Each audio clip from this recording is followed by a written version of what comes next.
Welcome, welcome. Sorry we're late.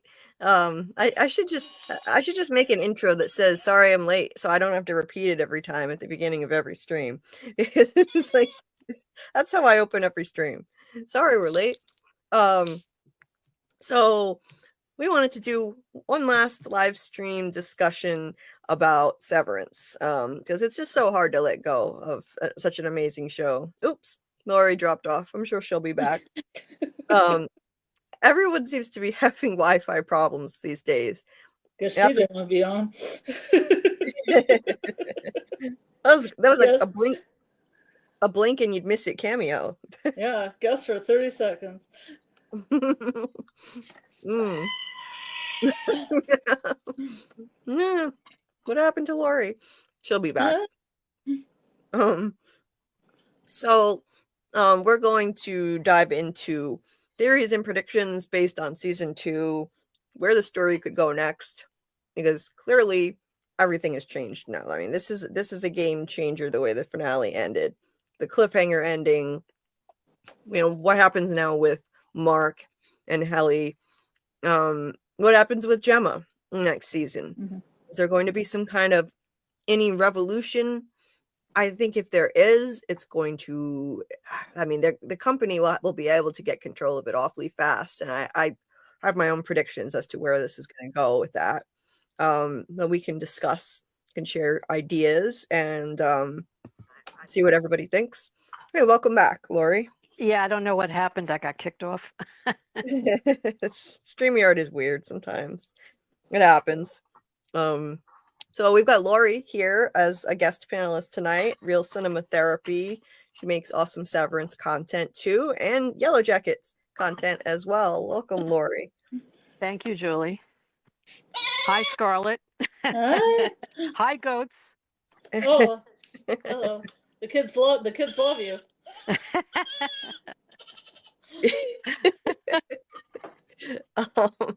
So Laurie, tell everybody what you have going on with your channel right now.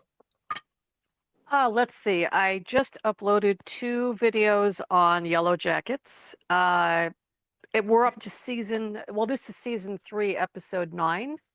So I have the next week is the finale. Yeah. Yeah. It's really good, actually. I felt in the beginning that it was a little slow, the first few episodes, but then it picked up. And the last 3 or 4 episodes were really great. What I like about it is there's a very strong psychological component to it. Mm-hmm. It's a very rich, the characters are very rich to analyze them. So for me, that's what I really like about the show, is how complex these characters are. Wilderness, the trauma.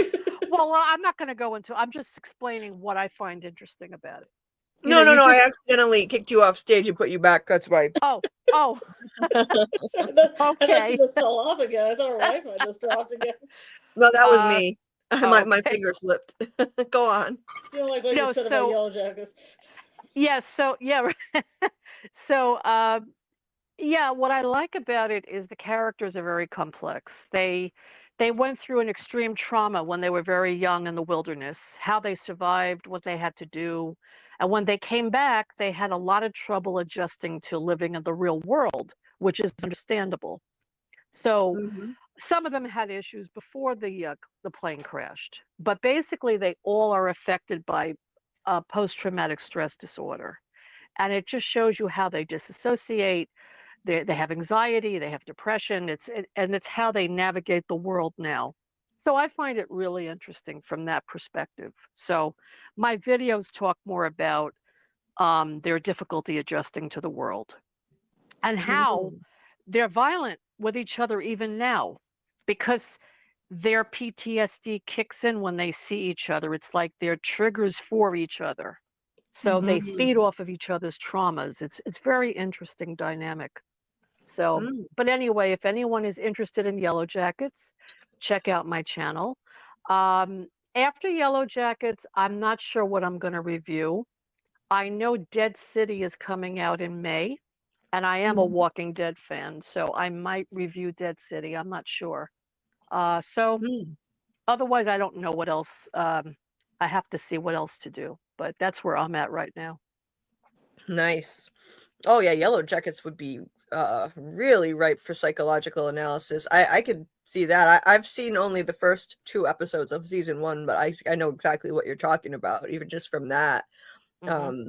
So it's another great show to analyze psychologically, like Severance. Oh yeah. Yeah. It's just so interesting because these girls, I mean, they had to adapt to living together in extreme circumstances, and of course, most of them didn't even like each other, but they were forced to live together. And now that they came back home 25 years later, they were forced to come together again. But you can see all their trauma just unleashing on each other. It's amazing. So, Julie, I know you haven't watched it, but maybe in time you'll watch it. You'll give it another chance because it is very interesting from that perspective. It really is. I think I will eventually. Oh Yeah. yeah. And Scarlet, she's been covering it with Jamie on Right. Sci-Fi Vision's channel and doing a great job. And yeah, go ahead, Scarlet. Oh, I just said thanks. Oh, okay. Yeah, it's awesome, and just did another interview, I think, last week, right? Or was that the week before? Well, that was the week before. We interviewed Jen from Yellow Jackets and Akila, the actresses that played those roles, and then we had a guest. We had a Sivu Circle, which was really great. Yellow Jackets, they do breakdowns and other videos that just came into my feed. And they have less than 1,000 subscribers, and they were great, and their videos are awesome. So I wanted them to be guests on the show, and they were really good, and they were very insightful. Nice. Like they're the kinds that write everything down on paper. Like they have like a almost Pictionary-sized tablet they're writing all the theories on, and then when a theory, they don't have a theory anymore, they cross it off. Like if it's been proved wrong. That's funny. It's pretty old school and pretty cool. Nice. I just wanted to mention one more thing. I just uploaded another video tonight on Severance. Julie has the link. If you want, Julie, we could play it now if you want, since we didn't start the Severance review yet. It's very funny. Sure. It's about Milchick and his love of paper clips. Nice. Yeah, let's start off with that. I'll pull it up here. Let's see. And it's cool. Like I made the song. I wrote some of the lyrics, and but I had an app generated for me. But I included some interesting lyrics in it, so you guys will get a kick out of it. Awesome. Okay, pulling it up right now. Yeah, you've got a knack for doing these. For editing videos. I don't have those editing skills down yet. I still do my videos in a very basic way, but it works for me for now, and eventually I'll figure out other ways to make them. But oh yeah, it takes time to learn it. I have a background in graphics. I mean, I used to work Photoshop and web design, so I kind of know how to do some video editing, though I'm not great at it. I'm learning as I go along, but I do like it. I really do. So let me know what you guys think of this. Cool. Okay. Let's see. Let me know if you can't hear it, but you should be able. Is it a slow jam, Laurie? Or no, it's not. Oh, that's too bad.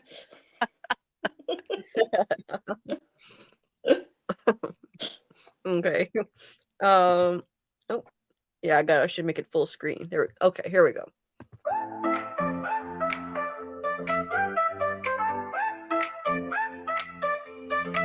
I'm like a paper clip in a hurricane's roar, trying to hold it tight, but breaking more and more. The weight of these pages is too much to bear. I bend and twist, but no one's aware.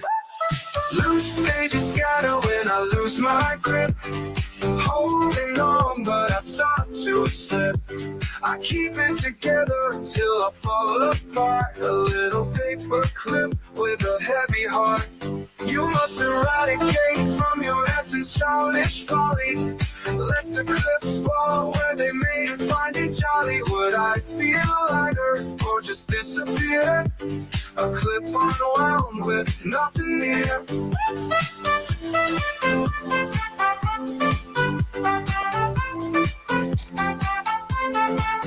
Yeah, it's lagging a little bit.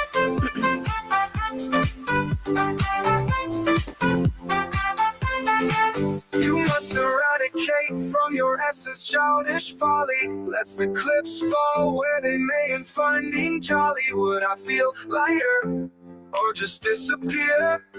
A clip unwound with nothing near. The ink's all smeared yet I'm stuck in place. Devour feculence reveals my fragile space.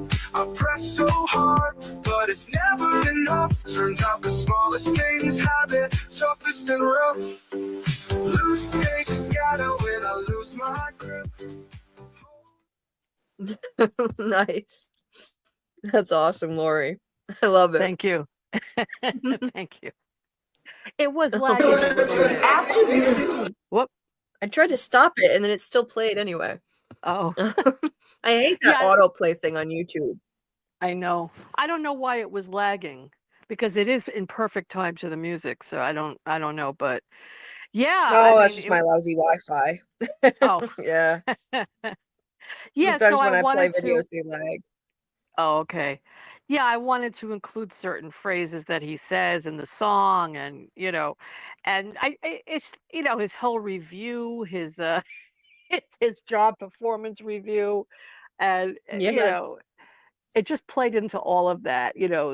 Everything was a mess for him. The paper clips were a mess. Using the big words were a mess. So I just thought it'd be cute to put this parody together. It was a lot of fun making it. It really was. It's awesome. Yeah, I love the edits you did with his dancing and the paper clips. That was great. Thank you. Yeah. So, yeah, maybe I'll do more of those parodies too. I mean, because I do like it. I do like being creative, so yeah. Well, you're really good at it. You're a natural, clearly. Yeah, and I liked how you tied in lines from the show with it too. Yeah. Yeah. Yeah, eradicating childish folly. Paper clips are so important, and using too many big words, we can't have that. Oh man. That's right. And there was one part on there, I couldn't capture it though, because it went too fast in the video, where they said that his urine was good. It actually was written in there. It was funny. But for me, on my end, watching it is in perfect sync with the music. So it was just, for everybody else, you'd see a lag sometimes. I hate that. I wish I had. Well, soon I might have faster internet. Actually, I think they're speeding it up, and I'll have a new router. Good. That'll Great. help. Great. Yeah. Hey there, MHD, the armchair priest. Welcome. They said it's awesome, your video. Thank you. Bill Chill with the paperclip emojis. I've never actually seen those before. I didn't know there were paperclip emojis, but of course I should have expected that there are emojis for pretty much everything. Milk clips. That's funny. Devour feculence. That was one of the best lines they've ever had on the entire show. One of the best lines. Welcome, Trace. Nice to see you. Welcome, Doc. Our friend Doc here. Thanks for being here. And Jay, Miss J's Reviews. If you're not subscribed, please check out her channel. Consider subscribing to Miss J's Reviews. she and Grant, they do some stuff together. And they just uploaded a reaction to the season 3 finale of From, which I found very entertaining. So check that out. It brought me right back to how I felt when I watched it. Muncher Luncher, welcome. Nice to see you. Good fucking bad morning. Jeez. Dieter's not having a good day. Yeah, he's sick. I hope you feel better. That sucks. And one of his kids has been awake since 3 a.m. That's not fun, being sick and dealing with that. Well, feel better, Dieter, and if you need to go and take care of yourself, please don't feel the need to hang around. Do what you need to do. What? What is this? Mark Scout walks into a bar. The bartender says, same as yesterday. Mark replies, what's yesterday? Oh, you must have brought up some AI jokes or something. Ellie tried to resign again. They responded by giving her an extra waffle party. She's now 3% butter and 97% rage. Okay, that's weird. Melchick showed up smiling at 7 a.m. That's how you know something terrible is about to happen. Oh, yeah. Yeah, that's for sure. Hey, Shadow Skulk, nice to see you. Hope you're doing well. Hey, with Alice, nice to see you. Yes, yeah, it was a rough day for me, but everything worked out. My dad had his his double bypass surgery, and it was successful. So I feel great relief. That was scary, but he's okay. Hey Samuel, nice to see you. Let's see. Yeah, so like Dieter here said, so a few announcements. I'm gonna be doing watch parties for The Handmaid's Tale. Not live streams, because I doubt there's much interest in live streams for this dystopian nightmare, but I do think it's a phenomenal show. It's the final season and it just dropped. I think it's out now, actually. But I'm not going to be doing, obviously we have Monday nights busy, with lives. And so I'm thinking every Tuesday we'll do these, starting this Tuesday, tomorrow. And it's going to be 3 episodes at once, which I am not happy about, but they choose to do it this way. So Hulu is dropping episodes 1 through 3, and then after this, it'll be 1 episode per week. And I'm planning on doing episode breakdowns if I can manage it, because 3 episodes at once is a lot. Yeah, what is their rationale for that? Or, I mean, does anybody know? I have no idea. The 3 episodes? It's so weird. It's very weird. I don't get it, but they're doing it. So I'm gonna do a watch party. If anyone is interested, you can check out the Discord. The Discord link is in the description of this video. At 9 p.m. Eastern tomorrow, I'll stream the first 3 episodes. And I have to watch it anyway, I figure. Even if 1 or 2 other people want to watch, that's something. And so that's one thing. The next thing is so while I'm not going to be doing live streams for that, I am going to do lives to cover The Last of Us starting next week, which will be season 2. It's dropping on Sunday at 9 p.m. Eastern. I'm going to try and do watch parties for that as well, if I can manage it, when it drops on Sunday nights. And then I'm thinking Wednesday night. This is going to be an experiment. We might have to tweak it, but for next week, I'm planning on doing a live for The Last of Us on Wednesday night and moving the From Rewatch to Monday and see how it goes. If it goes well, then I'll keep doing it that way. If not, then I might flip it around and do The Last of Us on Monday. So we will see, but that's going to be the new schedule for now. So it'll be From Rewatch on Monday next week. Wednesday will be The Last of Us, the same time as usual, 10:30 p.m. Eastern.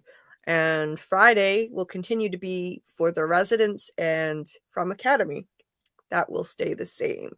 So that's the plan. And then when Doug comes back from his trip, there will be 1 week where we'll have to skip the From Rewatch if he's able to come on and talk with us. We'll do that instead of the Rewatch. But other than that, that's the schedule for now. I'll also do episode breakdowns for The Last of Us. So yeah, that's basically it. This week though, we also have a change in schedule. On Wednesday, instead of the From Rewatch, we are going to talk about the UUR audiobook from Apple. You can get it from the Apple store. There's an ebook and an audiobook. It's hilarious. It's narrated by the actor who plays Rickon. So if you haven't checked it out, highly recommend. It's only like an hour long to listen to it. And if you don't have an Apple device like I don't, I posted links in my Discord to where you can just download it for free. And it's perfectly legal to share it because it's free anyway. It's just that not everyone has an Apple device. So yeah, if you want to check that out, it's in my Discord. I tagged everybody in there yesterday, and I posted a link to download the audiobook and where you can download the ebook too. And we'll have some fun with that too. Wednesday night. Is it like we'll make it an interactive thing with the chat, because Rickon he classifies people into different categories and asks the reader, identify yourself as, I forget what, Scarlet, what was it? As a Vestal, Dove, Warrior, Scribe, or Coward. But if you're a coward, you won't be doing audiobook or any of this. Yeah. You'll know when you listen to audiobook. Yes. If you're a coward, you won't get into that greatness. Right. You'll be scared of the book. Yeah, he's like, if you're a coward, well, then you won't be reading the rest of this anyway. So just disregard this statement. Or I forget how he put it, but yeah, we want to do a poll, and polls only have 4 options. But if you're a coward, you're not going to vote in a poll. So we'll just have the 4 options. So we'll just skip the coward part of the poll. Mm-hmm. Yeah, it's very entertaining to read. It has parts of it that were featured in the show, but there's a lot that is new. And one of the weirdest and funniest parts of it is the story of how Rickon says he was born. He claims that his parents were performance artists who conceived him on stage in front of an audience and gave birth to him on stage in front of an audience as part of a performance art piece. I don't know if it's really true. It sounds ridiculous, but I mean, that's Rickon for you. So highly entertaining read, or listen if you choose to listen. I chose to do both. I wanted to hear Rickon read it and also look at the text in front of me. So I did that. Anyway, that'll be Wednesday night at 10:30. We'll dive into that. And Friday will be The Residents episodes 3 and 4, and then From Academy after that. And I think From Academy, we're going to be talking about the faraway trees, the forest, as a theme. Like I forget what else was linked to it. There was something else too. I'll have to look it up. But that'll be a fun topic to discuss. Anyway, let's see. Did I miss anybody in the chat? Hey, Ryan. Nice to see you, Ryan and Kelly. And Dieter linked Ryan's group in the chat there. Ryan has an awesome group where he's a moderator on Facebook. So it's a group for From. So if you're a fan of that, check that out. Just trying to catch up with you guys now. Hey, Laura. Nice to see you. And Grant. Salutations, esteemed gentlewomen. I shall imminently integrate myself into your esteemed presence, contingent upon the satisfactory resolution of several presently outstanding obligations. Oh my god. Yeah, you'd be in big trouble for that. with Drummond. That's a lot of big words. Well, we'll be happy to have you when you can join. Thank you for dropping the link to Miss J's Reviews channel, Dieter. Appreciate it. Check that out if you haven't already. And Scott, where did I see you? Hey, Scott. Nice to see you. Thank you for being here. Appreciate you. And Mackie. Hey. Nice to see you. You said, Scarlet, your picture is cute as fuck. Oh, thanks. Yes, Thank it is. Yeah. It is adorable. Doc, want to do mystery show solving strategies and theory crafting in relation to From on Friday instead. Figure it will tie into the residents as well. Yeah, we could do that. Mhm. Yeah, I'm cool with that. And we could do the faraway trees another week. I like that one too. So yeah, we can do that. So I thought we would discuss tonight. There's so many questions now after season 2, like where the story can go from here, what everyone's theories are, what's next for each character, because each character is kind of on different paths now. Like, it's very much up in the air. I mean, everything is kind of hanging in the balance. I don't see how the show can go on in its normal fashion anymore. Like, this is going to be a game changer. We can discuss how Lumen, like, what was Lumen's end game? What were they planning on doing with Cold Harbor if Mark hadn't sabotaged it? What they're going to do next? What is their next move? So I have like a list of things that we can get into on that topic. Oh, Mackie says, hi, Laurie. I didn't notice you were there. Yes. Well, thank you for including Laurie, Mackie. Hi, Mackie. Oh, nice. Doc said I'll put together a fun portion about what bird watching can teach us in Fromville.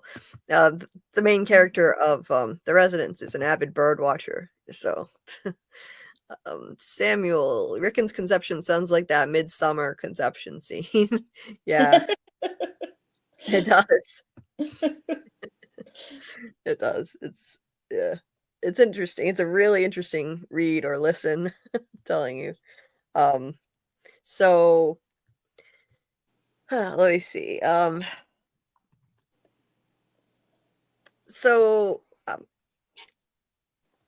Let's see. As far as the finale goes of season 2, I was really happy with it. I thought they nailed it.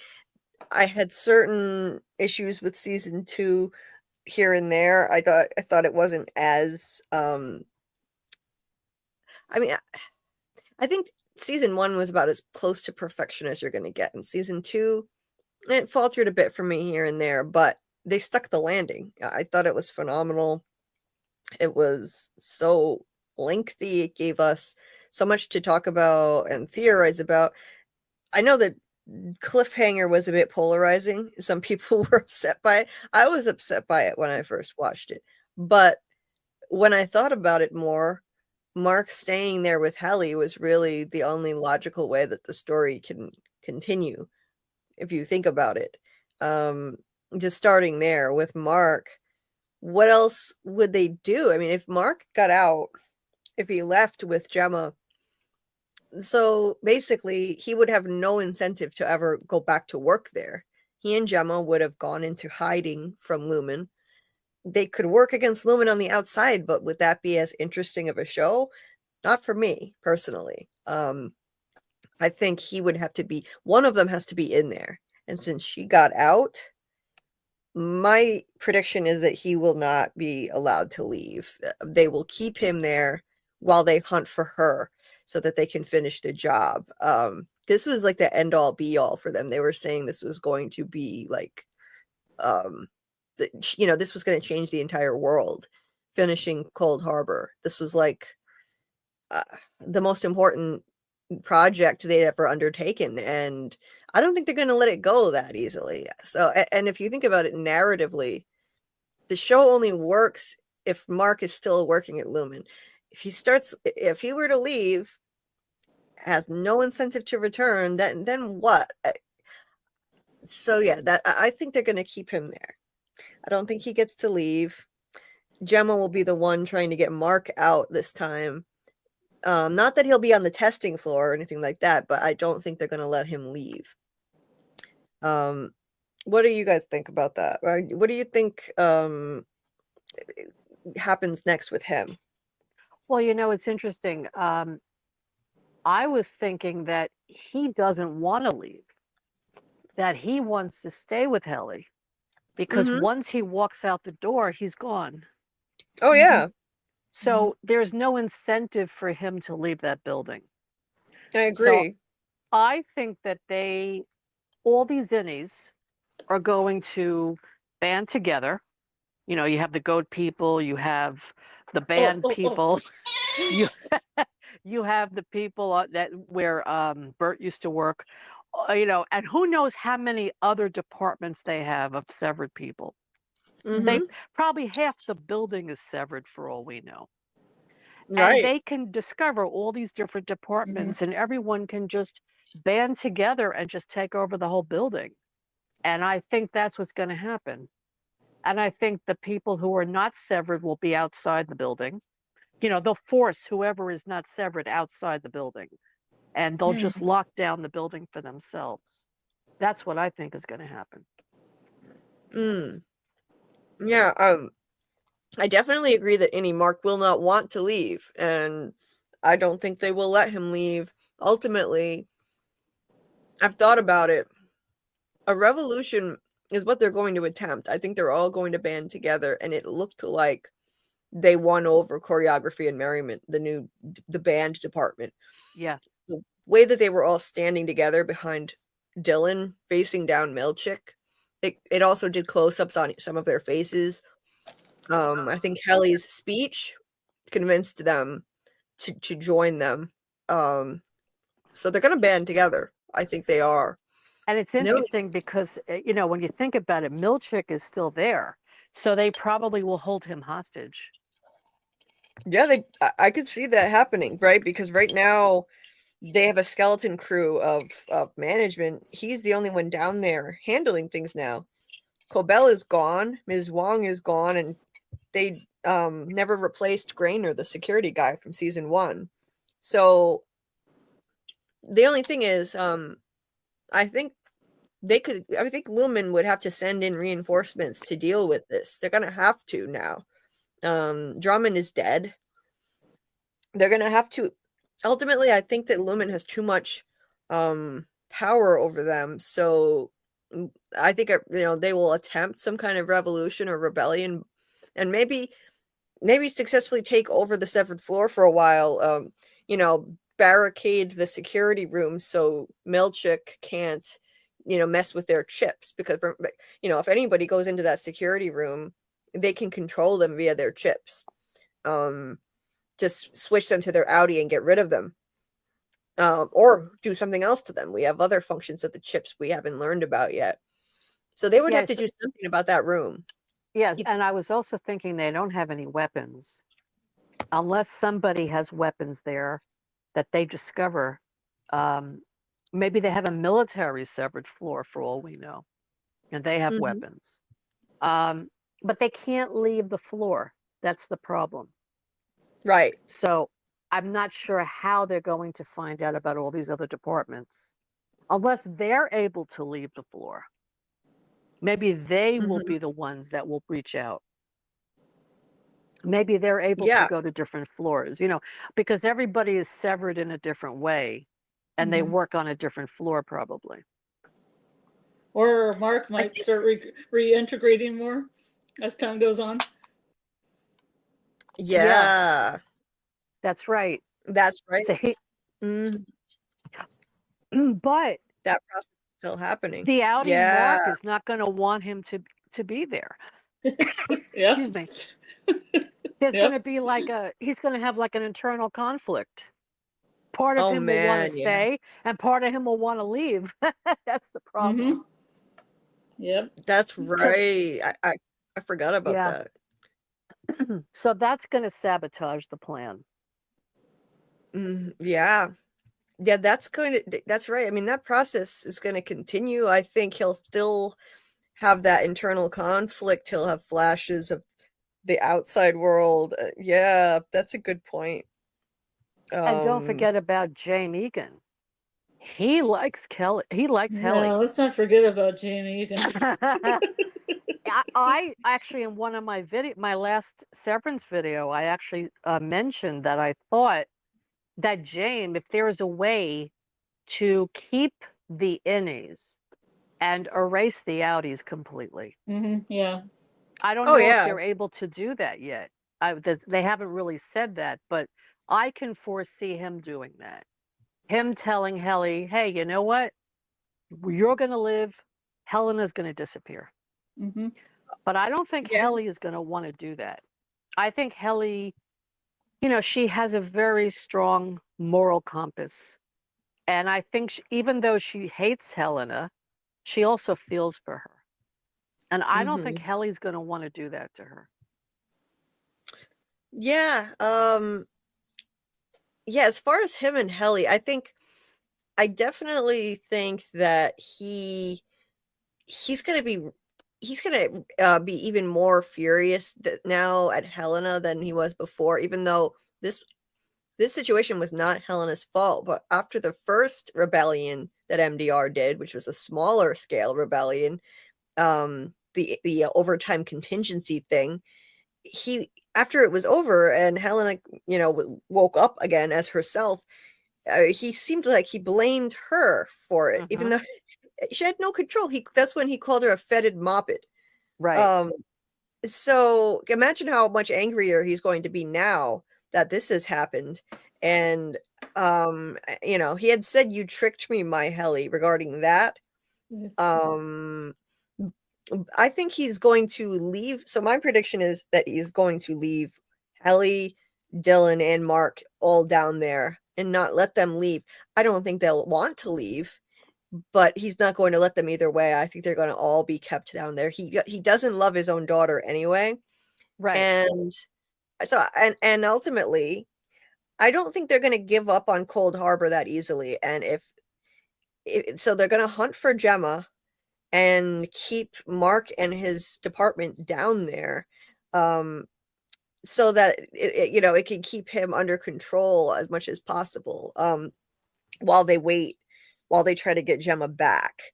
What I think is ultimately, I think management has too much control over them via their chips for this to be like a lasting revolution. I think they're going to ultimately send people in and clean slate them. There's a function on their chip that says clean slate, and we don't know what that means yet, but it seems like it implies that they can wipe their memories. It could kind of reset their innies and get control over them, give them busy work while on the outside they hunt for Gemma, and except this time not allow them to leave. So it could be a situation like that.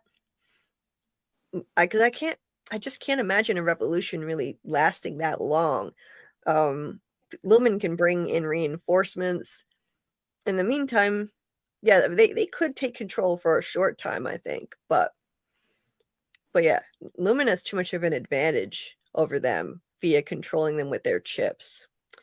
And James seems to like Helly, even though like he likes her rebellious nature. He likes her fiery personality. When she yelled at him and said, "You created hell and you're going to burn in it," he said, "There he is," meaning he sees Kier in her. Right.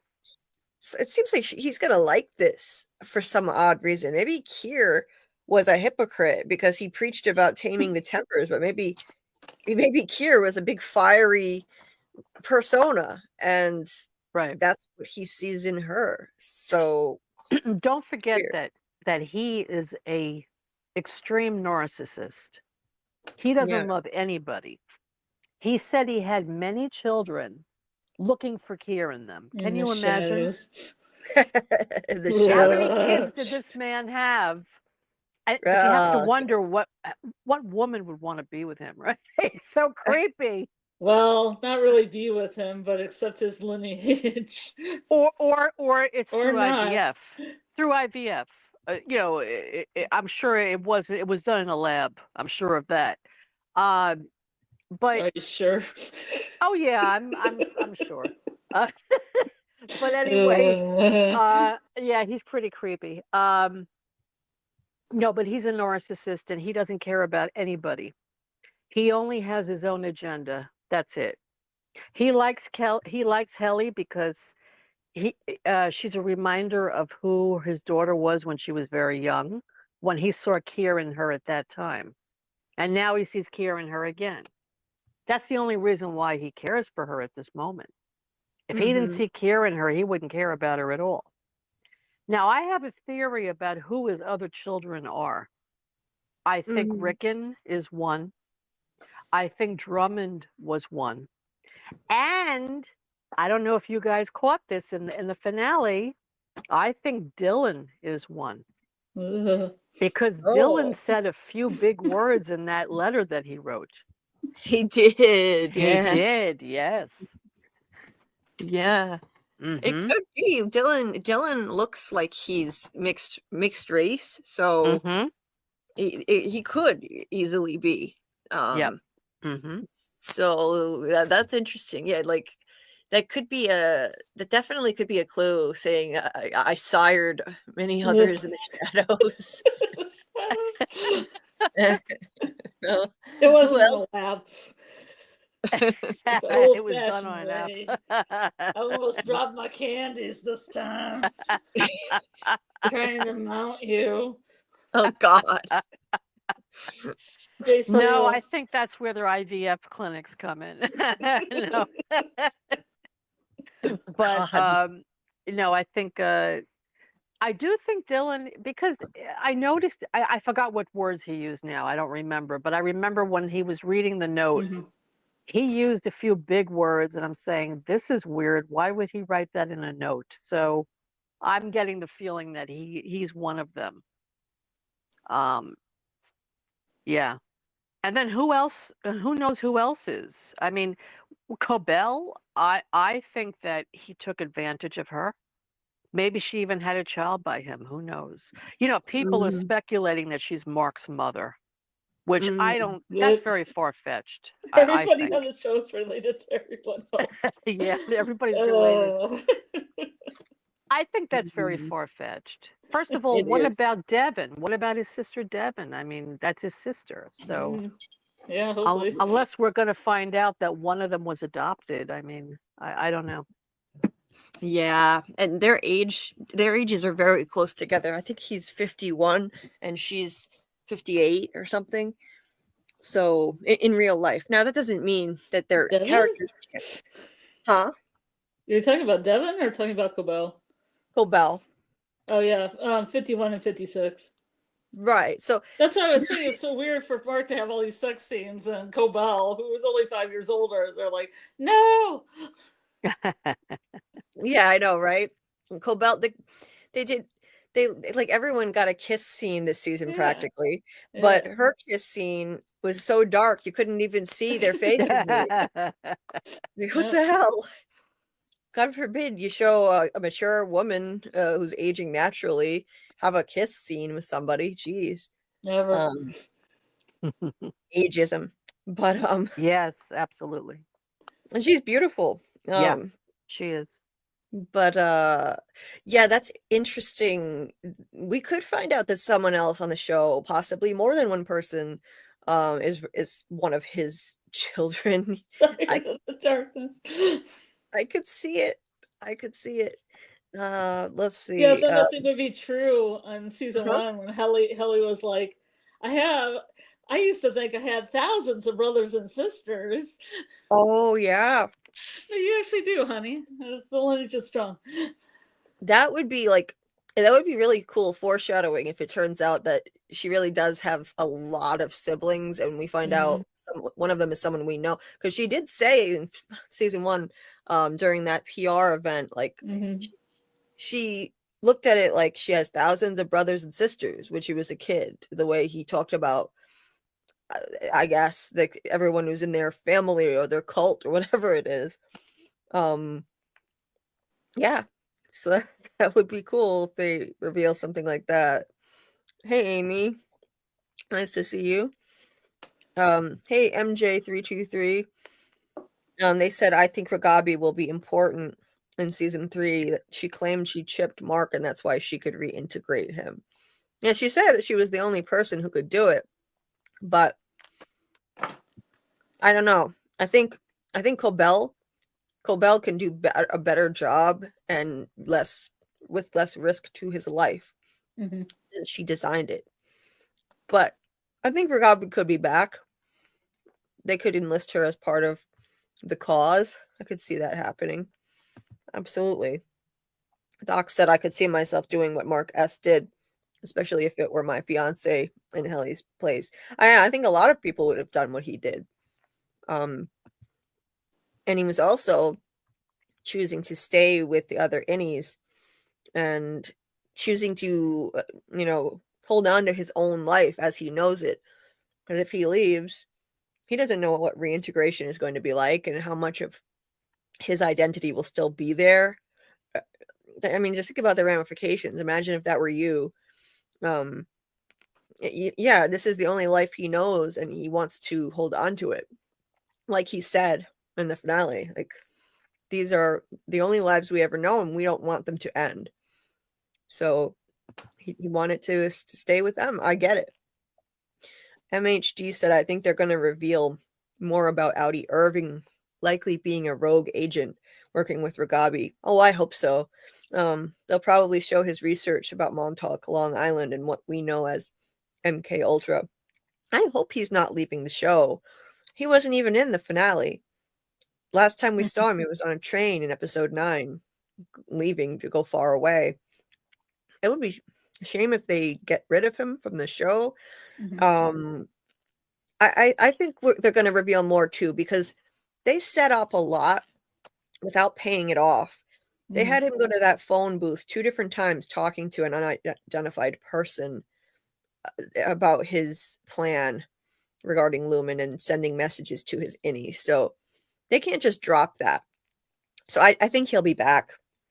And maybe he was on the phone with Ragabi. That's possible. I was hoping it was going to be Cobell on the phone with her. Like, that would have been cool. I think, yeah, Laurie was thinking that, and I was like, yeah, that would be great. But Yeah, it would have been. I wish they would have done that. But did you see Cobell's face when Mark told her that Irving drew the picture? She looked horrified.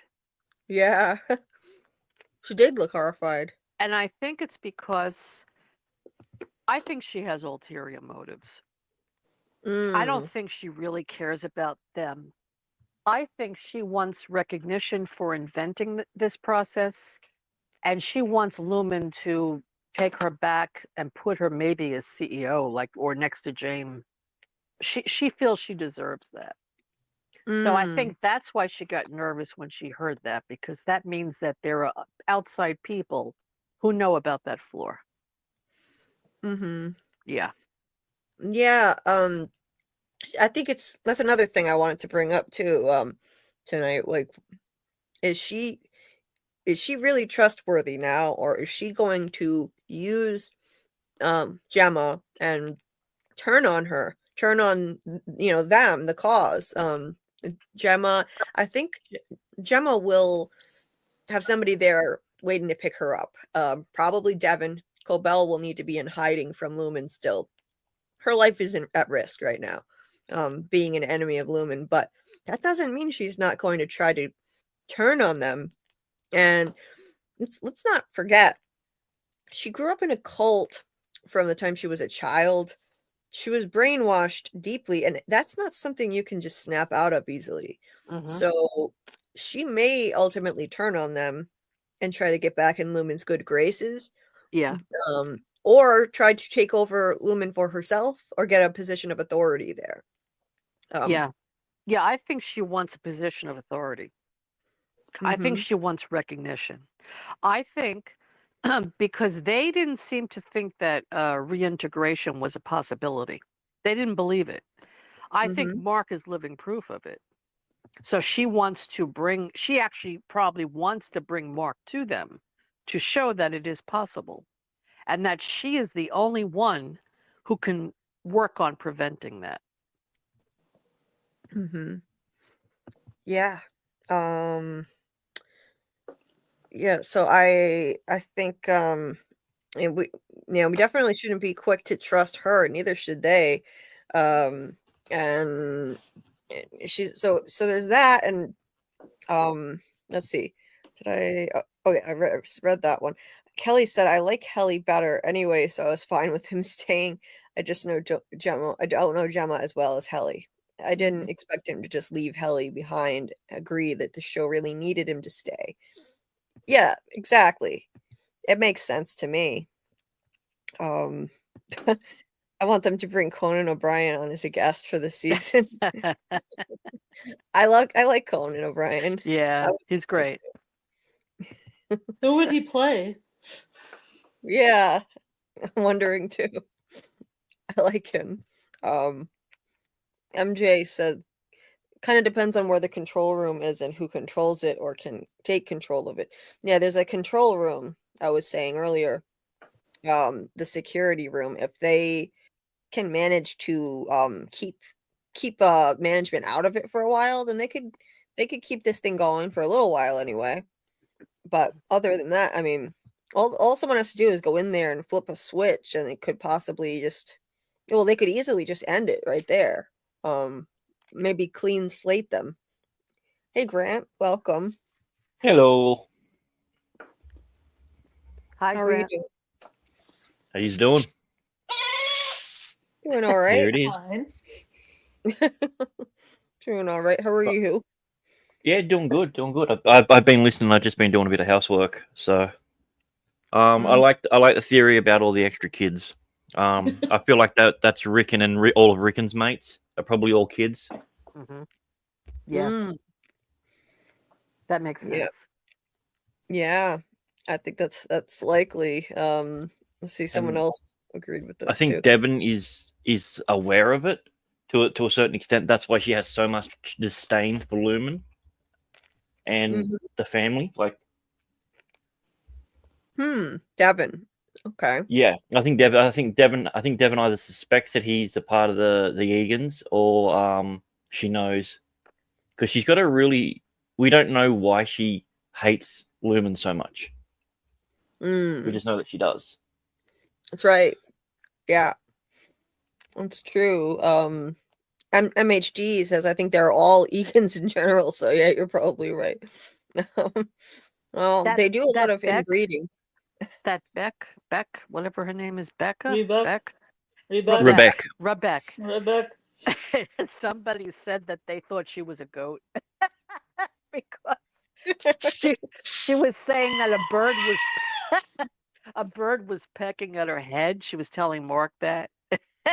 And then somebody said that she's always chewing, but there's never any food around that she's chewing. That's true, because there's no food at any of his parties either.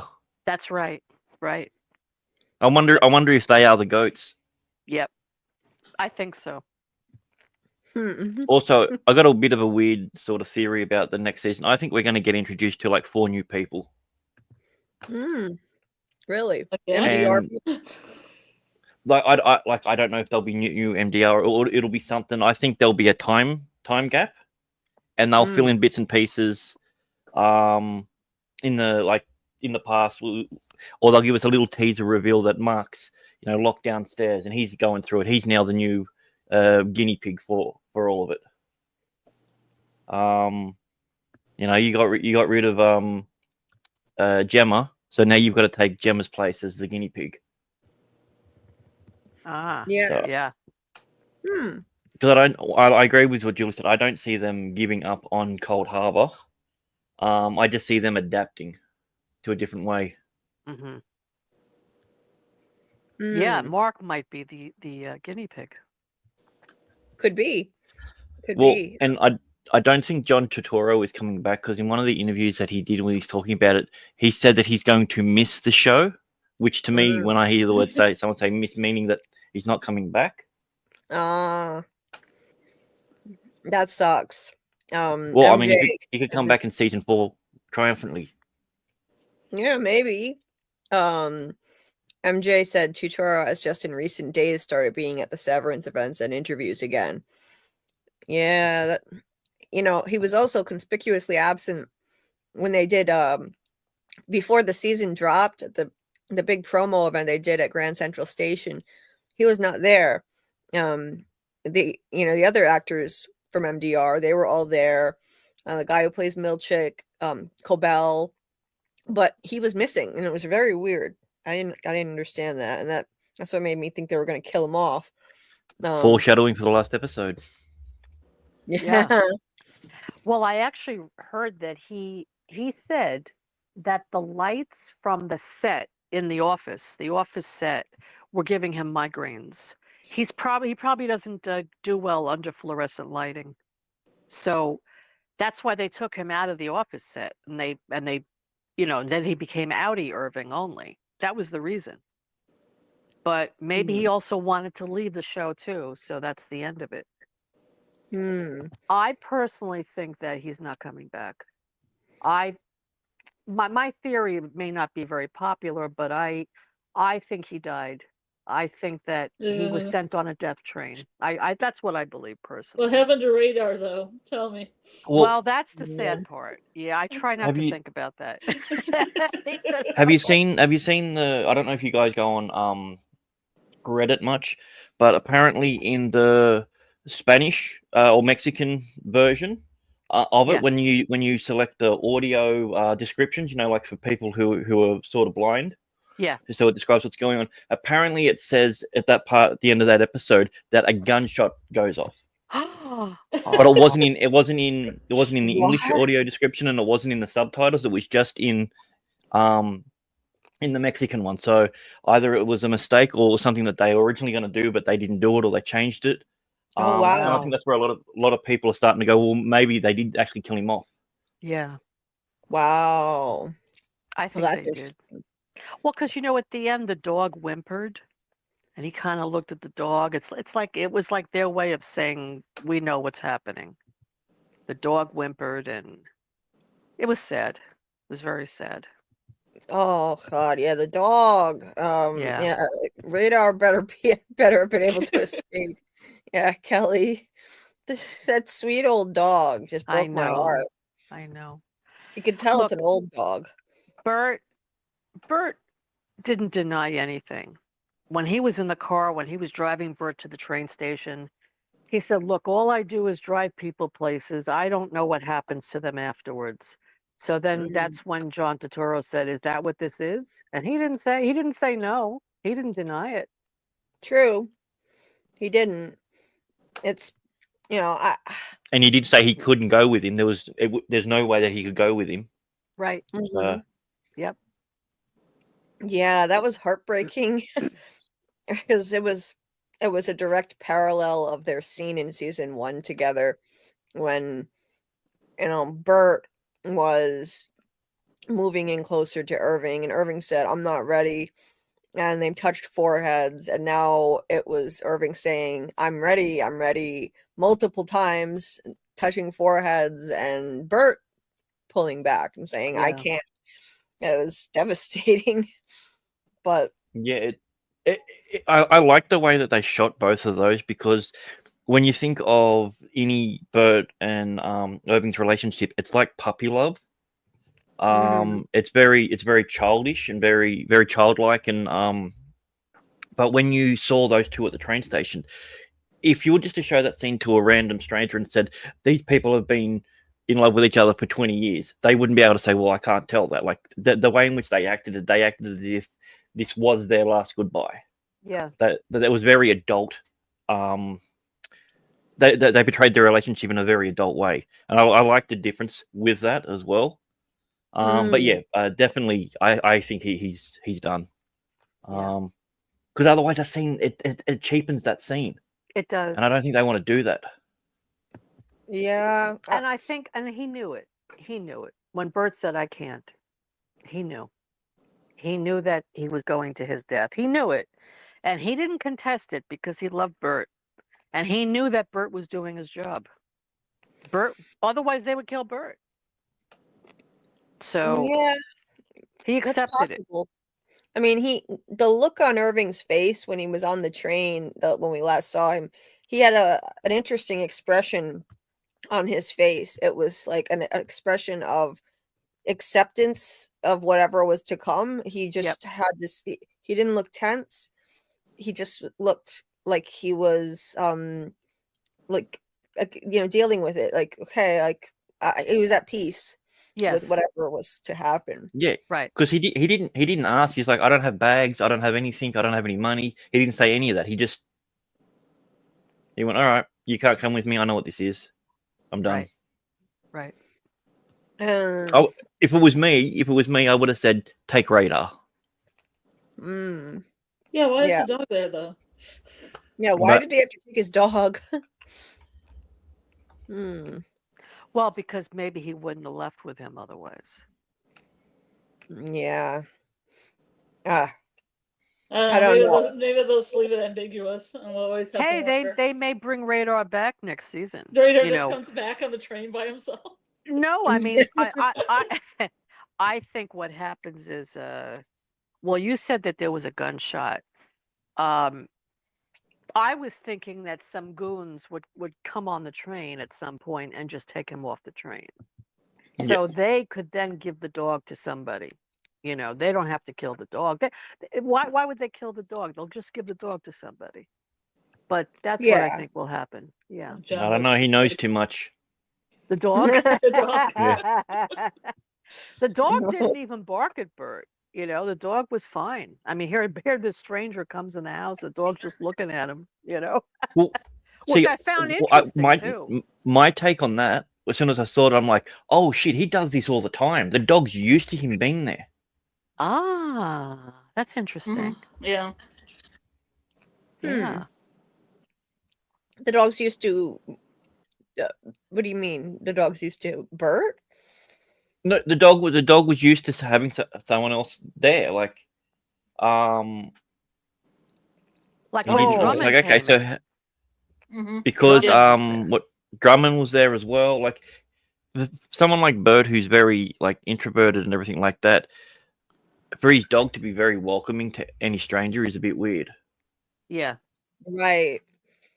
Yeah, I mean, he's probably used to. People must be coming and going. Yeah. Yeah. See, this was the last shot of Irving's face, and he just looked like he was at peace with whatever was going to happen to him.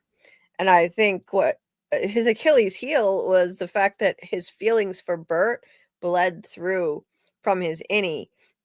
Before that happened, he was, I mean, he must have been working on this for years, compiling all that intelligence, trying to send messages to his innie through sleep deprivation, painting that hallway over and over. We still don't know how he knew about that hallway, why he was, doing that.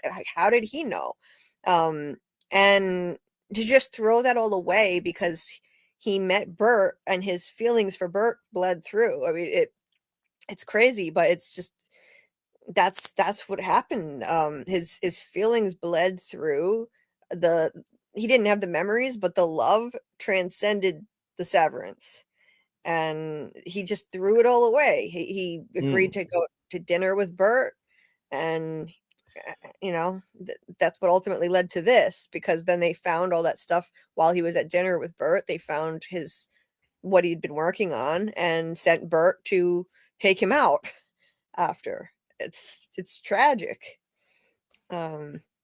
I don't know if I believe that he's definitely going to his death, but I think it's highly likely that he's leaving the show. Like Bert said, you can never come back to Kier.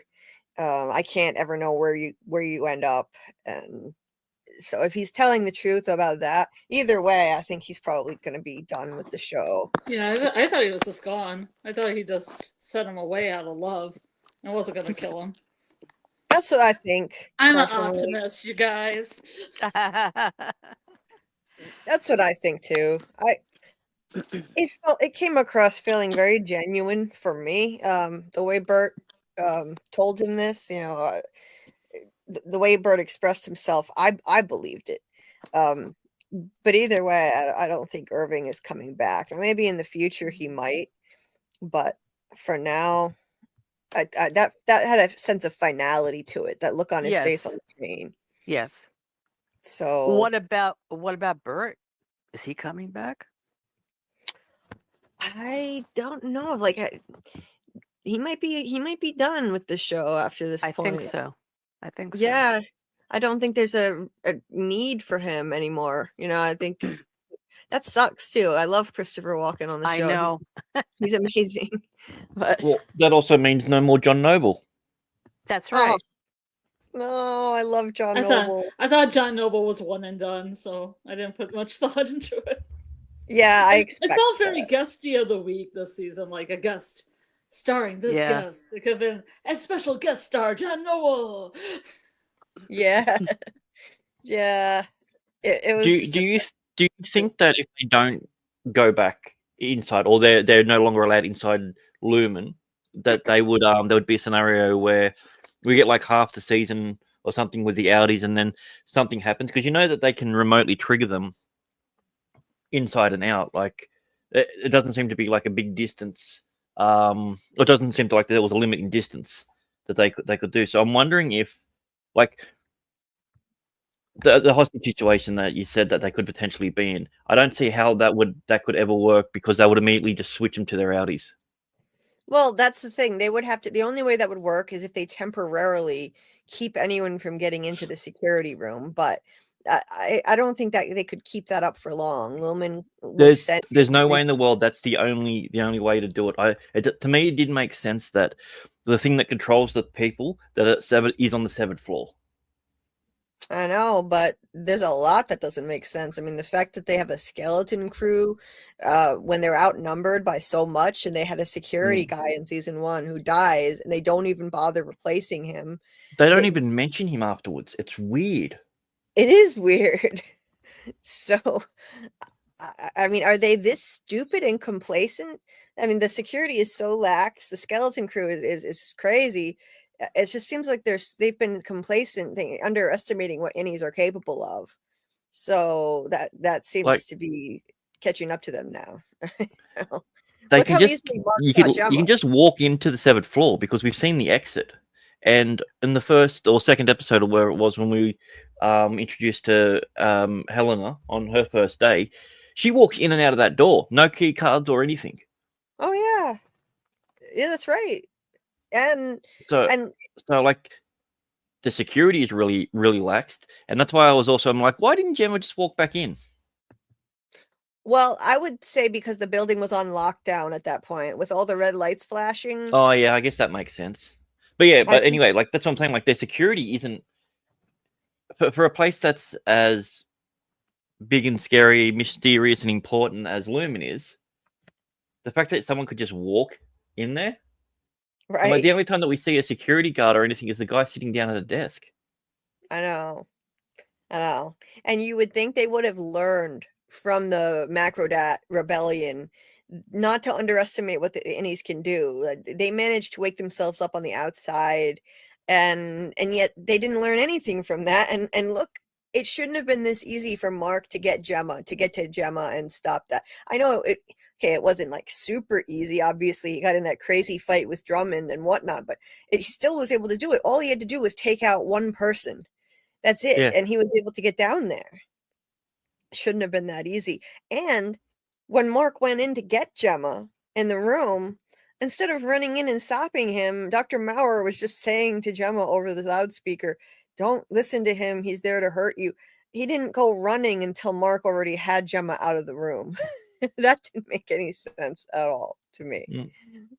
Right?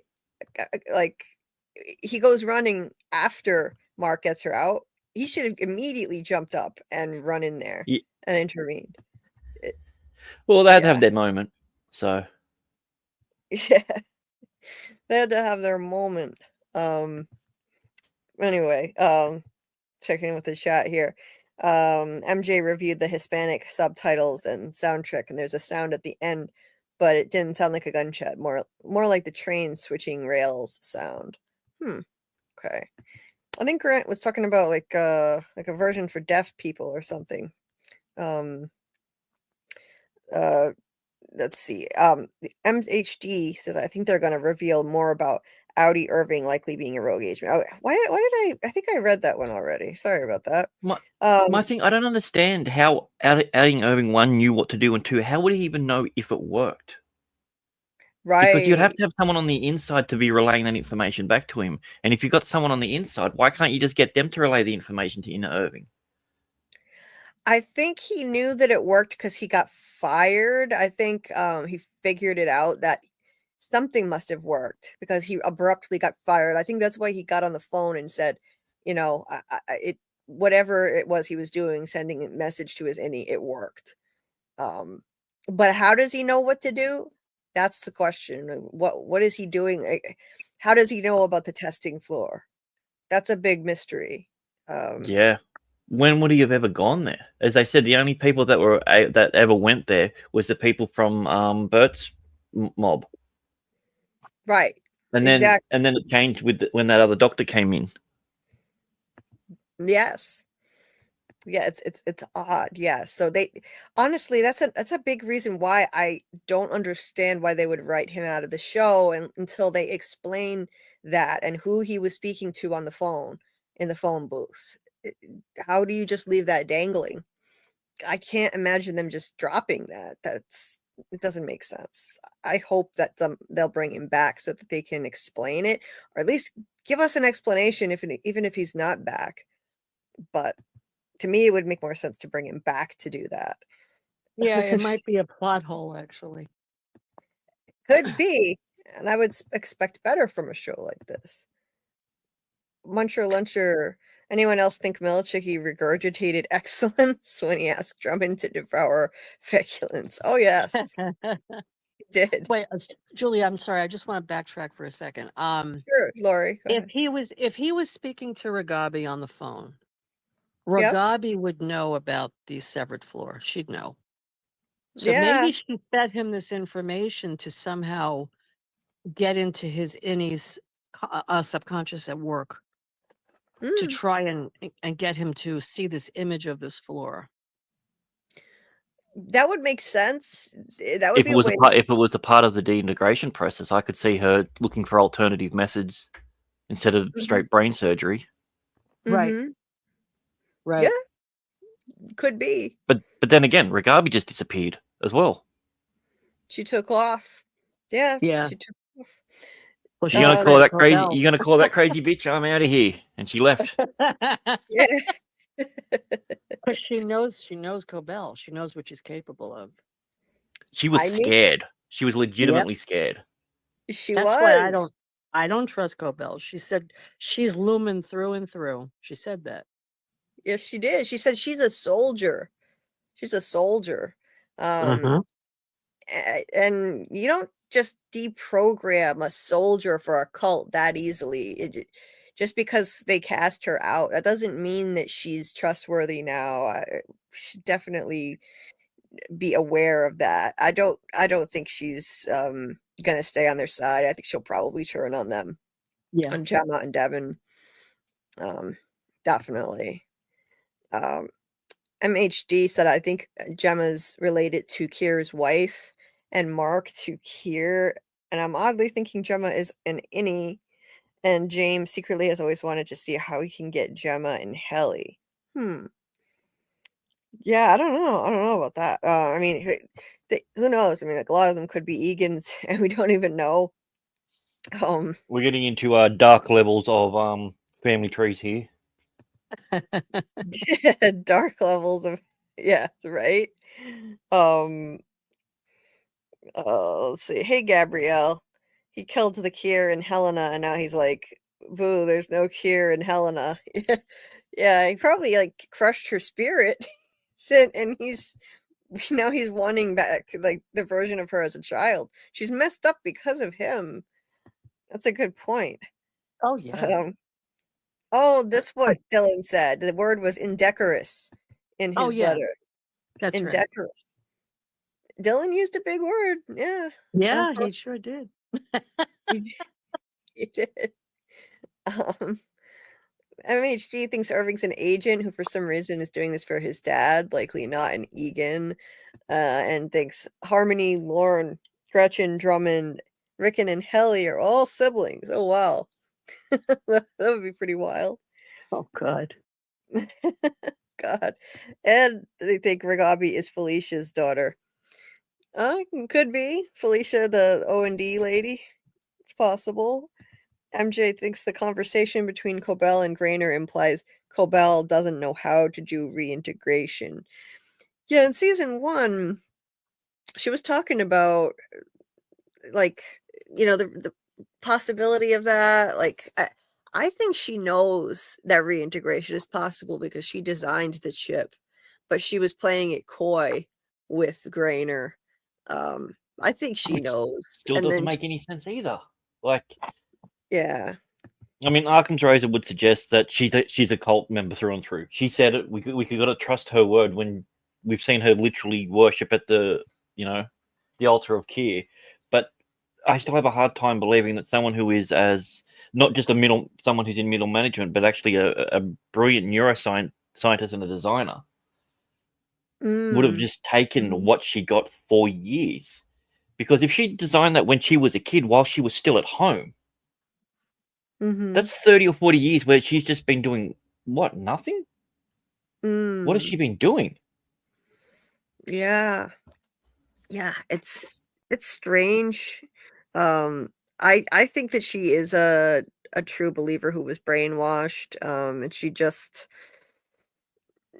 she was convinced to give up the credit for that invention because it would Kier's knowledge is for everyone, is what she was told, and that she would be shunned if she claimed credit for that. And I guess them kicking her out was her wake up call. Like, this is my invention. And then she goes back for her blueprints. Like, yeah, I would take her at face value on that she's a true believer in the cult. But yeah, we have to question her motivations. Like, somebody said here, where is it? There's a comment that said something about Cobell and Mark. It was here somewhere. Here. Gabrielle said, I'm so confused why Cobell said she cared for Mark S. when she was throwing staplers at him. Like, what was that setting up? Yeah. Well, she threw a coffee mug at him. A coffee cup. She threw a coffee cup in season 1 at his head. But if she's related to him, just somehow, obviously that means that she's related to Devon. Maybe that was the reason that she wanted to be close to the kid, because that's technically her family. Maybe that's part of the reason why the kid was calm, because it's just like, oh look, you got Nan in your arms, Nan's holding you, or something like that, Yeah, I remember she was humming the Cure hymn to the baby too, like like a relative, yeah, like it's teach the baby like a lullaby. I hope it's not a big situation. It's like, Mark, I'm your mother, and everyone's like, oh my god, it's crazy. I think it needs to be something better than that. Like, it makes more sense for her character to actually care about Mark if they're not related. Yeah, I think so too. She lived next to Mark. Mark never wanted anything from her. This will be the first person in her life that hasn't had an ulterior motive to get to know her. And even the small little bits of information and back and forth that Mark had with her, while it wasn't technically really friendly, it was probably the most true friendship that she's had since she's been at Lumen. Yeah. She lives a very isolated life. Very isolated and lonely. And she was constantly going over and like bringing Mark cookies and all of that stuff. And Like she could have been into him. Like we don't know if she had a big history with the fella that she kissed, or if that was something that was just building up over 40 years of repression. She might be into Mark. We always thought it was a little bit weird that that she was chasing after Mark so hard, but maybe that's what it is. With all the new red herrings and everything that they're throwing around, maybe our initial assumption was just like, well, she actually really likes this guy. Yeah. It could be her motivations for being so obsessed with Mark. It was very odd. I think it was mainly because it was her invention. She took a personal interest in whether or not it was possible for Mark to have feelings bleed through for Gemma. She was constantly. That's what I think. Yeah. So she was just in his business nonstop, and she would ask Devin, like she used Devin as a means to get more information on Mark. She would ask Devin things, like when she was pretending to be a lactation consultant. She asked not Gemma. Did I say Gemma? She asked Devin. She asked Devin, does Mark ever think he sees her? Meaning Gemma. And that was back in season 1. And she said something about how, I think when she lost her husband, she said she used to think she saw him all the time. She was digging for information to see if Mark could be having flashes of memory, because she knows damn well that he's working with his wife down there. At least in season 1, they were working together, him and Ms. Casey. So I think that's all that was. That was her doing intel on her own. Lumen didn't tell her to do that. In fact, Lumen was pissed that she got involved with Mark's family members. That was part of the reason they fired her.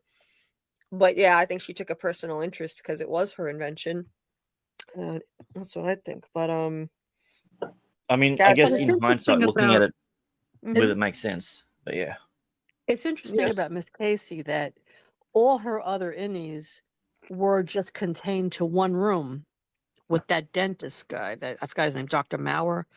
Mhm. But Miss Casey was given a role to interact with all the other innies, which is interesting. You have to wonder why they did that. Was it because they wanted to see her interact with Mark? Was that the only reason why they did it? I think that was the reason, even though she was interacting with everybody. Oh yeah. But I mean, if they wanted it to just be with Mark, they would have had Mark. You're the head of the department. You've got to go see this person and debrief, and that would be Miss Casey. Like that. Why did she go through all the things with Irving and with everyone else? Like it doesn't make as much sense that was the case. I think they will. I mean, you're probably right with that theory, but I also think they were testing to see her empathy, how that would come through, because in all the other ones, they were testing her fears and all of her negative baggage, all the things that she hates doing, the things that she's afraid.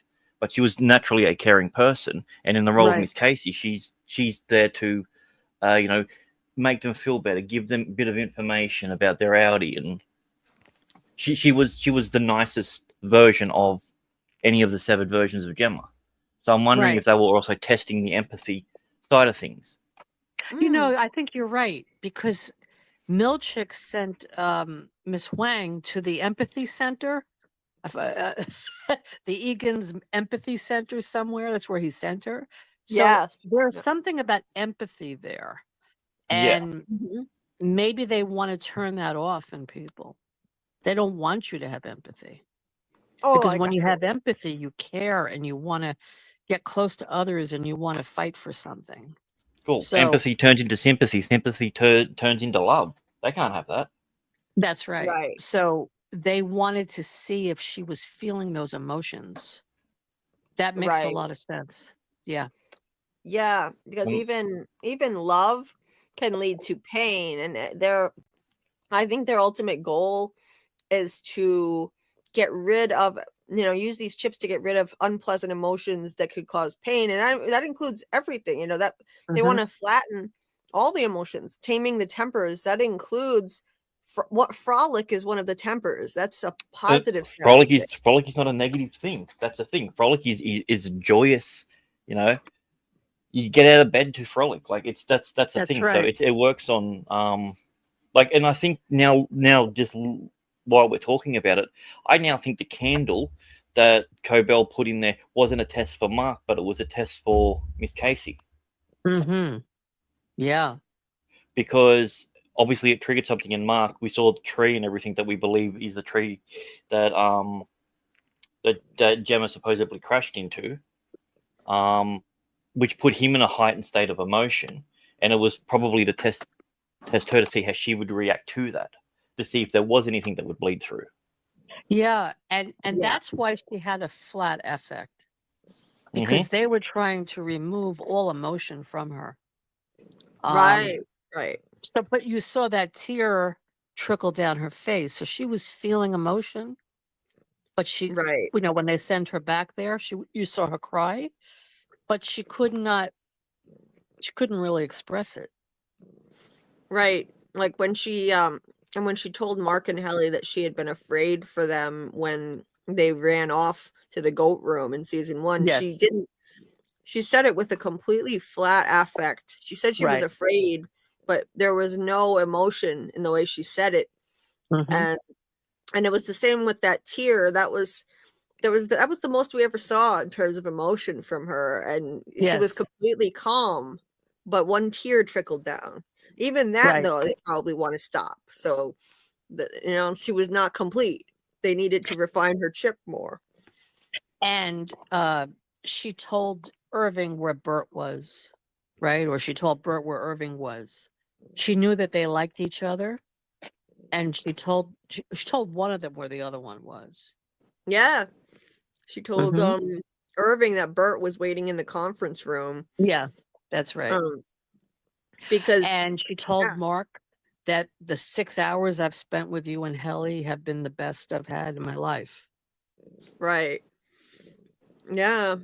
So it just shows she wasn't complete.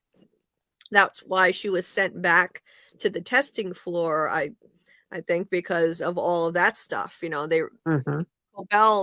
Cobell realized, like, remember, she was watching that session with Mark, and there was one last therapy session that they had, and she wasn't happy with the situation. I think she thought Ms. Casey still, like, she wasn't, her emotions weren't flattened enough, and Milchick said, it's a good thing, right, that they don't remember each other. She just said send her back to the testing floor. She wasn't happy with it, and at the time she was all on board with this Cold Harbor project.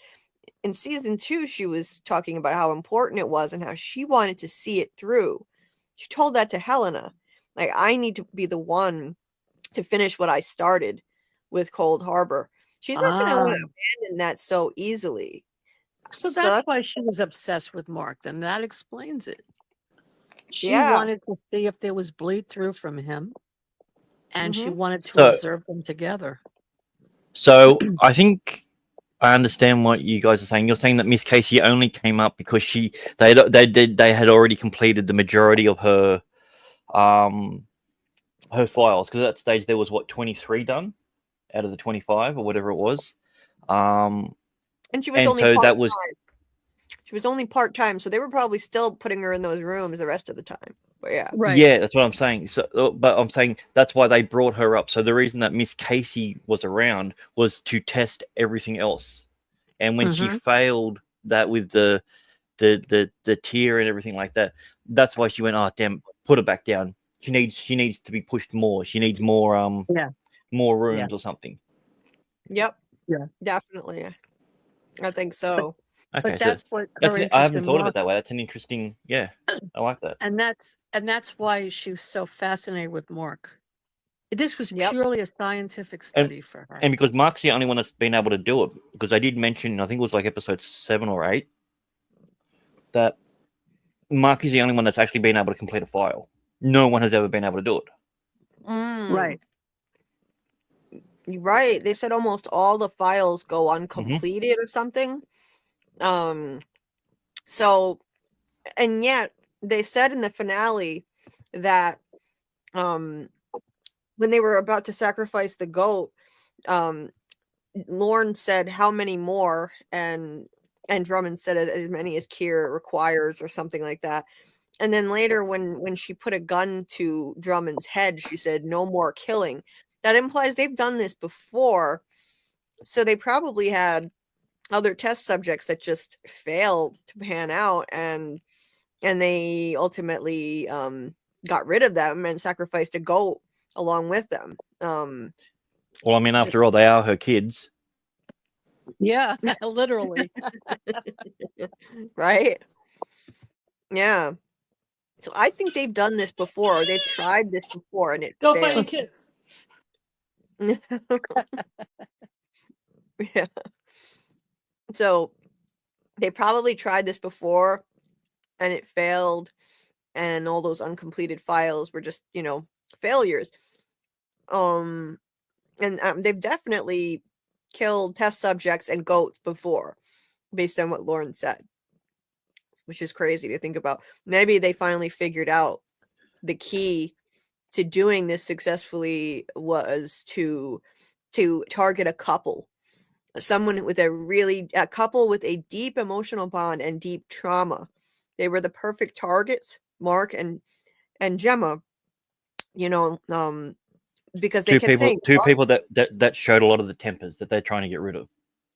right, and they kept saying Mark was the only one who could finish Cold Harbor. They finally realized that was the key. I guess these other tests were failures, but having a married couple like that with deep trauma and a deep connection, that was the key to being able to do this. The ultimate There's test. nothing more devastating to a bond, a unit of people, than the loss of a child, and Right. Yeah.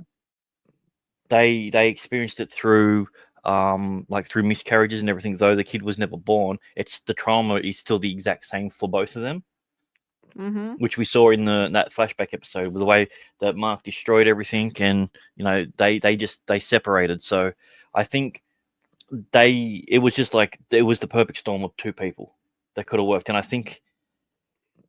don't know how, but I think they started targeting mothers who or people who are trying to be mothers that were constantly failing, and then they were looking at the spouse to get them to work at Lumen, because as we know with like Irving and with Burton, that when something was going wrong and they needed some sort of guidance, in swoops Lumen, via a priest with the right sermon to guide them to go to work for this place.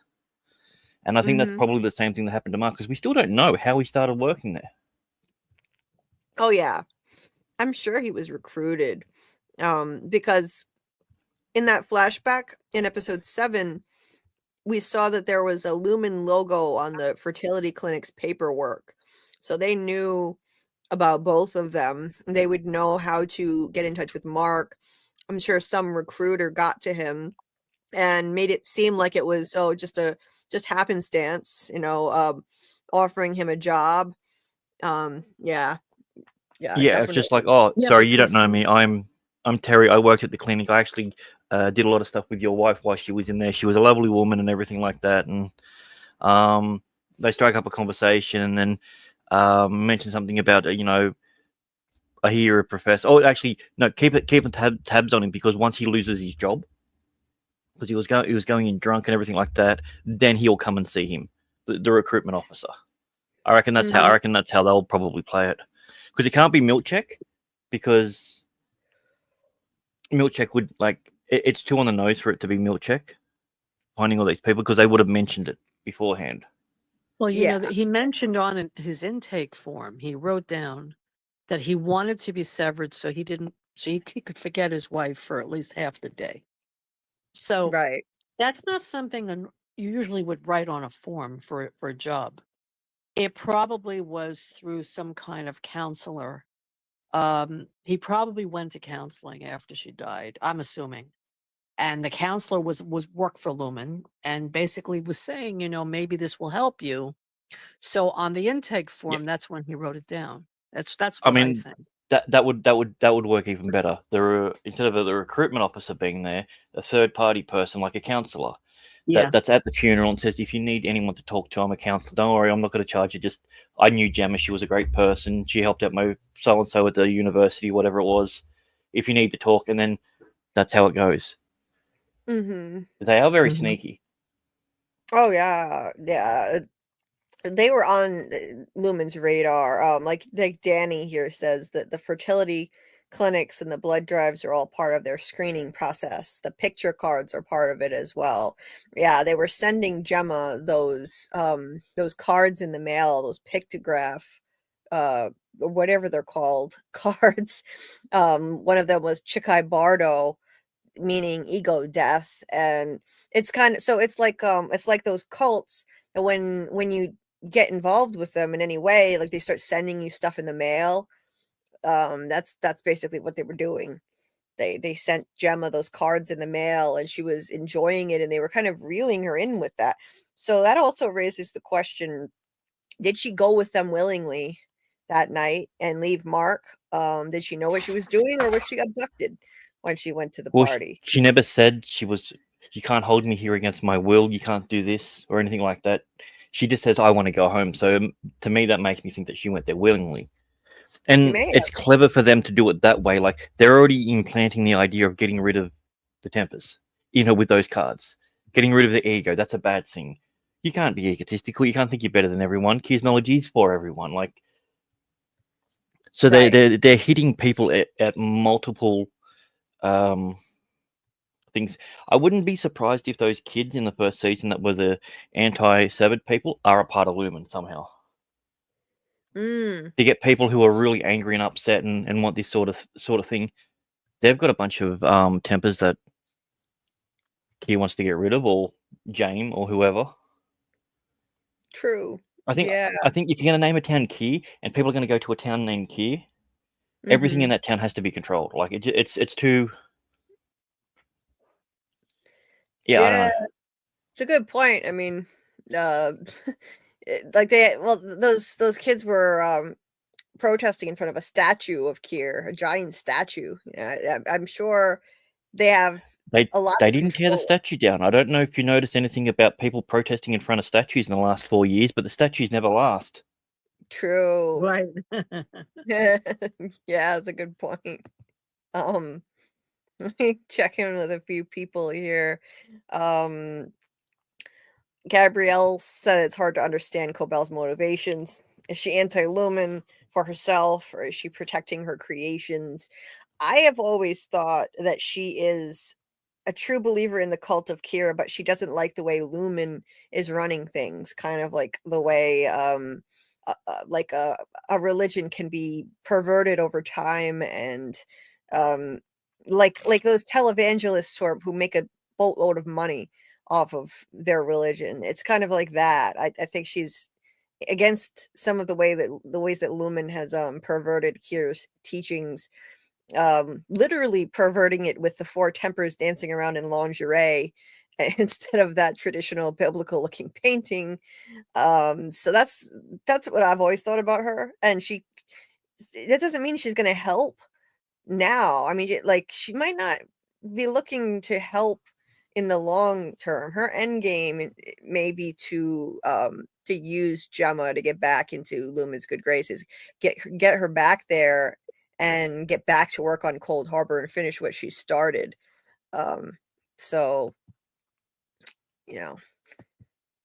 we can't trust her still. It's not so easy to get out of a cult when you're brainwashed.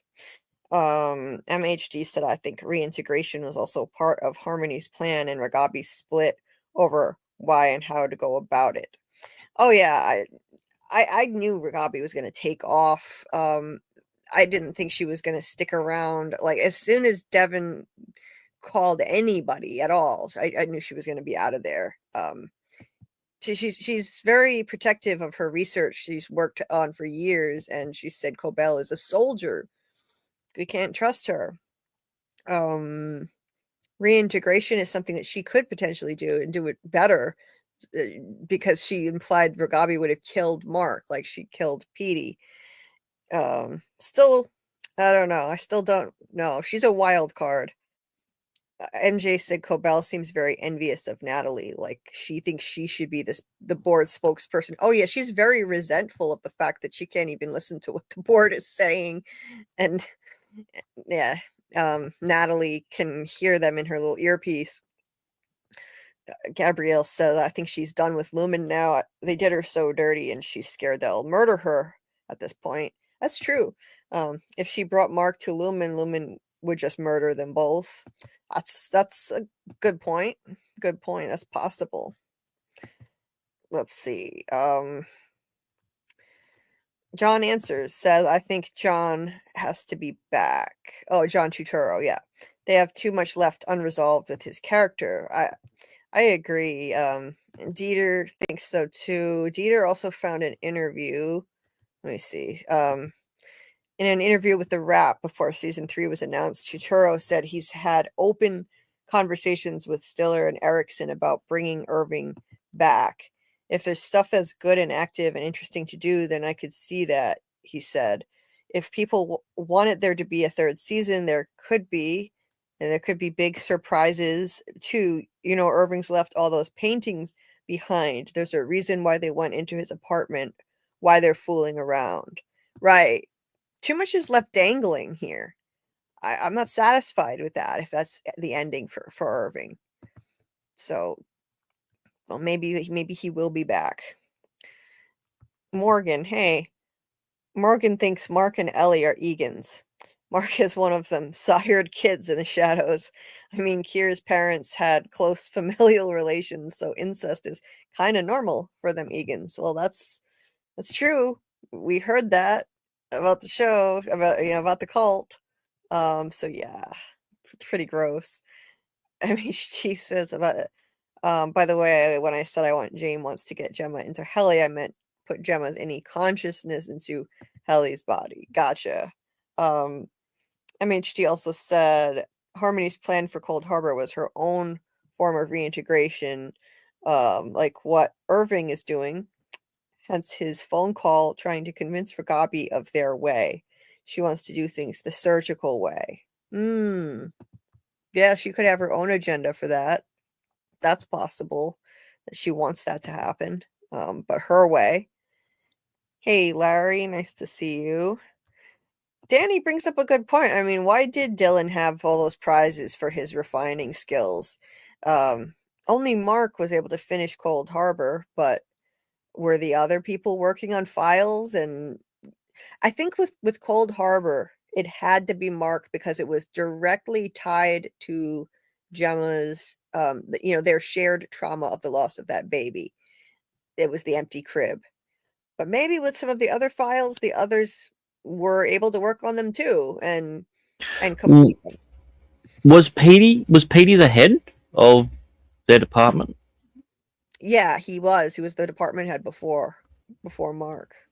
Mm-hmm. Yeah, that's actually a really good question because based on what they were saying, we were under the assumption that Mark was the only one that was able to really. Maybe it's his group, but if they'd already completed 20, let's just say 22 or 23 before Petey had left, that's not really on Mark. That would be Petey's doing as the leader. Right. You would think. Yeah. It's odd. Yeah. Maybe it just meant that, Petey was just running the department. He's the one who initiated Mark into everything and befriended him, got him to feel comfortable and happy. So you keep him happy, you keep him productive. So that's what I think his role was ultimately. Hey, AA, nice to see you. Danny said it makes no sense that Gemma has been going into the Allentown room for literally years, but Cold Harbor is supposedly a one visit and done. Well, we don't know that. I was assuming that if they were successful, they would have her go in more than once, but I don't know. It could be that it was a one and done. Like this was the ultimate test of her severance barriers. And if it worked, it could be a one and done. If she didn't remember anything, I think they might have called that a success. They were saying it's working. She doesn't remember the severance barriers are holding. She was confronting her deepest trauma, and she didn't remember that she lost that baby. So See, me, the thing of it is, to me, it would only make sense if it was Gemma in that room and not an innie. Like, why would just another innie doing a task for the first time be their end goal? because it was the ultimate test of the severance barrier. That's what they wanted to test. She didn't remember anything. Nothing was bleeding through. She felt it said that he said she feels nothing. It's beautiful as he's watching her, Dr. Maurer. So ultimately, I think the end goal might have been like the death of her Audi persona. If Mark hadn't interrupted her and she had just finished the task and left the room, it may have, I think it would have resulted in ego death, which was alluded to with the Chikai Bardo title name of episode 7. I think it may have ultimately killed her Audi, and she would be kind of permanently in innie mode with just flattened emotions. That, I think, was the end game, and the severance barriers would just hold indefinitely. She wouldn't have any memory of her previous life before she got there. That's what I was thinking this was all leading to. Unfortunately, will we ever know now? Because it was interrupted. Not that I wanted this to happen to her, but I did kind of want to see Cold Harbor be fully completed just to see what would have happened. Was that going to kill her Audi? Leave only her innie there? Maybe. But now we don't know. Hopefully we find out at some point. Montreal Ledger said, I'm pretty sure Drummond did give up on Cold Harbor. Well, yeah, he didn't give up willingly, though. He got beaten to death and shot. I would be fine if it was only Audi Irving as long as he comes back. I agree, Kelly. I want Irving to come back, even if it's just Audi Irving. Welcome back, Laurie. Let's see. Samuel said Irving's father and possibly Irving served in the Navy. Sonar/radar could have inspired the name. Oh, absolutely. I'm sure of that. And thank you, Panda Kalima. Appreciate you. Thank you so much. Please hit the like button if you haven't already. Thank you so much. You're so awesome helping out like that. Please do hit the like button, fam. I would appreciate it. Scott, I have 32 likes, but I don't trust YouTube with the counters anymore. Sometimes you have to refresh the page to see the actual total. Hey, Nightman, LOL. Let's see. Can you hear me? Yes, I hear you now. Oh, okay. Yeah, I don't know what happened. I was kicked off again. It's Crazy. okay. Yeah.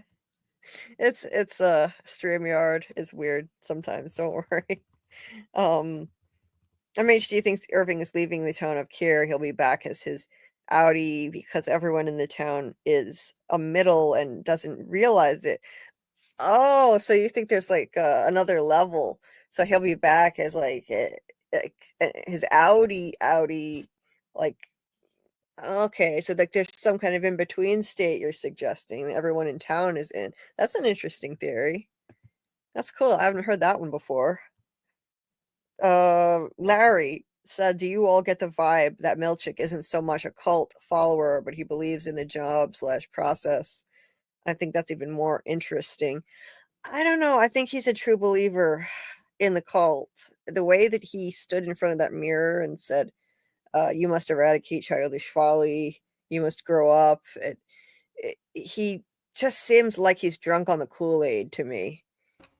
That was also a business. That was also a work-related issue as well. So I could see that he's just a corporate cult follower versus the kid cult follower, because we've never seen him say praise Kier or anything like that. And he did look at Mark with a little bit of disdain when he confronted him in the elevator, and he said praise Kier to his face. Mm-hmm. So I'm wondering if he's a little bit more multifaceted than he's just a true believer of Keir, but he's actually a true believer in Lumen versus Keir. He looked pissed when Mark said praise Keir in a derogatory way, though. Like, how dare you? He looked pissed to me. Like, I think this is likely that Milchick was raised by the Egans at a school for boys. Ms. Wong took over Milchick's job, and she's from the Egan School for Girls. Milchick may have been raised. We don't know anything about his past or his family or anything at all. So I think he could have been raised by the Egans and brainwashed. Yeah, that's what I think. But I don't think he's fully in the cult because he didn't truly appreciate the gift that they gave him of the paintings. That, I think, is a result of cognitive dissonance. He looked deeply uncomfortable with it, but he didn't know how to process that in his head, because I think he's a true believer, but then he was confronted with this really offensive, racist thing, and he didn't want to deal with it, so he pushed it aside. We have no idea. We have no idea if that would be considered racist in that world. I mean, as a viewer, we can clearly see the issues with it, but I'm wondering, because now more that I'm thinking about it, if he was truly a believer of that, he would have said he wasn't worthy of these paintings or anything like that, but he was genuinely upset by it or off put by it. So I still don't buy that he's fully in there. I mean, I'm probably wrong. I've been wrong on most of my theories so far, but I think it's I think that there's more to Milchick than him just being in the cult. I think he did find it racist. I think it's implied that he found it racist because he deliberately sought out Natalie to try to talk to her about it, and she's a fellow person of color. And he'd said to her something like, excuse me, something like, you know, I was wondering how you felt when you received your paintings. Did you feel... I forget how he put it, but how he wanted to know how she felt, another person of color. So I think it's implied that he found it racist, and he didn't know what to do with those feelings. What was that, Laurie? I thought I heard Laurie. Sorry, no. I was talking to somebody. Sorry. Oh no, it's okay. So yeah, because I was wondering if he sought her out because of that, or he just wanted to talk to someone else that he knew had the paintings, because she mentioned earlier that she got paintings. So, right. And so far from what he knows, because this seems to be like a gift that you only get at a certain time, and not a lot of people are talking about it. Yeah. So the only other person that he knows got a gift was her. So I didn't necessarily take it as a race thing. Though I think to us that was the point of it. It was supposed to make us as the viewer extremely uncomfortable. Oh God, yeah. But I think more so for him, it was I thought it was a test of if he was a loyal, soldier of Lumen or Keir. I mean, why else? See how he would react. I mean, why else would he be bothered by it, though? I mean, I don't see any other reason for him to be uncomfortable with it other than the fact that it's blackface here. So. Well, yeah, which makes me. I agree. So if he did seek her out because of that, I don't think he's fully in the cult then. Because if he was fully in the cult, that wouldn't matter to him. Yeah, but there's such a thing as cognitive dissonance. You have conflicting feelings. You can be in a cult and you're confronted with something that just makes you uncomfortable. That's how people wind up leaving cults sometimes. People do get out of them. It does happen. So that's my opinion. But Larry, and I get that. Larry, yeah. She didn't help, and she didn't comment or say a word about it. She just gave him a look like, what can we do? That was my interpretation too. She couldn't, she was too afraid to say anything. And he was so careful about what he was saying to her too. Very careful. And then right before his review as well. That was I would never have done that right before I'm getting a review. And the very first thing they talk about is him accepting the paintings. Mm-hmm. Yeah, they said that Very risky. that was one of the only positive things they said to him. That he accepted the paintings with grace or something like that. And So his that urine analysis was good. yeah, they're drug testing him regularly, I guess. Okay, um, it's so weird, but yeah, you know what? Yeah, the fact that's what Grant brought up there. Yeah, the fact that that was part of his performance review, that was a test. The blackface, that was a test of his loyalty to the cult and to Lumen, in my opinion. And the fact that he accepted it without vocally complaining, that was okay. He passed the test. Taming his tempers. Ooh, yes, yes. He handled it calmly. He didn't have a big reaction. Yeah, great point. Because taming the tempers for them, like they've been doing it the old-fashioned way all this time. For them, it means basically, in my opinion, brainwashing. And they've been doing it for a long time. That's like Harmony and Sissy, that her aunt Sissy. They were brainwashed the old-fashioned way, and I'm sure they did the same to Melchick. So they're trying to desensitize people the old-fashioned way, tame the Right. tempers, Right. push your emotions down, compartmentalize them. Remember how Sissy locked away her sister's room, and she said it can't be opened until all of us will sit with Kier or something like Right. that. That was symbolic of her locking away her pain over her sister's death. This is what the cult does, Right.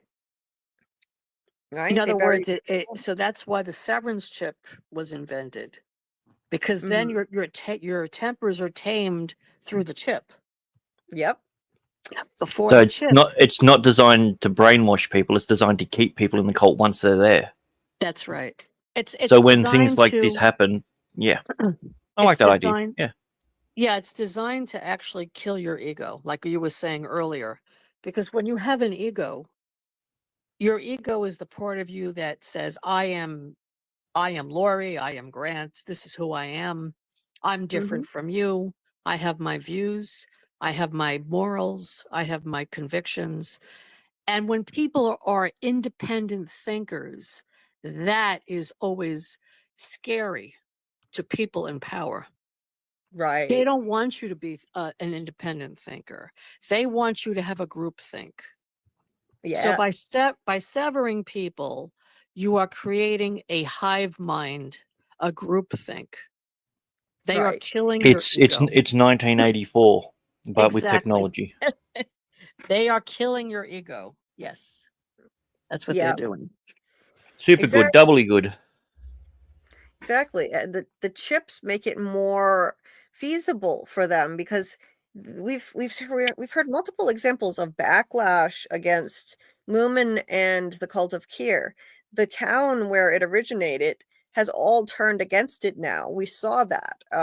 That town, Salt's Neck, where Harmony grew up. That's where the original ether mill was, where Kier worked. Her friend said that basically Sissy is the only one in town who still follows the 9, meaning the 9 core principles of Kier, and that makes her an outcast, he said. So people have turned on this, and there's also prejudice against severed people in society, as Dylan was turned down for a job as soon as the guy found out he was severed. People are suing the company for things like getting pregnant while being in Annie in season 1. They're fighting in Congress over it. It's controversial. So I think this Cold Harbor project was a way to show the world, no, look, we're trying to help you. We're trying to cure your pain. Their motto is a cure for mankind in Latin, remedium hominibus, on all the license plates in Kier.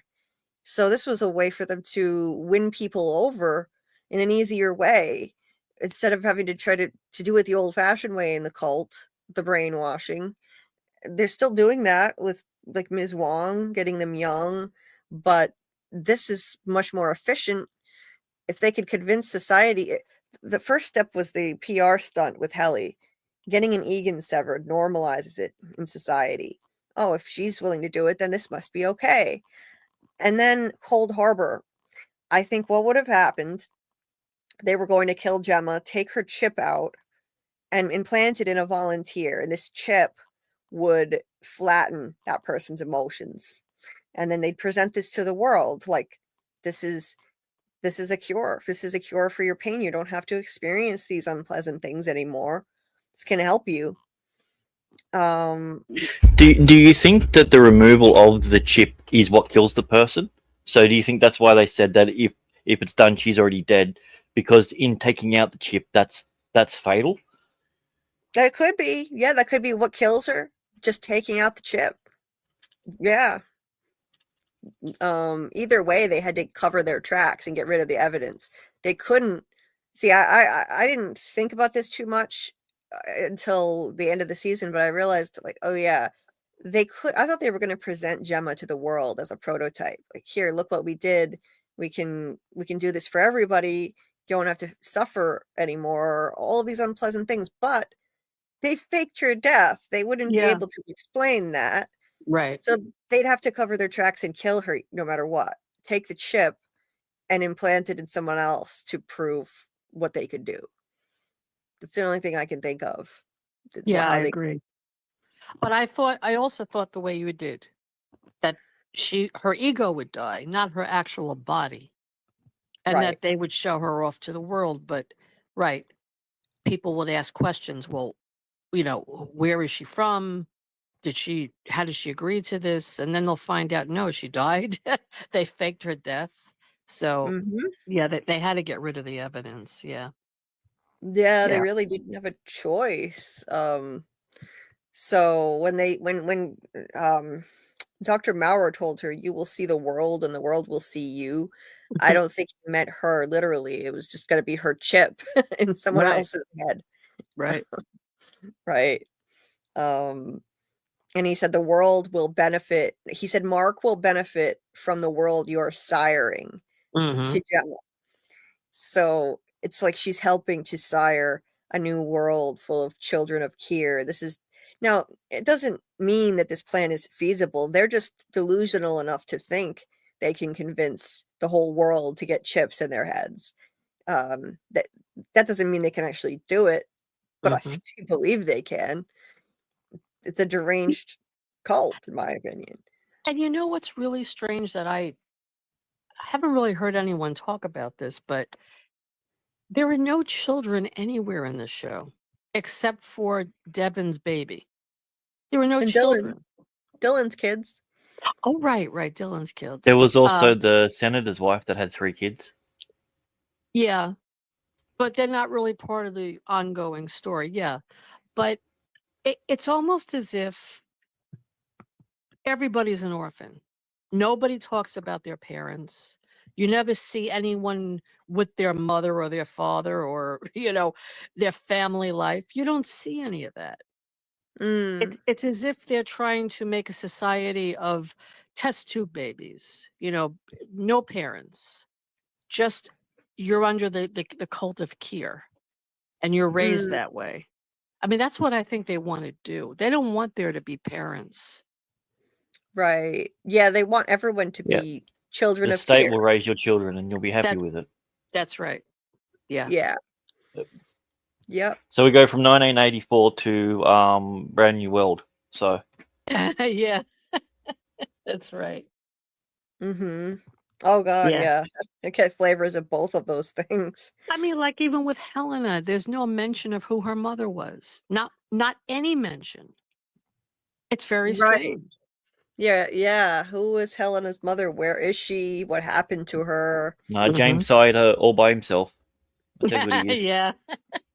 A donor. There was a donor that carried her for 9 months, and that was it.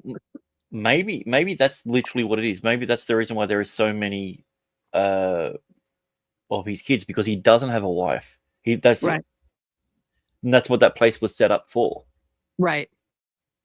Right. Which would make sense. That's the reason why that Rickon's kid was there. Yes. Remember we were saying, how could they afford that? Yeah, Rickon is probably of that lineage. he could Yes. be. He could be. I mean, how did he? Why was he going to an any birthing retreat with Devin? It's weird. It doesn't make Yep. any sense. They had Right. security there to keep people. You can't, not just anybody can get in there. And That's Harmony right. had to lie and say Devin is one of James' women or something to get in. Right. So it does raise questions about Rick, and he could be some kind of relation. Yeah. So, Oh, I think so. And he and right. Drummond, they looked a lot alike. I mean, they could be brothers. He and they do look a lot alike. Oh yeah. Yeah. And it like makes sense. One loves big words, one hates them. yeah, that's right. They're like the foils to each other. Interesting. Yeah, but it makes sense now because there's no mother anywhere. The only mother is Devin. That we know of. Oh, of course, Dylan's wife. Yes, Gretchen. But really, there's no talk about mothers or fathers or family or parents. Nothing like that. It's very And strange. And even when there are children, look what they're doing. They're already indoctrinating the kids. There was a clue, a little Easter egg to that Scarlet noticed when we were looking at Dylan's house. His room, his living room with the kids. There was a Kier doll laying on the floor. So they're indoctrinating the kids from a young age. That implies Dylan and his family are in the cult of Kier. Why else would they have a Kier doll for the kid? That's right. Right. So that says a lot, and the way they even talk, they talk funny too. They don't, Dylan and Gretchen, they don't talk like typical people of the present day. Like Dylan said that indecorous word, like that's not a typical word we use in conversation. No. Gretchen said to Dylan, and I thought this sounded weird too. When Gretchen confessed that she kissed Annie Dylan, she said to Outie Dylan, "You were adrift." You were adrift? I mean, who talks like that? I think they're cultists. I really do. And she Yeah. dresses like a cultist too, if you ask me. Very old-fashioned. Yeah. Very, Yeah. very reminiscent of when Mark said to Helly, well, they joined bodies. I can't remember the term that he used about them having sex. It reminded me of that when she was saying Sharing, that. Yeah, sharing Vessels. vessels. We're sharing Yeah. vessels. Yeah, we shared vessels. Yeah. Super weird. And also, Rickon said the same thing in his book. He mentioned vessel. Yes. When he was talking about sex, he said something about vessels. Yes. So they all have a certain Egan speak. They do. Right? They do. The way Rickon talks. Yeah. But MHD. Helena doesn't have Egan speak. I don't think No, Helena have said. Did she ever say anything that was? there Trying to was remember. one thing.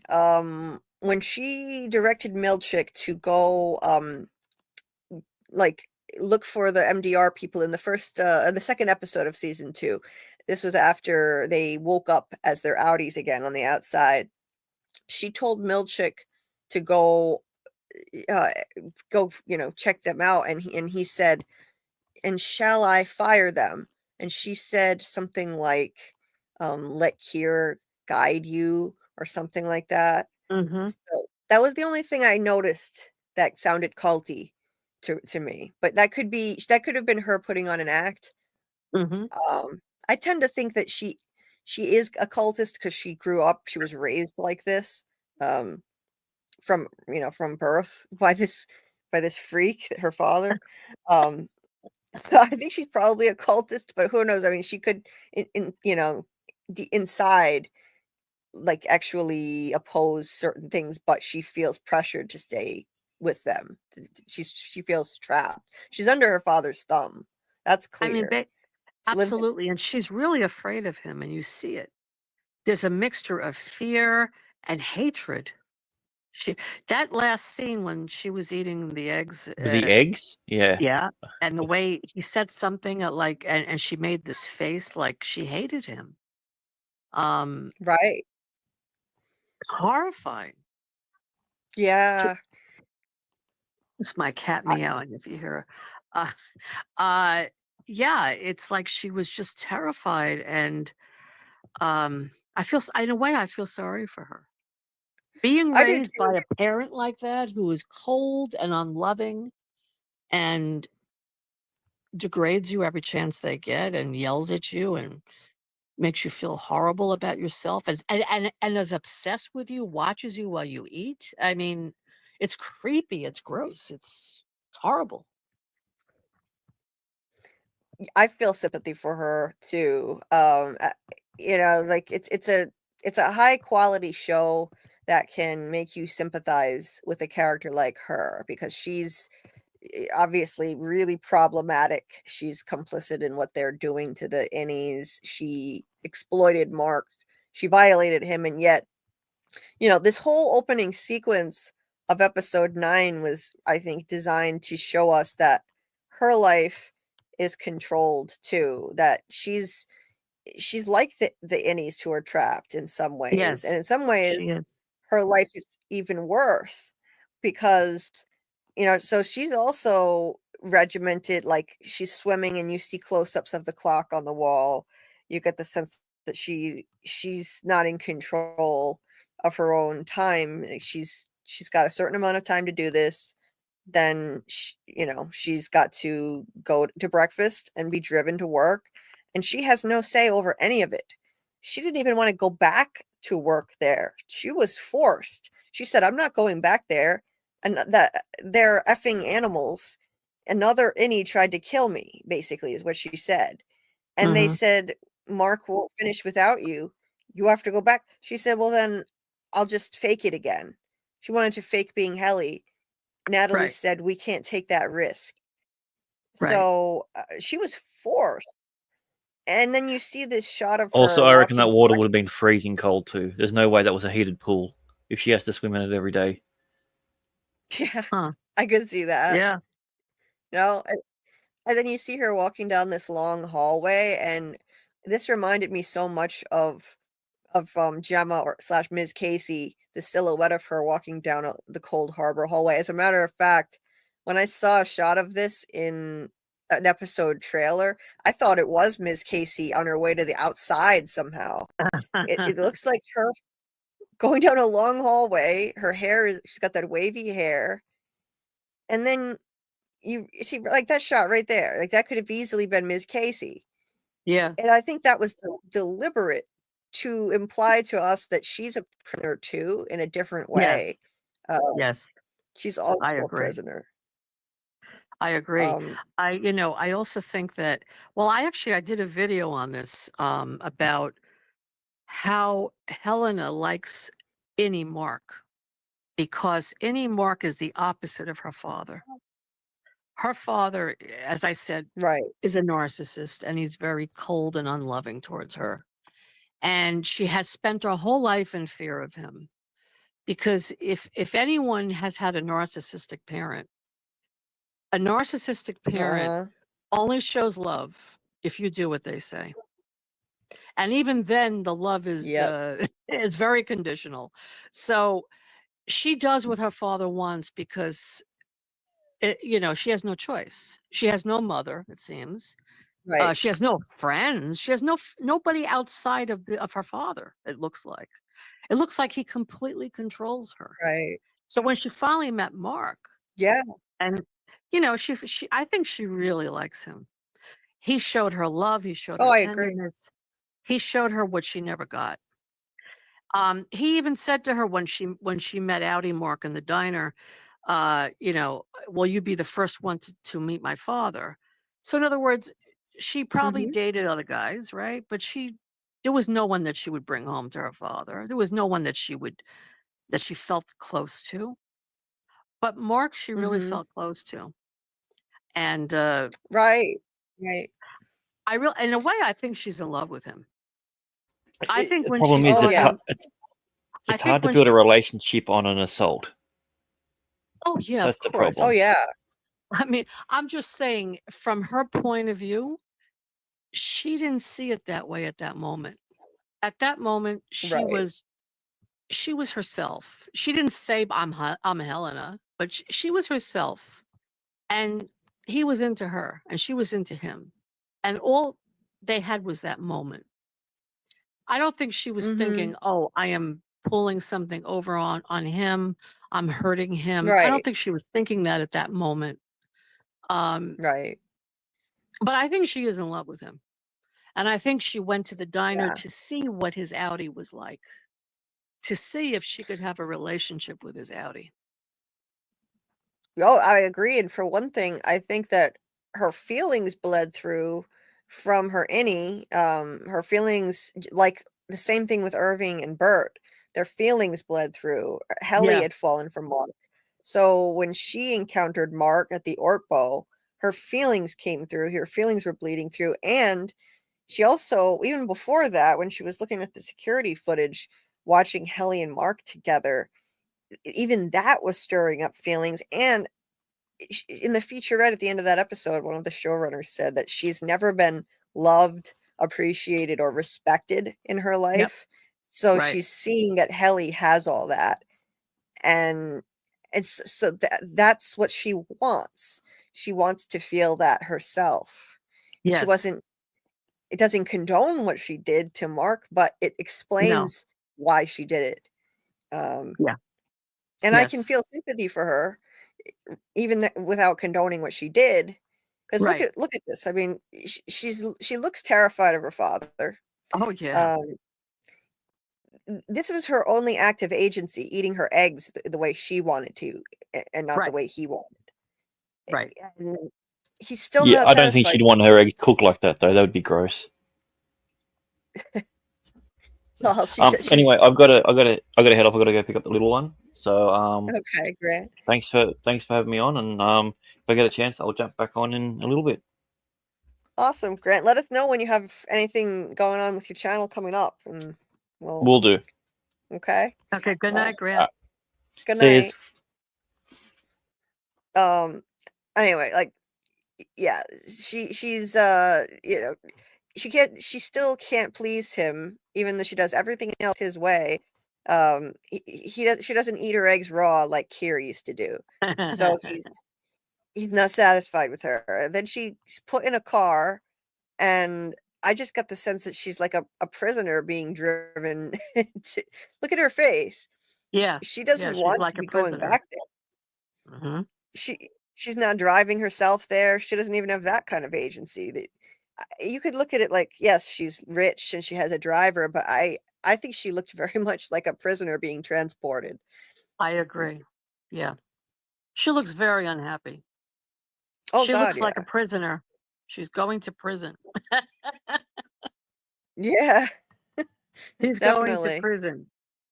And she didn't want to be severed, obviously. Her father forced her into it. They keep forcing Oh, I her to go agree. back there. Um, Mhm. so I do feel sorry for her. I think she really has had a hard life. She hasn't been given any love. Cobell. Now let's talk about Cobell for a second. I didn't know when I watched Woe's no sorry, the episode where she went home to what was that place called? Creek Nest Neck? Salt's neck. Salt's Neck. I thought her mother got sick from working in the factory. But her mother actually was an addict. She was a drug addict. I didn't know that. Her mother was huffing the ether all day. Oh So yeah. that caused her to have lung issues and needing to be on oxygen. Now that's a huge difference from a mother who just got sick from the fumes of the factory. Her mother was an addict, so her mother didn't give her any nurturing, any love. Her mother was sick most of her life. So she didn't get nurturing. Helena didn't get any nurturing. Mhm. And this explains why they're very cold-hearted in certain ways. But with Mhm. Helena, she has a certain softness in her. And you see that with Mark. Right. With Cobell, we haven't we saw glimpses of it, like when she was Mrs. Selvig, you know. she got into this part of her that she channeled this part of her. But yeah, it's really a show about a lack of maternal nurturing. I see. You don't see Mm, any of that. You're yeah. seeing a patriarchal, lumen influenced society. Right. Oh, absolutely. Um, and while they have had 2 female CEOs, the majority have been male. I noticed that some of I think the years that were printed on the statues of the wax figures of the women CEOs, they weren't there as long. They weren't in power as long. Mhm. Um, it definitely seems patriarchal to me. Oh, Doug popped in the chat. Oh, He hi, Doug. Hi, Doug. He's saying "Hola" from Spain. He's he's having ¿Cómo estás? nice to see you, Doug. I think he was just popping in really quick, but always nice to see Doug. He's enjoying a trip in Spain right now, and he'll be back in a couple of weeks. So,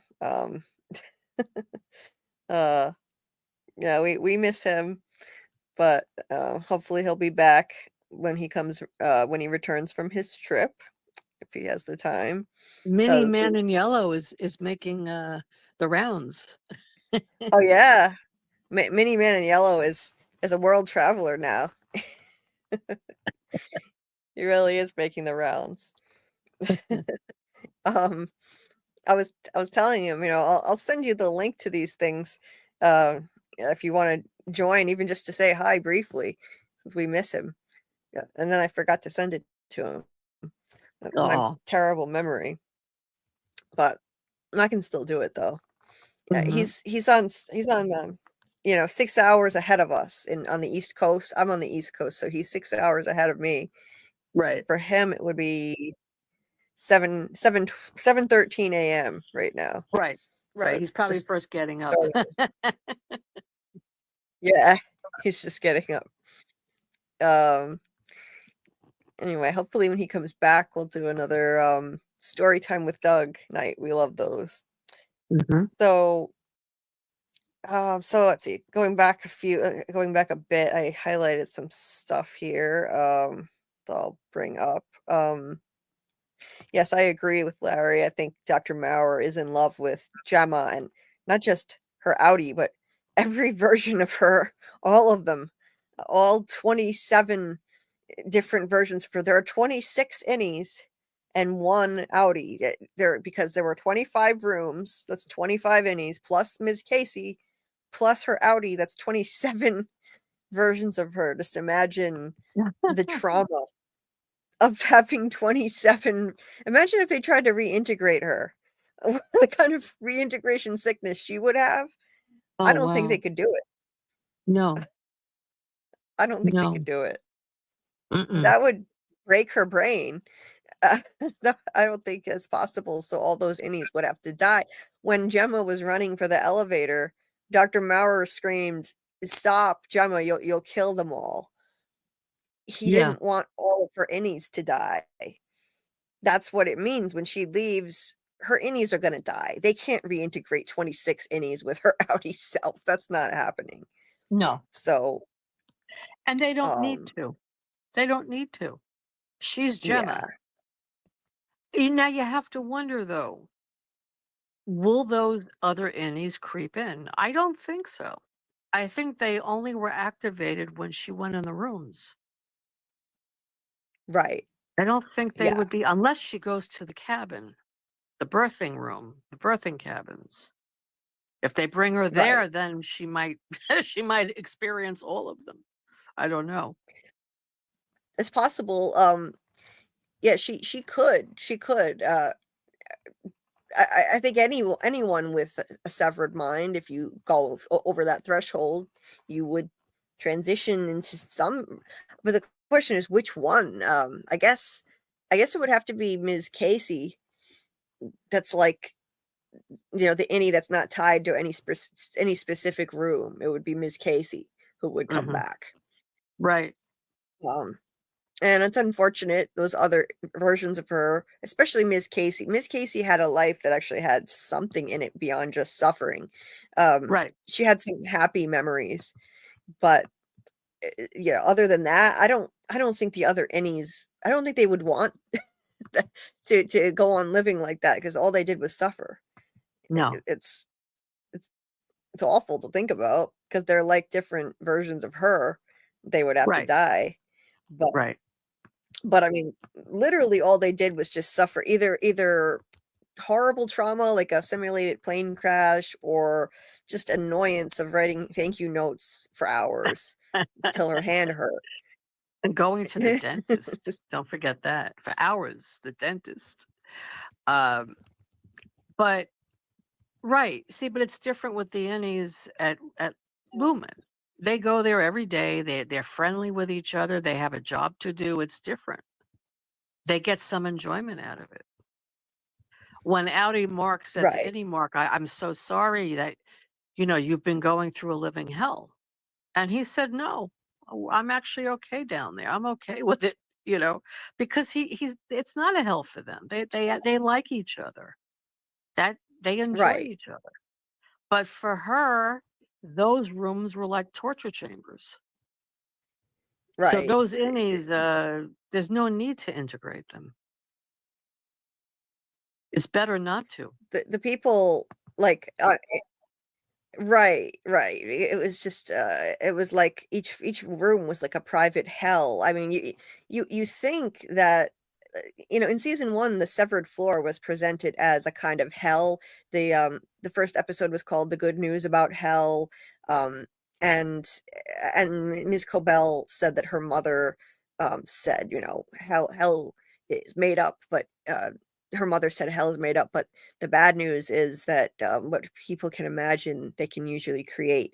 They were implying that the severed floor is like hell, and they're trapped there. And it seems awful, yeah, but then you do see that they have quality of life. They have a kind of family unit there, and you just don't have that with Gemma's innies. There is no quality of life in any of those rooms at all. No. Zero. No. There's just Dr. Maurer, who may have been taking advantage of her for all we know. Oh my God, can you imagine? Might have. Oh. Especially in the Christmas room. Because in the Christmas room, he was supposed to be her husband. Right. He could have gotten away with it, and he made her say "I love you" back before she left the room. Like, that was unsettling. So I don't think any of those lives would had any quality in it whatsoever. It was just nonstop suffering. Now this is the true hell. So it's like the severed floor is one layer of hell, and this is a much deeper layer of hell. This is the true hell. But you wonder, these innies, did they have names? Did they have memories? I mean, other than of the chamber of their torture, was there anything liberate them. else? What? Liberate the innies. Well, yeah, I was just gonna say we're judging it based on what we see, but don't they have a right to exist also? Yeah, even though they've been traumatized. And you also don't know what the pain is, because they've had a lot of it and they don't know that's their experience of life. Right. So maybe the times before that, when they're walking through the hallway or something, is a good time for them. Maybe. That's true. And maybe interacting with Maurer wasn't entirely terrible for them. Interacting with that nurse in the hallway, though she seemed like an awful person. The doctor didn't seem all that great either. No, they both were awful.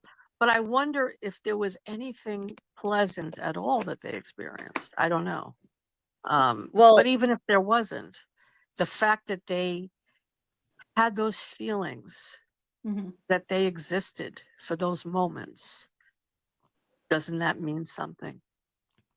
It does. I think ultimately it would break her brain to try and integrate 26 innies with her outie self. I mean, just imagine all that trauma. You'd be screwed up for the rest of your life. Oh yeah. Because Right. like Mark was saying to Innie Mark when they had that conversation in the cabin, he said, when we reintegrate, we would share memories, and he said he would share his trauma, but the good stuff too. Well, that goes both ways. The Innie's trauma would also be shared, and it would be a whole lot of trauma for her. Oh yeah. Oh yeah. A massive amount of trauma. No, she's better off not reintegrating. I think It's so better too. not to have that. Scott had made a comment earlier that I highlighted, and I was gonna. We got sidetracked. I was gonna read it, but he said ultimate power corrupts. Absolutely, yeah. That includes their powers of perception too, apparently. Oh yeah.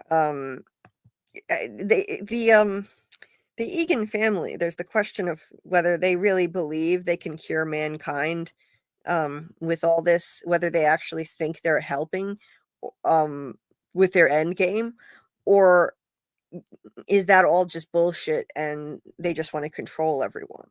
They Just having that ability just want to to control. control everybody. That's my opinion. That's what I think too. Yeah. You look at But any they're going to cult. sell it to people that way. They're going to say, hey, guess what? If you are severed, you won't have any more depression. You won't have fear. You won't be anxious. You won't have Yep. phobias. Yep. This is a great thing for you. And that's how Yeah. they'll introduce it to people. So people will want it. Yes. Oh, you have test anxiety. You have to take a test. No problem. We'll sever the anxiety part. You'll take your test. You won't feel anything. Childbirth. You don't want to feel the pain of childbirth. No problem. We'll do this for you. That's a way of introducing it. But then once they develop it more and more, eventually the goal is ego death. They want to destroy that part of you that sets you apart from everybody else. I think so too. Mhm. Yeah. Right now they can only they can get rid of someone's innie by firing them, maybe taking their chip out, but up till now they haven't been able to remove their outie self, and that's what I think the ego death means. Why Yes. they named that episode Chikai Bardo. It's the whole process is supposed to be leading to ego death in Buddhism. Right. So the death of their identity, what makes them who they are, and yeah, so their outie self, in other words. That's what I think they were trying to do with Yep. Cold Harbor. Yeah. Let's see. Because if you can, that's why it's interesting. Rickon wrote that book, The You Are. It's about who you are. You count, you. Yep. And that's not what Lumen wants. Lumen wants a groupthink, a hive Right. mind. So Right. I think ultimately they want to destroy the outies because that is the ego. They want you to be purely severed innies. So you go to your job, you do your job, you have no thoughts about your job, you're not thinking about your parents, you're not thinking about your kids, you're not thinking about anything but that job at that moment. That's it. Right. Yeah, I agree. It would make them sheep, and if they could convince enough people to do this, it would eliminate all these problems that they've been having with the whole Mind Collective protesting against Severance, prejudice in society against Severance, people suing the company, and the town where this cult and the factory were born, even that town turned on them. So I think this is their way Right. around all that. Keeping control of the cult. Right. And also selling it to businesses. Oh, you're Mhm. worried about employee absenteeism? You don't have to worry about that anymore. You don't have Yeah. to worry about people taking vacation days. You don't have to worry about any of that. You're gonna have cheap labor. Think about So all it's the a way, applications for this that they could do. yeah. Yeah. So you're gonna have cheap labor. You're gonna have a workforce that's fully dedicated to you that day, doing whatever you want. No protesting. No debates. Whatever you want, they'll do it. Mhm. And they keep Kira's cult alive also. And they Mhm. integrate it into Lumen as, we're doing this for Lumen, we're doing this for Kira. Yeah. Um And like, I mean, like Scott, I agree. Like they may actually believe they're doing something to save everyone. They're I think they are delusional and they may be drunk on their own Kool-Aid.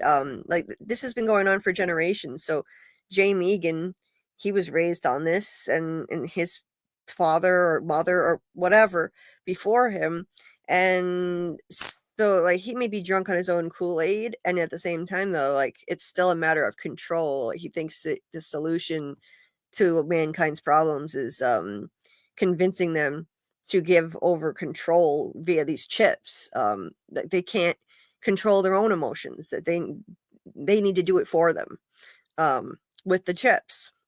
So, yeah, you look at any cult, it always comes down to control, and power is always abused by the people at the top. Look at what I mean, what James is doing, siring children in the shadows. I mean, this is some really sketchy, creepy stuff. Are these women being trafficked? Like, what's going on here? How is this, like, is something that's happening willingly, or is he trafficking women, sending them to these cabins? Who knows? Uh, Cult leaders do this kind of stuff all the time, abuse of women. I mean, it could get pretty dark. Oh, I Uh, think that's exactly what it is. I think they're brainwashed into having his children. I don't mhm. know what they're being told, but they're being brainwashed. Right. Like kind of like cult leaders often have these harems of women. It's so common for leaders of a cult to exploit their position of power to get women Hmm. to sleep with them and Right, have orgies with them. right. Like there was Nexium years ago, several years back. There was a huge scandal over that cult Nexium, and there was this guy who was at the top of it. It was a pyramid scheme, and he was at the very top.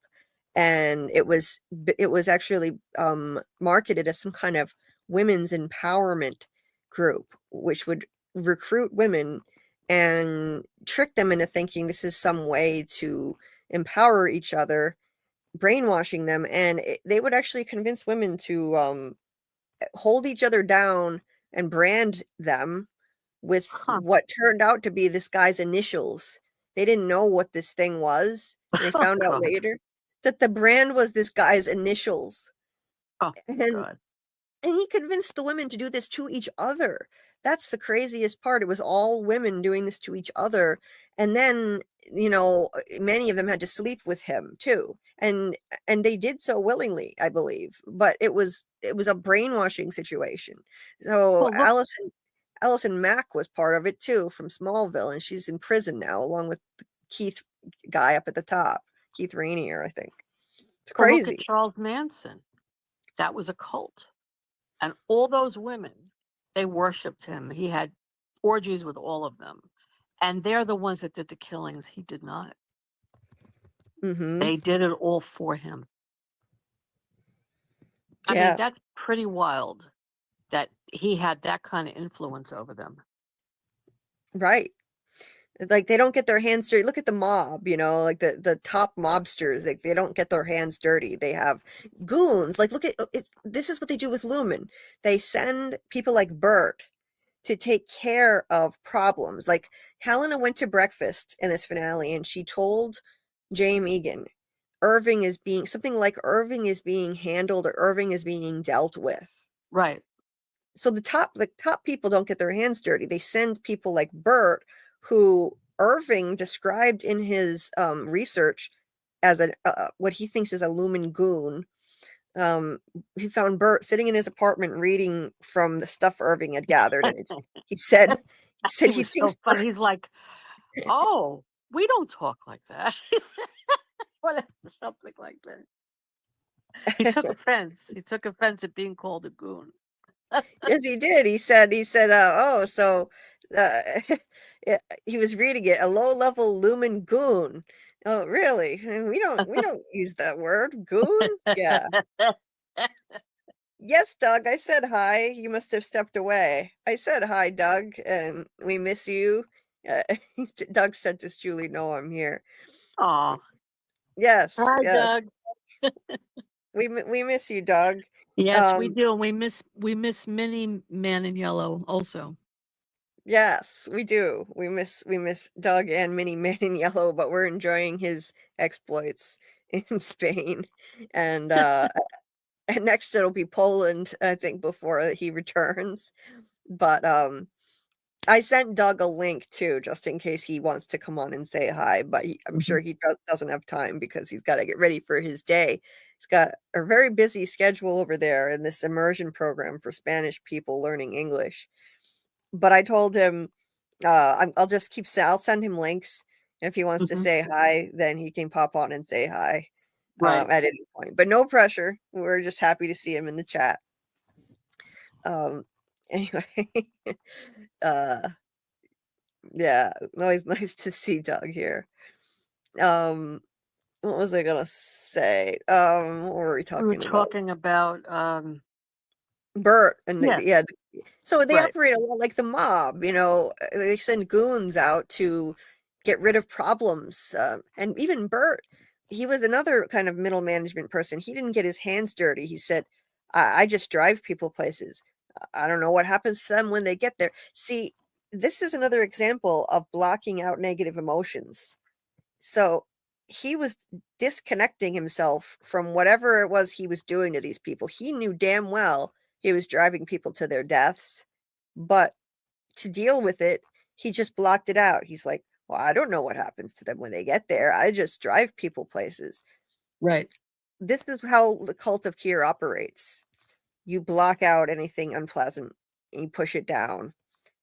And yet deep down, he knows that what he's doing is unconscionable. That's why he says, and I believe this story. He admits that he became severed so that he could feel what it was like to be innocent again.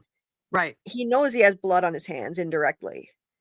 Yes. And so he got severed and he never expected to fall for Irving. I think that was real and genuine. So yeah. So you think those feelings bled through to him also? I do. I think the feelings bled through. So he spared Irving, in my opinion. Right.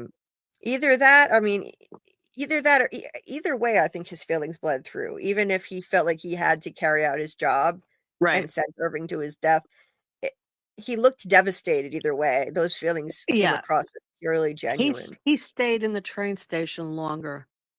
And that's another clue to me that he sent him to his death, because he sat there and he knew this was it. That's good point. Yeah. You know, yes, he said, look, I got severed. I wanted some part of me to be good. And that good part of me fell in love with you.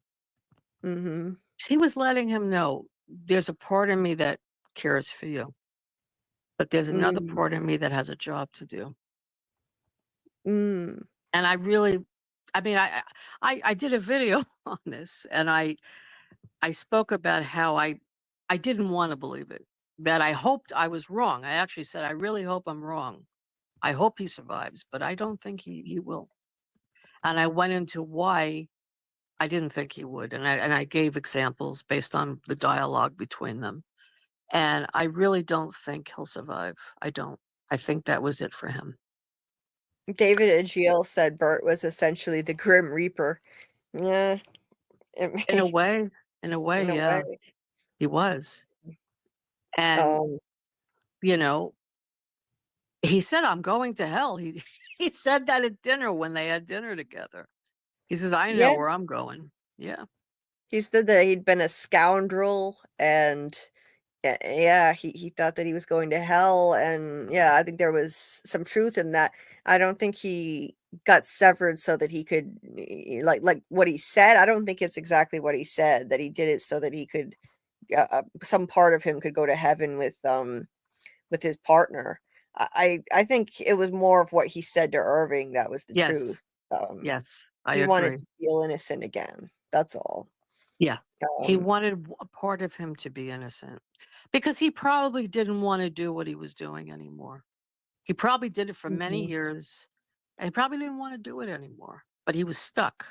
Couldn't get out of it. It's like being in the mob, right? You can't get out of it. Yes, Because if you get out of it, you're dead. exactly. You can't get out of it. Exactly. Once you're in for life. Yep. You're stuck, or yeah, they will Yep. kill you. That's absolutely right. Right. And it's sad, like, I feel sympathy for him even knowing he's done such Yep. horrible things. Like, that's how Right. great this show is. I feel sympathy for him too, because I think that Yes. he was probably duped into being part of this cult as well. So Right. he was also a victim. The characters are Where's so rich in this show. They're so well written that Yeah, they could be the most despicable person, yet you feel something for them. And that is yeah. great writing. That's great writing. It's not about cartoonish villains at Mm-hmm. all. Right. Yeah, they play with things like, having Bert sit in front of a roaring fireplace, which made him look like the devil, and Yeah.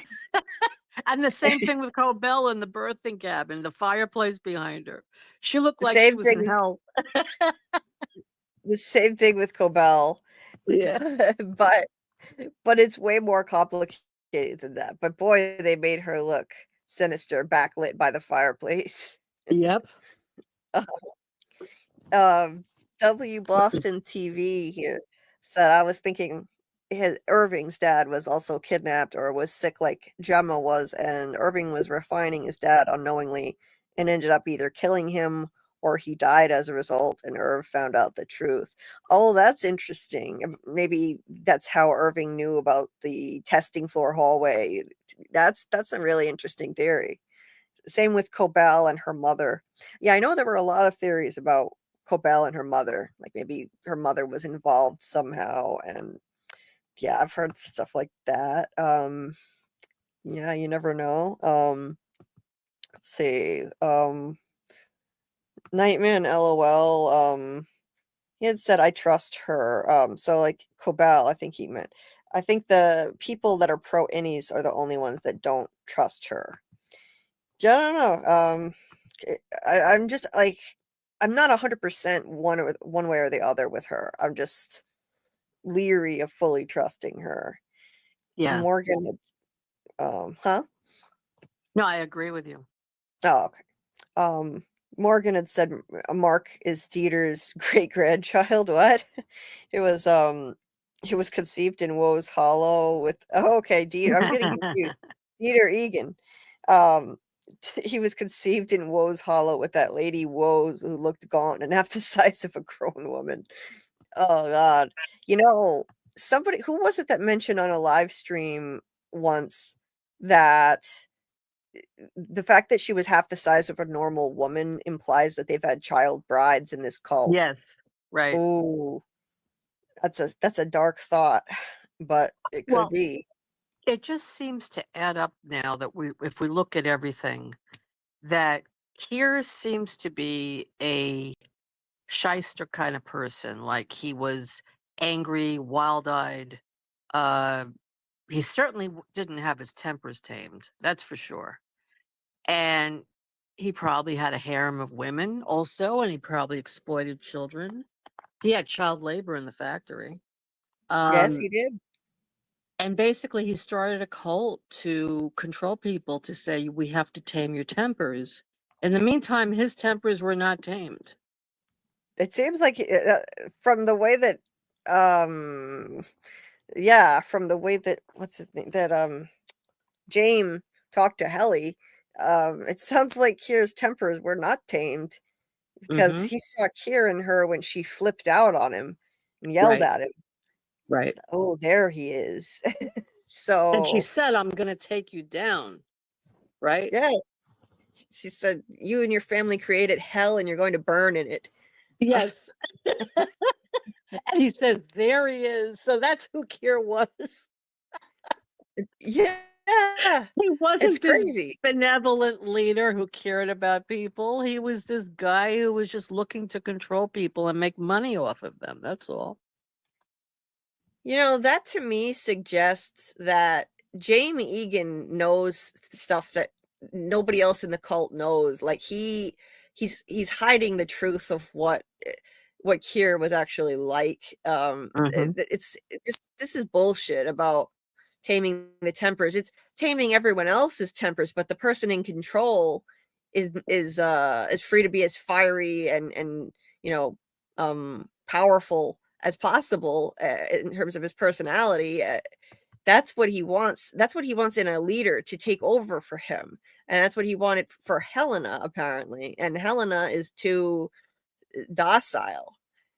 So And remember yes, when they were at the Ortbo and Helena started laughing when Milchick was reading that story about Dieter and all that? Because she knew it was bullshit. oh yeah, She knew that. She knew it. oh yeah.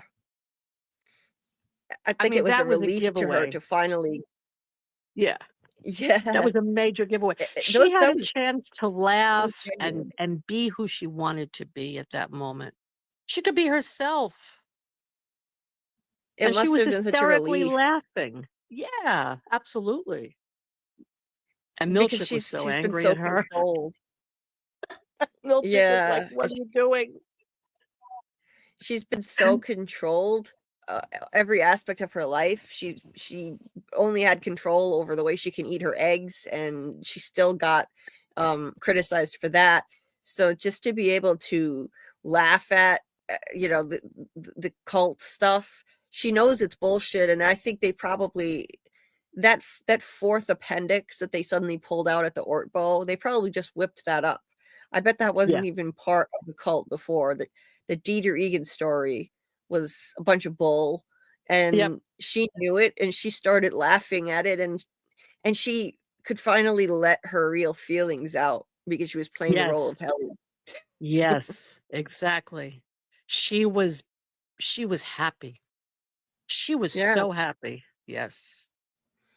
I think Yes. so. I think so. I think she was being the Helena who she really is deep inside. I The agree. Helena that we see, the cold Helena, the Helena that is very businesslike and cold and just shut off from her feelings, that's not who she really is. No, she's She holding all has that to be inside. that. She has to be like that in order to survive around her father. She's Mhm. gotta shut down when she's around him.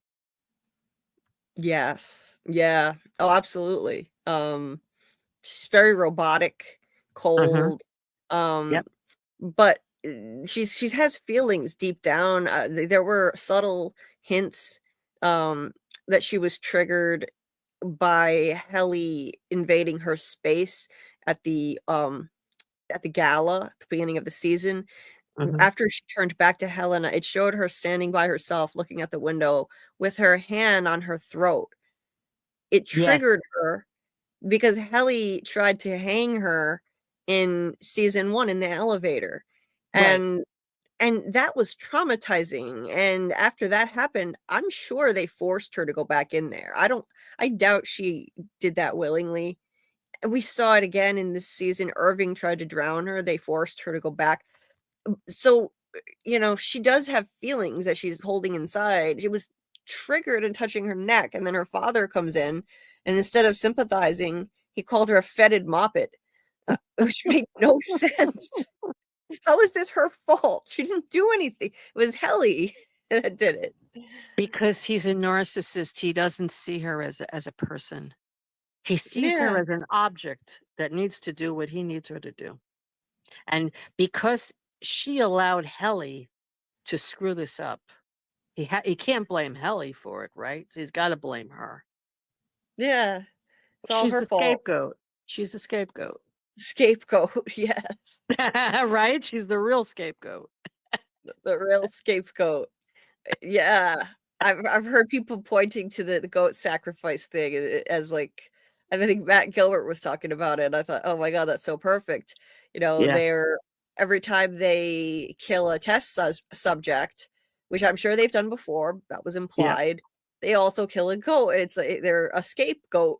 They have to die for Kier. Like that's why I think this is a cult. I saw KP was in here earlier. I meant to highlight. It's pretty clear to me that this is a cult. He was saying that they never said cult in the show, but I can't find his comment now. I was going to highlight it, but they never said cult in the show. But in season 1, we were already getting vibes from Harmony kneeling in prayer in front of an altar with Kier's face. And then season 2, it became much more overt with lines like praise Kier, and when Irving got fired, they had that funeral and Milchick said, we should thank Kier for our time with him. They're replacing God with Kier. Right. That indicates it's a cult. And Yes. Sissy's behavior when Harmony went home and interacted with Sissy. Sissy's the only one who still follows, they call it the 9. Right. Meaning the 9 principles of Kier. It has all the earmarks of a cult. Oh, yeah. Yeah. I was shocked by how obvious they made it, actually, in season 2. Like, they made it much more blatant than it was before. That this is not just about a company. No. This is much more than that. This is a cult of personality. Oh, hey, K. Brew. Where did I see your comment? Hey, K. Brew said, this series blew my mind like Jacob's Ladder on roids. It's a mind-bending one. W Boston TV. Kier, create a community that believes as he does, and he can never do wrong or be wrong. Right. Yeah. And he loved his ether.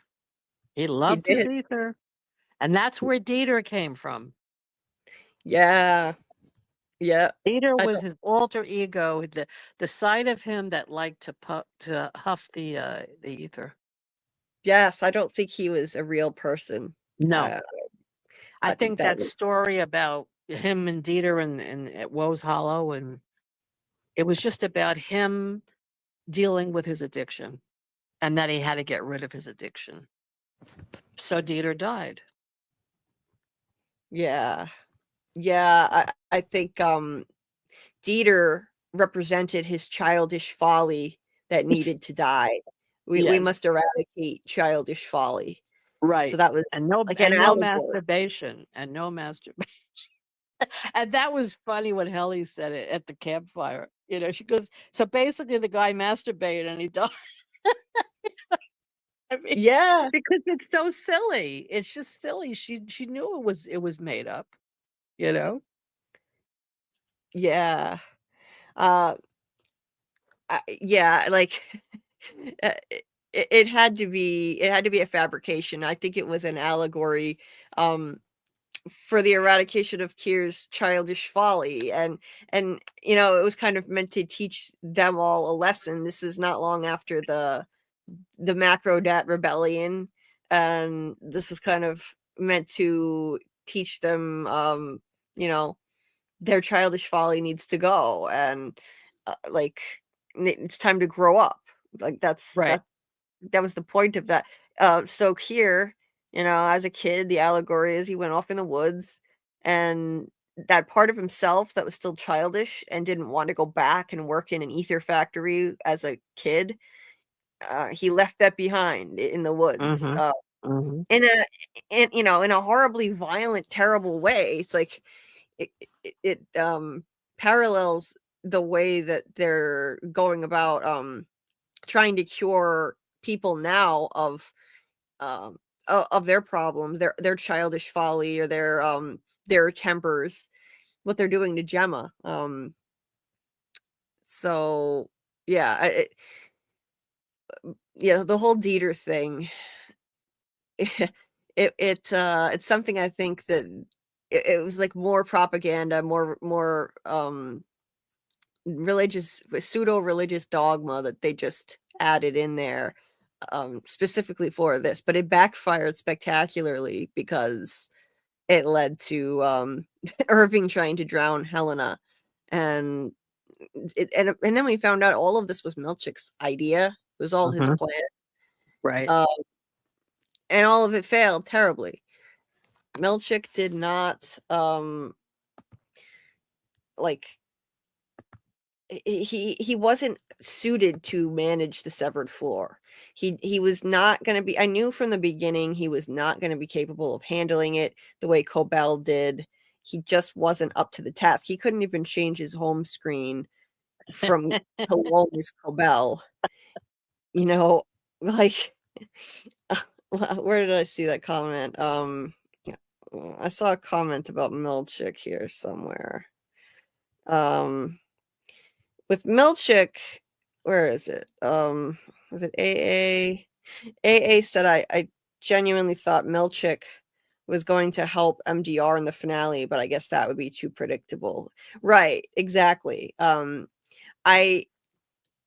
think that would have been too predictable. It would have been too easy. I think Milchick is a true believer in the cult, and even though he's also, I agree with this, that he was bothered by the paintings and looked to Natalie for help or some type of advice, but she just gave him that look. She communicated with her eyes how offended she was, but she was too afraid to say anything.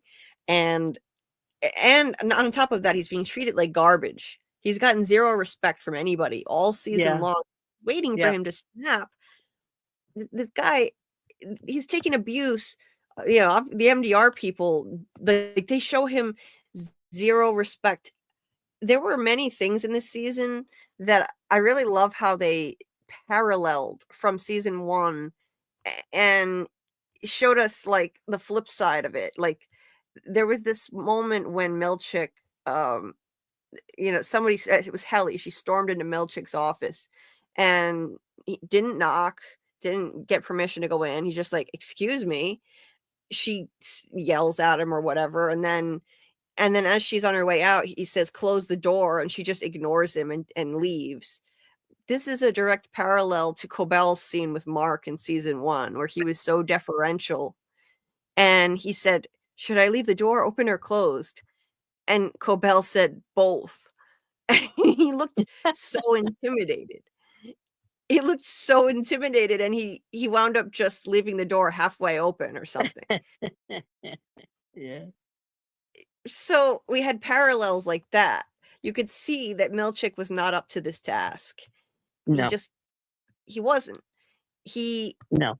I think he has too much humanity, and he treated them with too much compassion.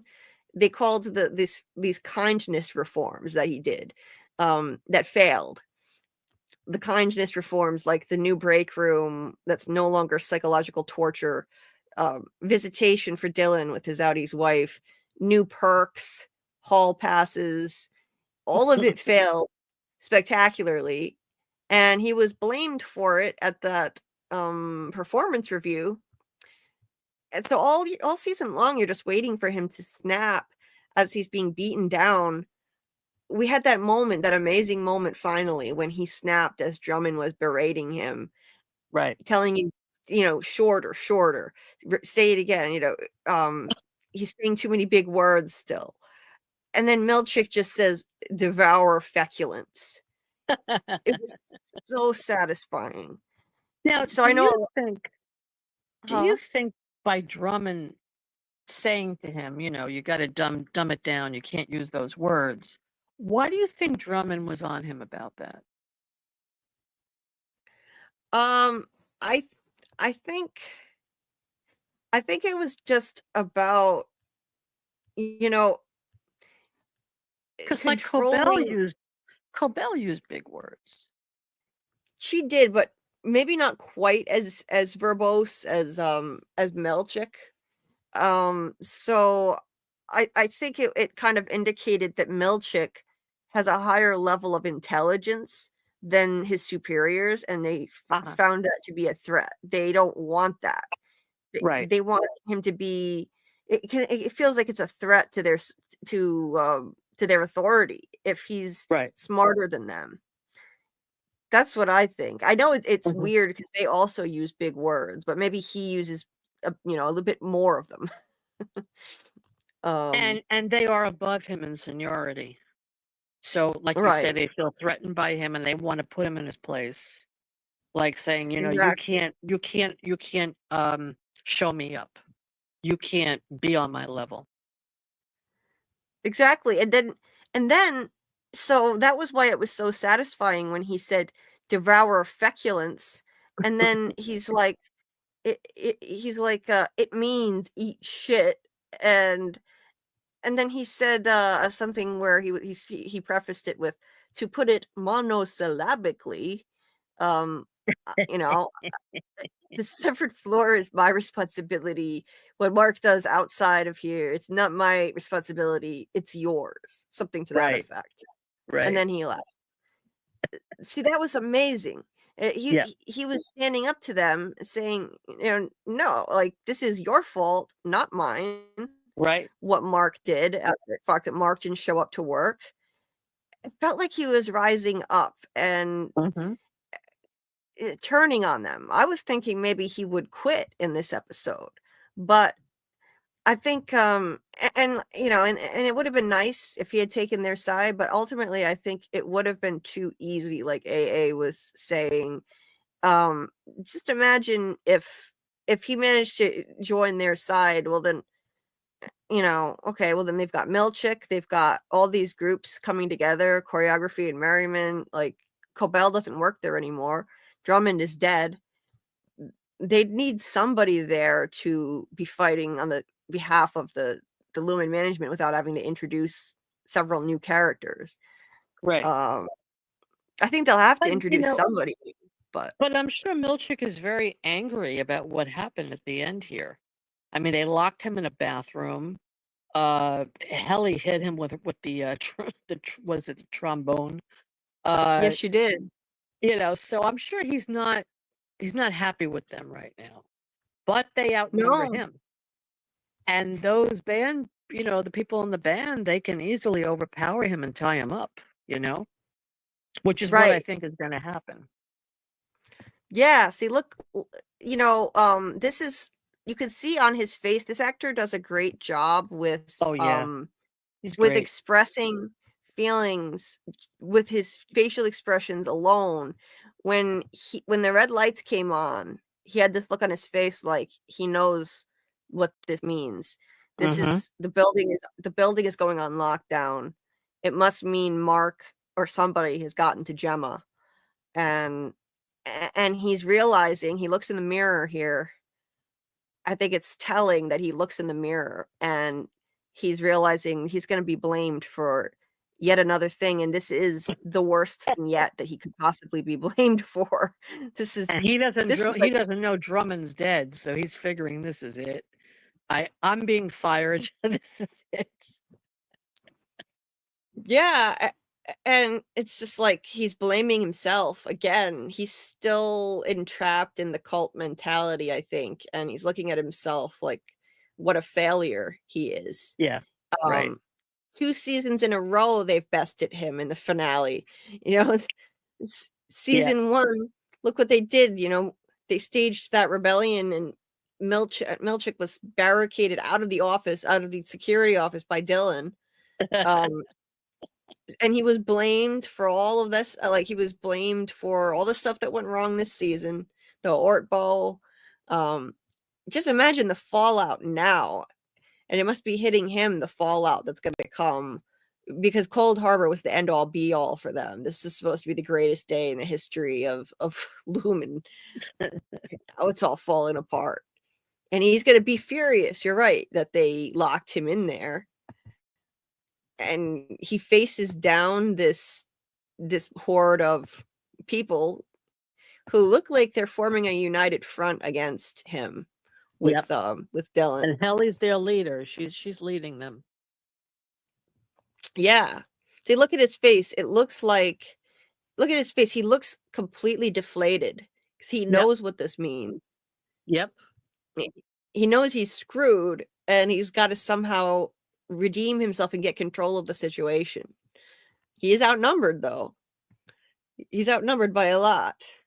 Yes. It would have been nice to see him fully rise up, but I think it's going to take longer. I think ultimately by the end of the series, he'll be redeemed, but it's Yes. not going to be that easy. No. It's not going to change overnight. And you have to wonder, we don't know much about him at all. We don't know anything about his personal life. We don't know who he really is. We only know the Lumen milkshake that we see at work. That's all we know. We know he has a motorcycle. We know he's got a cool helmet. We know that he goes to see the Audis when he needs to, but that's all we know. And you have to wonder, Right. what is his personal life? Does he have a significant other? Does he have family?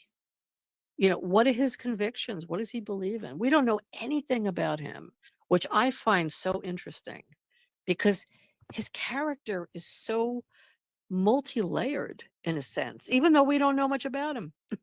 It's very interesting. Right. I would love to do a video on looking at who he is, but there's not enough to go on right now. It would be all speculation, I Right. mean, what I can tell you from what I've seen is he needs a very controlled environment.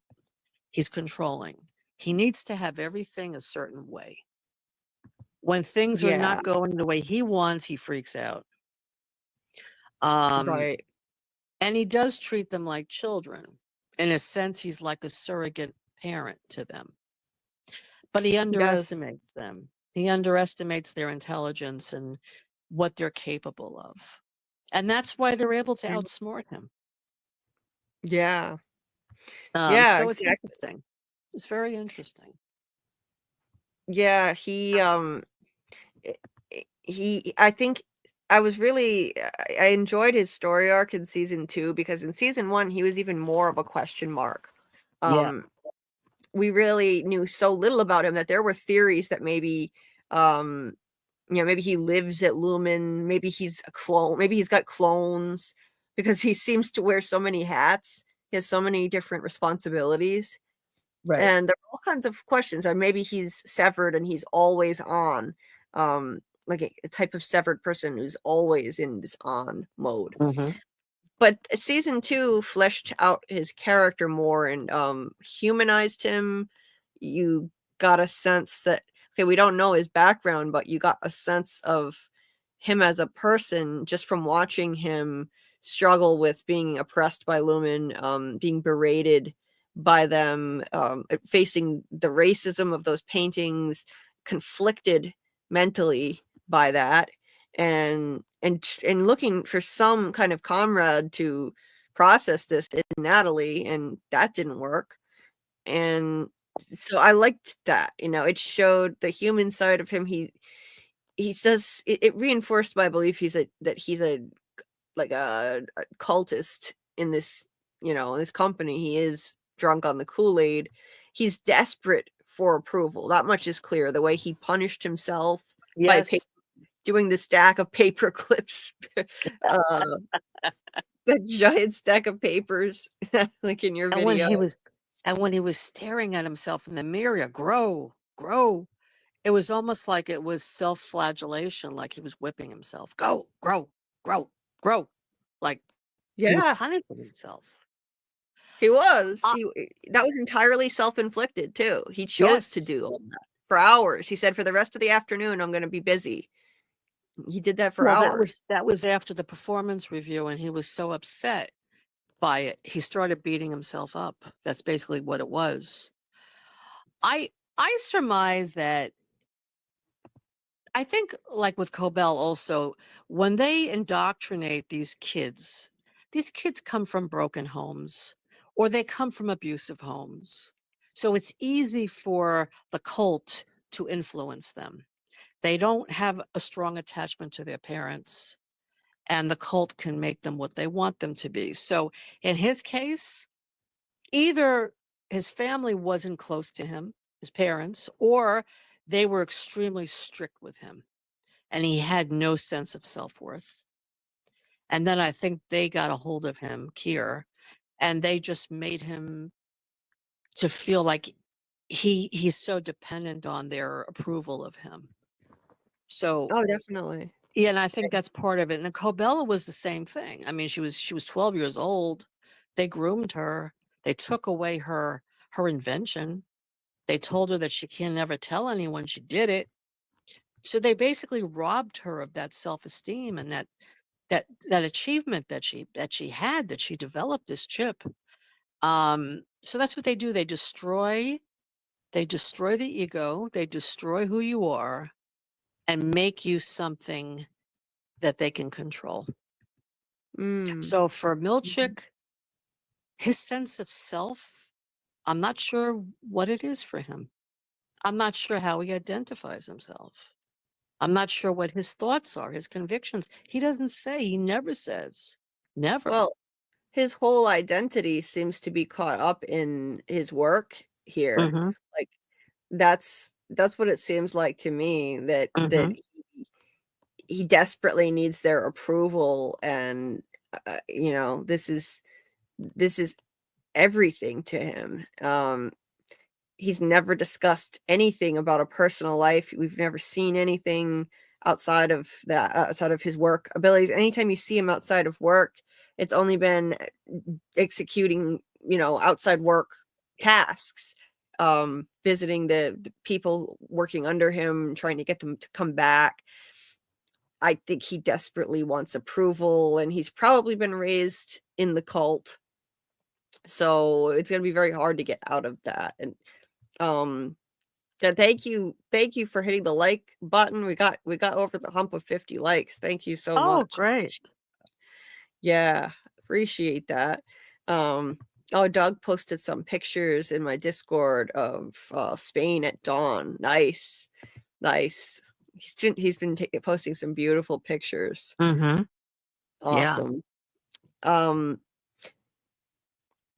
Yeah, W Boston TV. I hope he gets a backstory like Cobell and Gemma did, and Natalie too. But I think we really do need a Milchick backstory. We need to know Yes. more about him.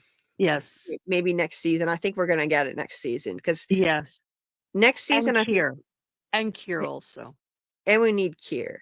Next Yes. season, I think he will be tested. Milchick will be tested more than he ever has been before, because he's going to be blamed for all this. Yep. So I think he'll go on a journey, and I would have to predict maybe by the end of season 3, he starts to break free of the cult. Yes. And we see his backstory, but it's going to take more time with him. Well, first of all, if he does get out of that building, they're firing him. I mean, Drummond died. This whole thing was a fiasco. They'll blame him for all of it, and he will be fired. There's no question about it. If they take him prisoner, there's a chance they can turn him around, and he'd fight for them. He'd be on their side. Yeah, Larry said one day Milchick will join the uprising. Yeah, he might. I don't think it'll happen right away, because that would be too easy. No. But look how he's facing down, even though he's completely outnumbered here. He's facing down this horde of people. Like, what happened was, this whole episode he was trying to get out of the bathroom, basically. After this whole second half of it, the whole second half of it, he couldn't get out. First, Helly was even able to hold the door shut and keep him from getting out.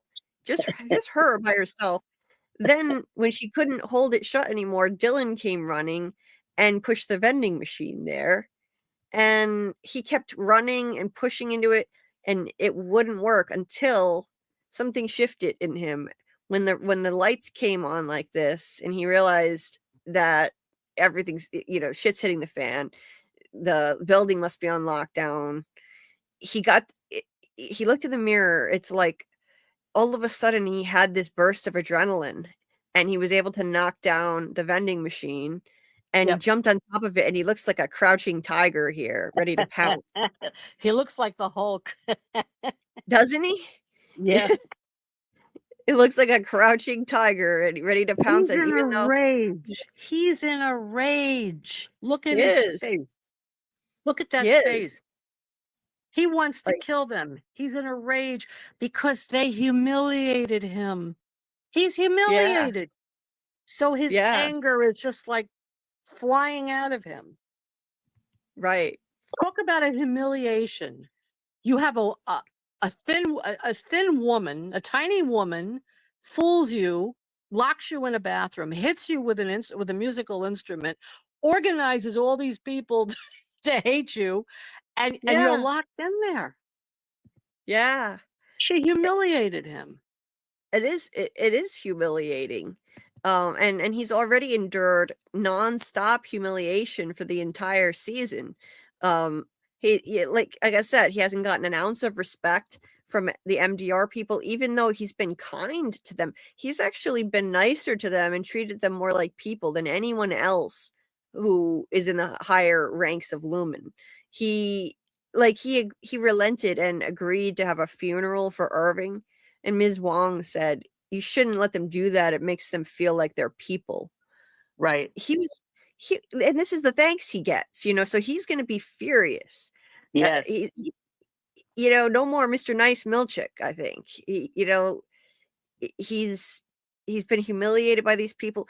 They've shown him no respect. Now they've bested him again. They've staged an even bigger uprising that derailed the biggest plan in the history of the company, apparently, and there's going to be hell to pay for him too. He knows it, so I think he's going to do whatever he can to redeem himself, and he's not going to just join their cause immediately, even though, look, he's grossly outnumbered. I mean, look at these people's faces. I think the fact that they showed us their faces individually looking at him ominously implies that Helly's speech to them worked. Yes. And she won them over. She said that if he gets out of there, meaning Milchick gets out of the bathroom, she said, they're going to just turn us off like fucking machines. Right. She said, I know you've lost people too. You know what this is like. You must have lost people too. And she convinced them. They look like they are definitely a united front now. Yes. And then you see them all together facing him with Dylan. And I like what Dylan says again. F you, Mr. Milchick. Talk about the ultimate disrespect, right? Ultimate. Yeah. He's got like 30 people staring at him. I mean, this poor guy, I mean, he can't get a break. I mean, he's really, forget it. Everyone's on him. Everybody. I know. Oh, bye, Doug. See you later, Doug. Good night, Doug. Have a nice day over there. Well, Julie, that's why they call him. That's why they call it middle management. He's in the middle between all of them. Oh, yes, that's right. Oh, look who we have here. It's Doug. Oh, hi, Doug. Hi, guys. Hi, Doug. Nice to see you. How is España? How's España? Nice to be seen. I have to talk softly because I share this villa with one of the Spanish students, and I think he's upstairs still sleeping. Oh, okay. Okay. So how is España? It's awesome. I love coming here. It's so much fun. Do you speak Spanish, Doug? Do I speak Spanish? Yeah. Solo un poquito de español. Y puedo entender casi nada. Un poco. That's right. Me too. Un poco. Hablo español un poco. I don't speak any at all. I can count to 10, say, how are you or whatever, but that's about it. It's nice to see you, and we miss you. We miss our story time with Doug segments, but we're glad you're having a good time over there and making some progress, trying to get some more productions of your plays too, right? Yeah, that's looking kind of promising at the moment. Oh, sorry. That's my alarm. Apparently it's time to get up. Oh, by the way, I'll be back in a sec. There's somebody else that wants to say hi. Oh, okay. Mini man in yellow. I think so. That's Panda Kalima. It is Doug. It is Man in Yellow.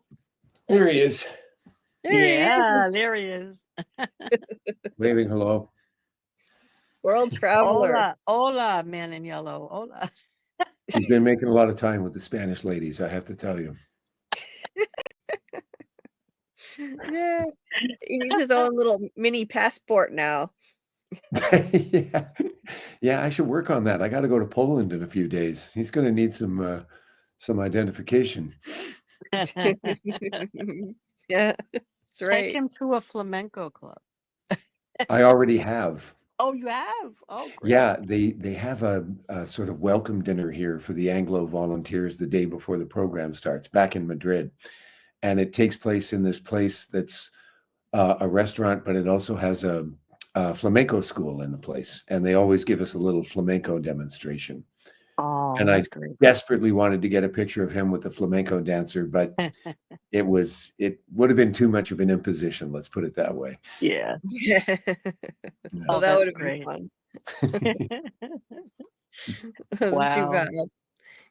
Amy says, "Hi, Doug. You look happy."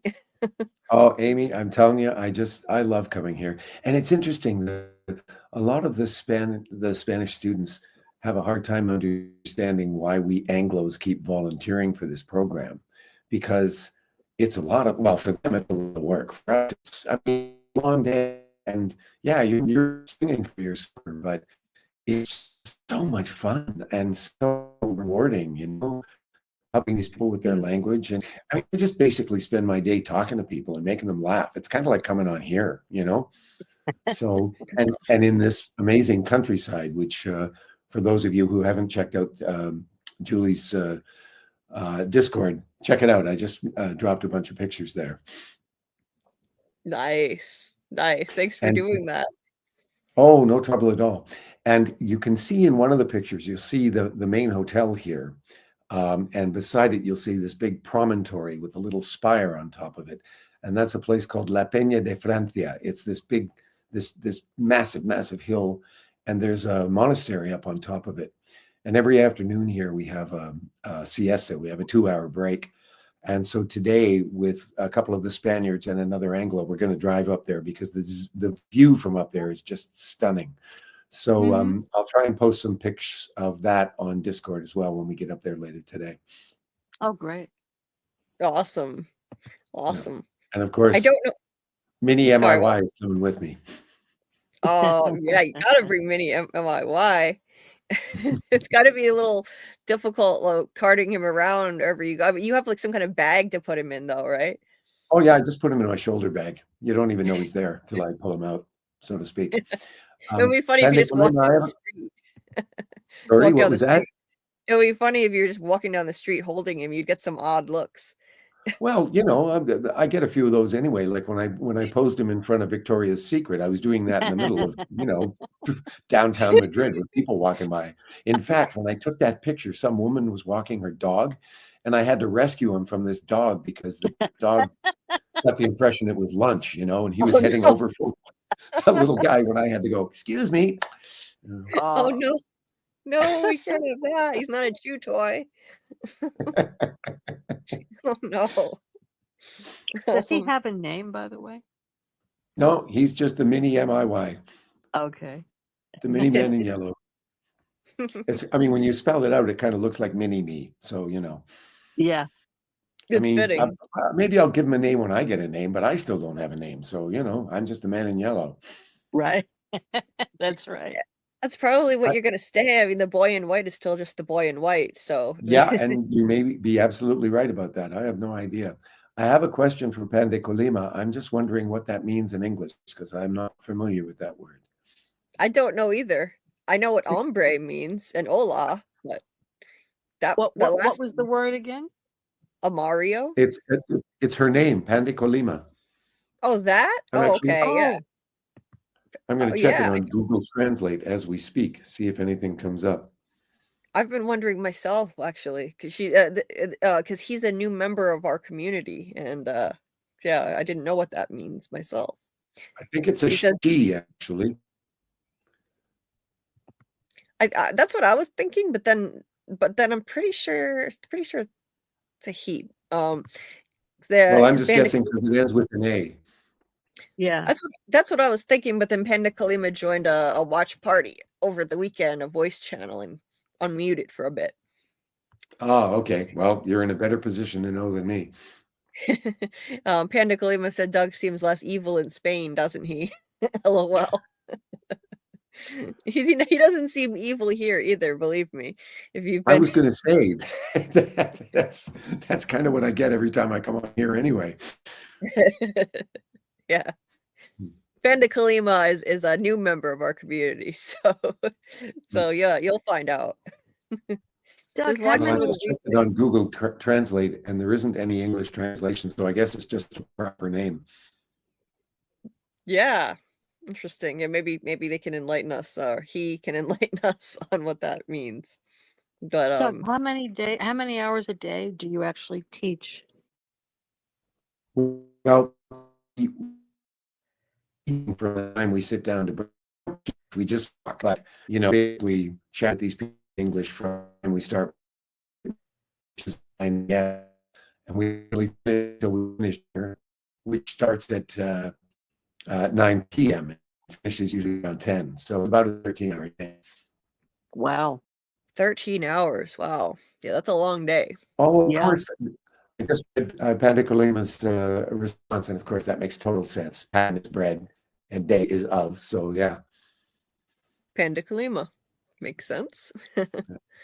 Yeah, thank you for That's only explaining. it is a long day, but we have a 2-hour siesta every day from 3 to 5, where you can just go take a nap if you want to, or do whatever you want. So it's pretty lax, and we spend most of the time just chatting with people. Like, we do these things called one-to-ones, where you spend an hour chatting with one of the Spaniards, and you're free to do whatever you want. You can go up to the bar, get a beer, and just sit there and chat, go for a walk, do whatever you want. And today we're going to be doing a guided tour into La Alberca, which is a town. It's about 1 kilometer from here, about 5/8 of a mile. And it's a very pretty walk. This is one of our favorite things to do when we do our one-to-ones. We just walk into town and back again. The town itself has sort of been preserved in its 17th century form, so it's all these old buildings. I'll be taking lots of pictures of that today too, and taking this guy with me. So if I get a chance, I'll try and post some of those on the Discord as well. But they'll all be on my Instagram. So if you're following me there, you can find them there too. Yeah, if you're not following Doug on Instagram, you're missing out. So I highly recommend follow Doug on Instagram, because he posts hilarious pictures of Mini Man in Yellow, and now beautiful pictures from his trip. Mini Man in Yellow attacking Doug's throat would make a funny thumbnail. That was actually one of the first pictures I took. Yes. Actually, my place, I did a series of about 4 of them. One of them was him sitting on my shoulder. One of them was him going for my throat, and one was us watching the hockey game, sharing a beer. I can't remember what the other one was. But that's on my. What's that? Sorry. The one going for your throat was one of my favorites. Yeah. You made it very convincing. How far are you from Madrid now, where you're staying? It's about if you're just driving in a car, it's about a 3-hour drive. Oh, wow. On the bus, it's like 4. We stop on the way here in this town called Avila, which is about an hour and a half, 2 hours out of Madrid. We're just 30 or 40 kilometers from the Portuguese border, actually. 20 to 25 miles from Portugal. Wow. Which town in Portugal, do you know? Well, if you go over the border here, there aren't any towns in the immediate vicinity. It's all we're kind of in the middle of nowhere here. I see. But if you want to look at a map, we're about 75 kilometers. I used to be able to do this math in my head. About 45 miles southwest of Salamanca. So find Salamanca on the Spanish map, and you'll have a very good idea of where we are. Okay. Nice. Yeah, I heard of Salamanca. Yeah. AA was asking if you're enjoying the tapas. I haven't had a lot of tapas here, but so far. But yeah, when it comes along, it's great. One of the nice things about, and it depends on where you go, but if you go into a bar here and you order a beer, in most places, you don't just get the beer. They'll slide a little plate of tapas at you, and it'll usually be some bread and some chorizo and some manchego cheese, something like that, So you always get a snack with your beer, which is kind of nice. And in some places, some of the Spaniards have been telling me, if you go down to towns like Granada, when you order a beer, you don't just get a little plate, you get like a plate full of food, and it's free. They just give it to you with the beer. So I think I'm going to move there. Nice. That sounds awesome. Yeah. I And it's- remember when I was in Madrid they didn't give us free tapas. You had to buy the tapas, and it adds up in price. If you buy, because they give you very small portion with tapas meals. So it adds up in price. I remember that. Oh yeah, if you're in a tapas restaurant, that's absolutely right. But Yeah. in a lot of the bars, well, actually, I was in a restaurant the other night having dinner, the one where I took the picture of Mini MIY with his tie on, and I ordered dinner, but they brought me a plate of tapas along with it, gratis. So Nice. you'll often see that too. Nice. Ryan Do they says still have? hi. Do Hey, they still Ryan. have the bullfights going on? I don't know. I think they've been eradicated now I hope so. entirely, but I'm not 100% sure on that. Yeah, Yeah. I hope I think that's terrible. Horrible. It's awful. Yeah, hopefully they got rid of those. Yeah, I'm pretty sure they did, because there was a movement here for decades against them, and it was kind of building in momentum, and I seem to remember being here doing another program, because this is about the 8th or 9th time I've been here, and one of the times I was here, I seem to remember hearing that was it; they were all done. Okay. And the 'Cause when running of I- the bulls. The running of the bulls, that's Well, they another still do thing. that. Oh They still do no. that. That's in Oh. Pamplona. Yeah. Oh, Yeah. yeah, I'm not a fan of that, gotta say. And there's also a town here in Spain, I forget where it's called, and there's a name for this festival. They have this huge tomato fight in town where everybody just gets together and throws tomatoes at each other. That's funny. That's hilarious, actually. Now that I would be game for. That's no one's getting hurt there. That's awesome. For those of you who've never visited Spain, if you ever get a chance to come, you'll fall in love with the place. It's an amazing culture. The people are wonderful. The countryside is amazing. And the other thing about it is, for such a small country, there are so many completely different regions, geographically, culturally, linguistically. It's like a United Nations all shoved into this little tiny country, well, not tiny, but, Wow. tiny by American or Canadian standards, I suppose. Wow. Yeah, it's very diverse. Yeah. Because you have the southern part of Spain, which is Moorish influenced. And then Yeah. you have the northern part, which is totally different. It's Catalan. It's very different. Yeah, you've got Catalonia, which is influenced by the French. You've got Galicia, which is influenced by the Portuguese. You've got Yes. País Vasco, Basque country, which is like a whole other country to itself. Oh, yeah. Wow. That's so interesting. I didn't know any of that. It's fascinating Yeah, stuff. Spain is beautiful. The mountains are beautiful. The beaches are beautiful. Oh yeah, Really I've seen beautiful. some of the pictures Doug's been taking with the mountain. They're just And the other it's thing just that's great is that trains that go up. the trains go up the mountainside. Sorry, I was talking over you there. The trains go Well, up the mountain. those pictures you see are as close as. Sorry? There's a lag. I think there's a little bit of a lag, but I was you were saying the trains go up the side of the mountains. No, I was saying that the trains go all over the country, and they're high-speed trains, so you can travel really far distances in a relatively short period of time, because they're high-speed trains, and it's also very cheap. I mean, I seem to remember the time I went from Madrid to Barcelona, it cost me about 50 euros, which is, about $60 US return, if memory serves me right. It was really cheap. That's cheap, yeah. That Because is that's like 8 hours away. I think that's pretty far. On the train, it's more like 3. wow. Oh, okay. Yeah, That's so awesome. that's what I mean. You can get around the country very quickly and see a lot of it in a short period of time. Okay. That's awesome. And maybe you could wind up having a production of one of your plays there soon as a result of this trip. Fingers crossed. Who knows? Well, here's what happened, and I think your listeners will and watchers will have will be interested in this.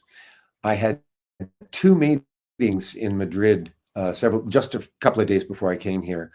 And at both of these meetings, well, at one of them, I was meeting the artistic director of the company. The other one, I was meeting the assistant to the general manager at this big, one of the bigger theaters here in Madrid.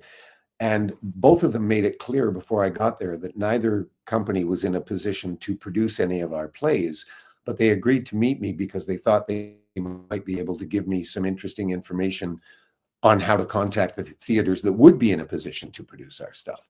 So I went to the first meeting, and the guy, he's got an Irish name. He's fluently bilingual in English and Spanish because I think he was born in Spain, but his parents were American. I think his dad was Irish, and he grew up in the States, and then he moved back to Spain, and he's been here for most of his adult life.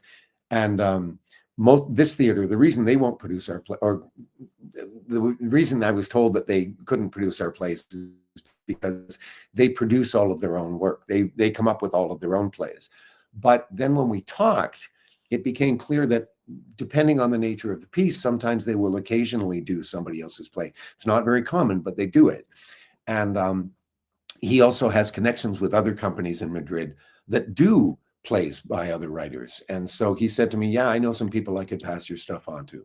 So I sent him Deadline, and I sent him the new one, Sucker.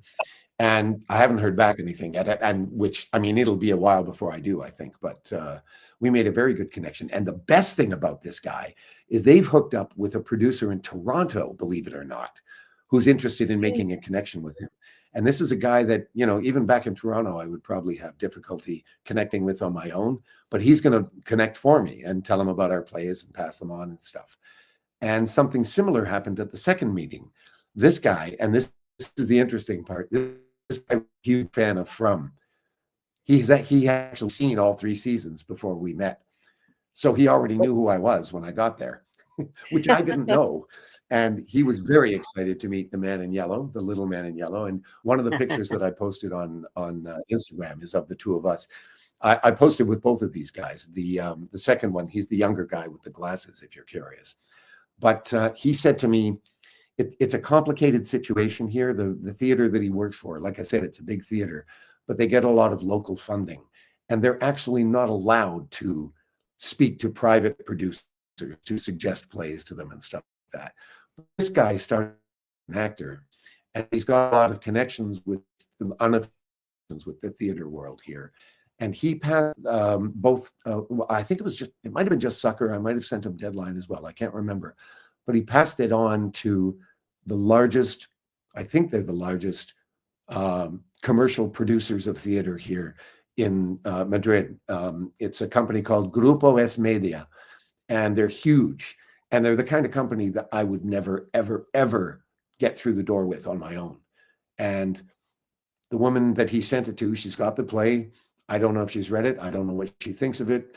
It may come to nothing, but just the fact that I was able to get the play in her hands, I mean, that's exactly the kind of thing I was trying to do coming here in the first place. So I'm just keeping my fingers crossed that some of this stuff actually leads somewhere. Because, at the moment, it's all potential energy. None of it's kinetic yet, but we'll see what happens.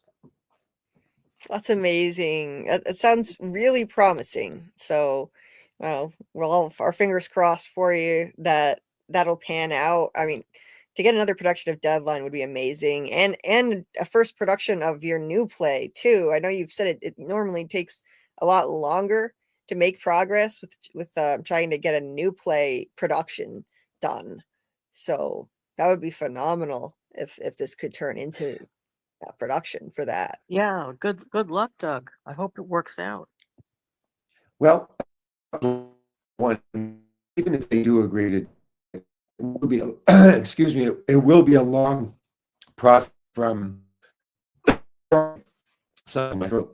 it'll be a long process from signing the contract to producing the plays. First, they have to translate it, and secondly, these big companies tend to program well in advance, so they might not have a space for it, or maybe longer. But just to get an agreement in place and know that it's coming would be huge. What I was going to say is this trip has really brought home the fact that, you know, this business is all about making personal connections. And that's what's so great about this, is that I managed to make a couple of really valuable ones, you know, which if they don't pay off now, may well pay off down the road. So it's been a very worthwhile trip. That's amazing. Great. And this is the guy who's a fan of From. I just put the picture on the screen, right? This is the one who had already seen From and knew who you were. I can't see it. I'm looking at the Severance background. Well, I put it up on the screen, so hopefully the people in the comments can see it. But it's the one with the guy with the mustache, and it's you and him and the man in yellow. There. Yeah, you can see it. Yeah. There it is. His name's Alex. Really nice guy. That's so cool. I mean, you know, to find that he was already a fan of the show, and I know it has fans worldwide, but it's not like some kind of juggernaut like Stranger Things where you would expect everybody to know of it. So that's so awesome that he was already a fan. What are the odds? Well, and here in Spain in general, it's kind of like Canada. I think it's on HBO here in Spain, but people in general aren't very aware of the wide thing. I think I may have told you this very early on when I on Instagram and started getting responses from people. I got a message from a guy in Italy. Sorry, in India. You realize that the whole of India is watching you right now, don't you? Of course, this is just one guy's opinion, but I got the impression that it's very popular in that country, and that's over 1 billion people, for God's sake. And that's he's if you're curious about his company, the name is Illa.com. It's I think it's YLLA.com. Let me just double check that, make sure I'm not talking through my hat. Sorry, ILLYA.com. Okay. Yeah, that's it. That's what it is. Yeah. And that's this guy's company, the guy on the screen now? Yeah, his name is Joe O'Curneen. O''Curneen.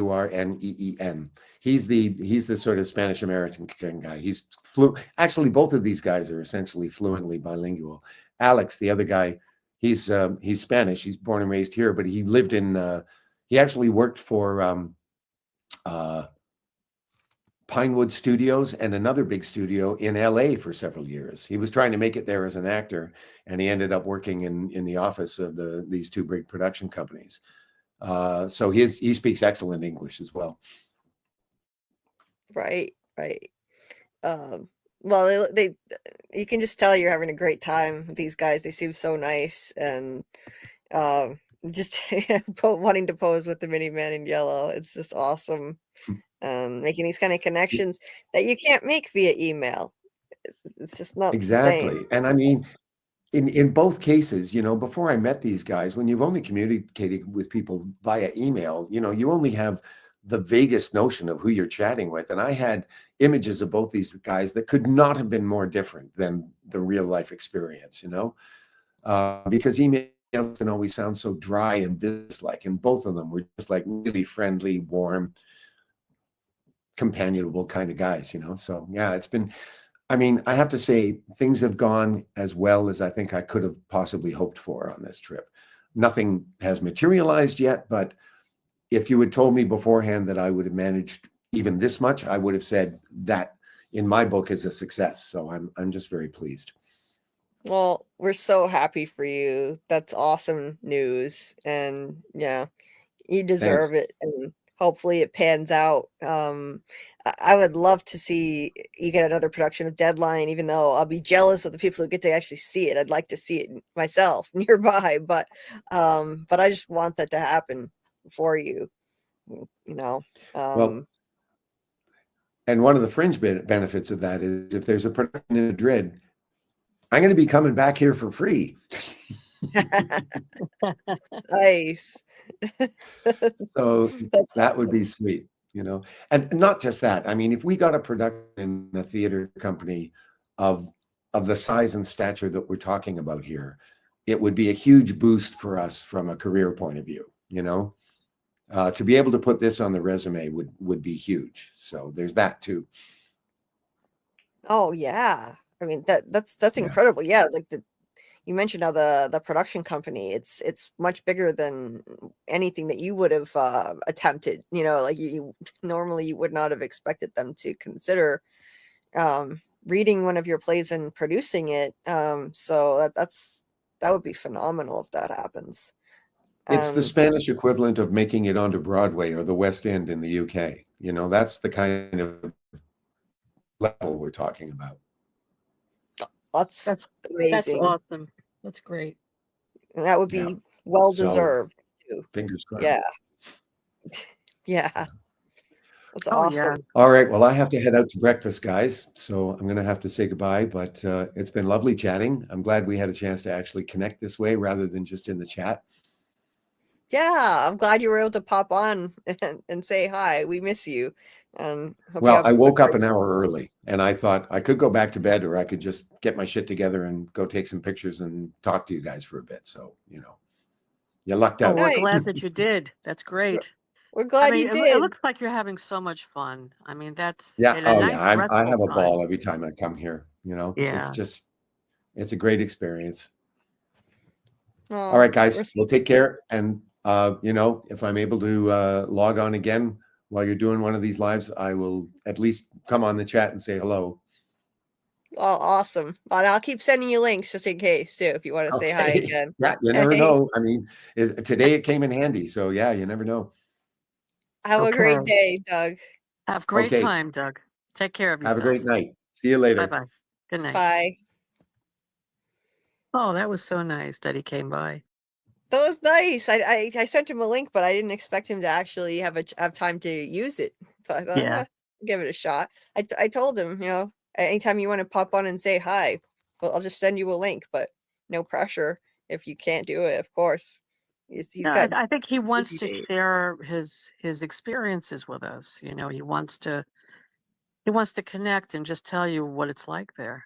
You know, he's happy. You could see he's really happy there.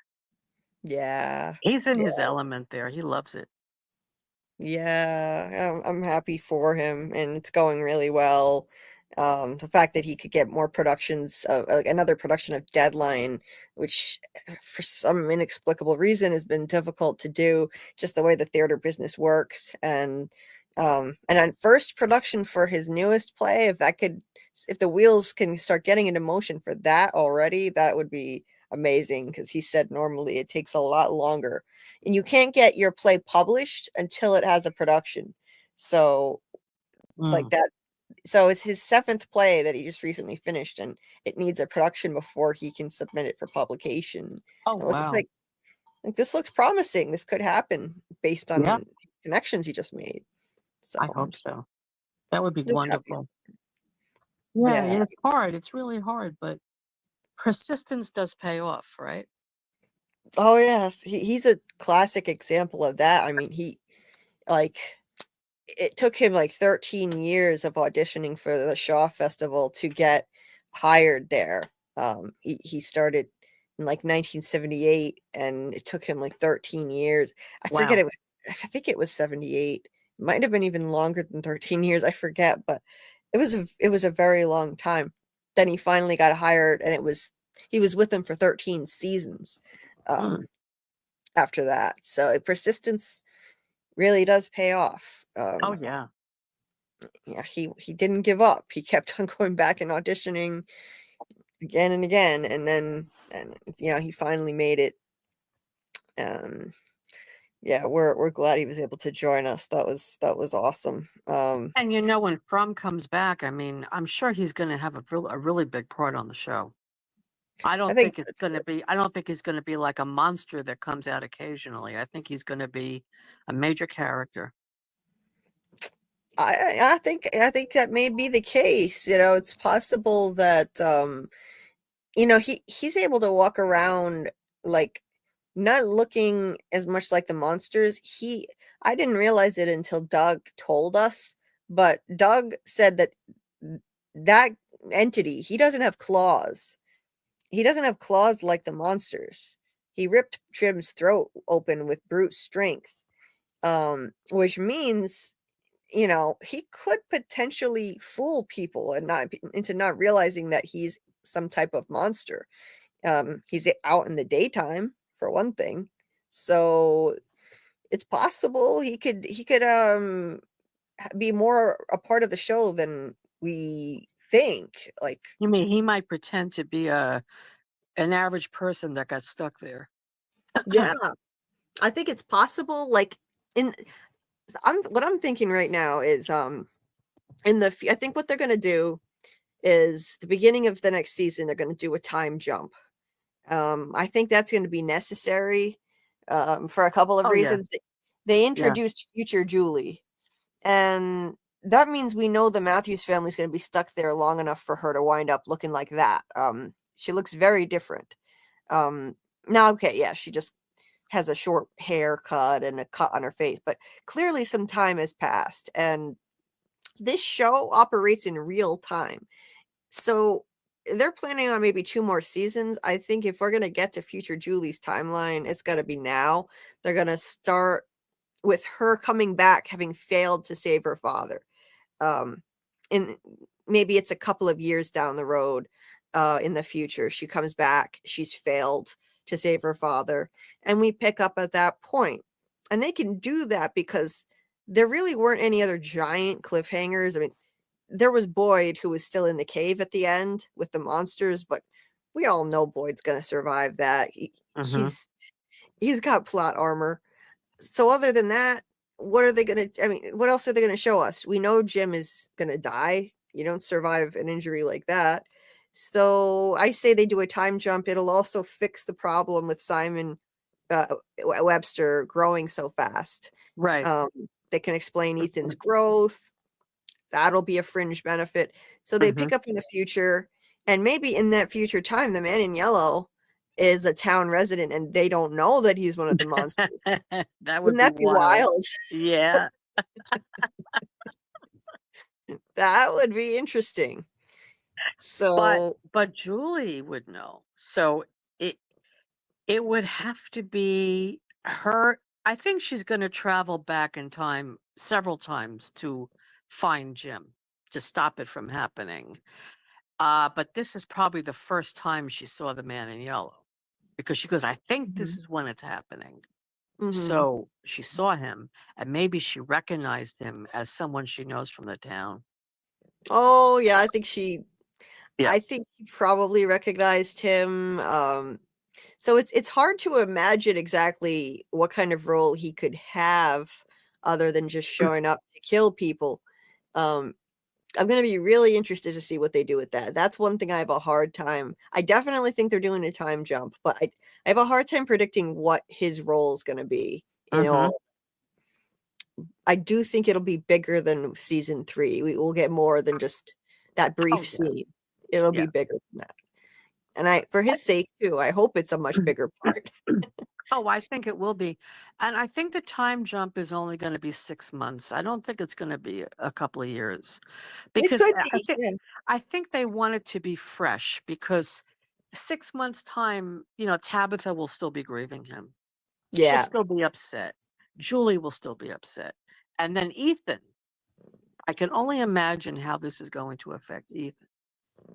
Oh I God, think it's yeah. going to make him angry, and I think we're going to see an evilness come out of him. That's what I think.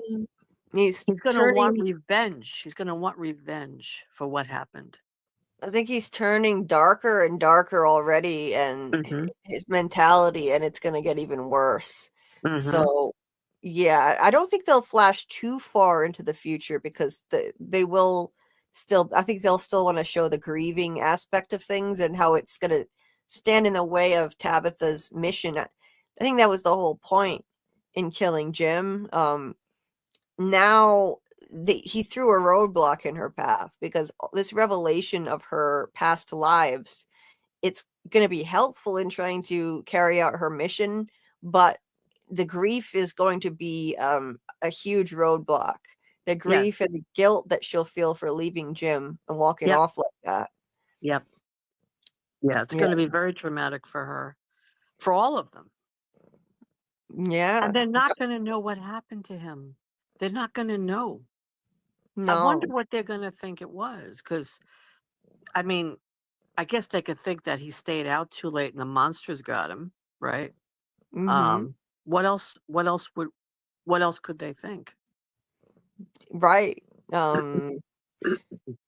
Yeah, there's going to be not only grief, but I think guilt for Tabitha for just walking off like that and leaving him alone. And Panda Kalima said, "Wow, that was so cool. How would we be able to connect with Doug without Julie?"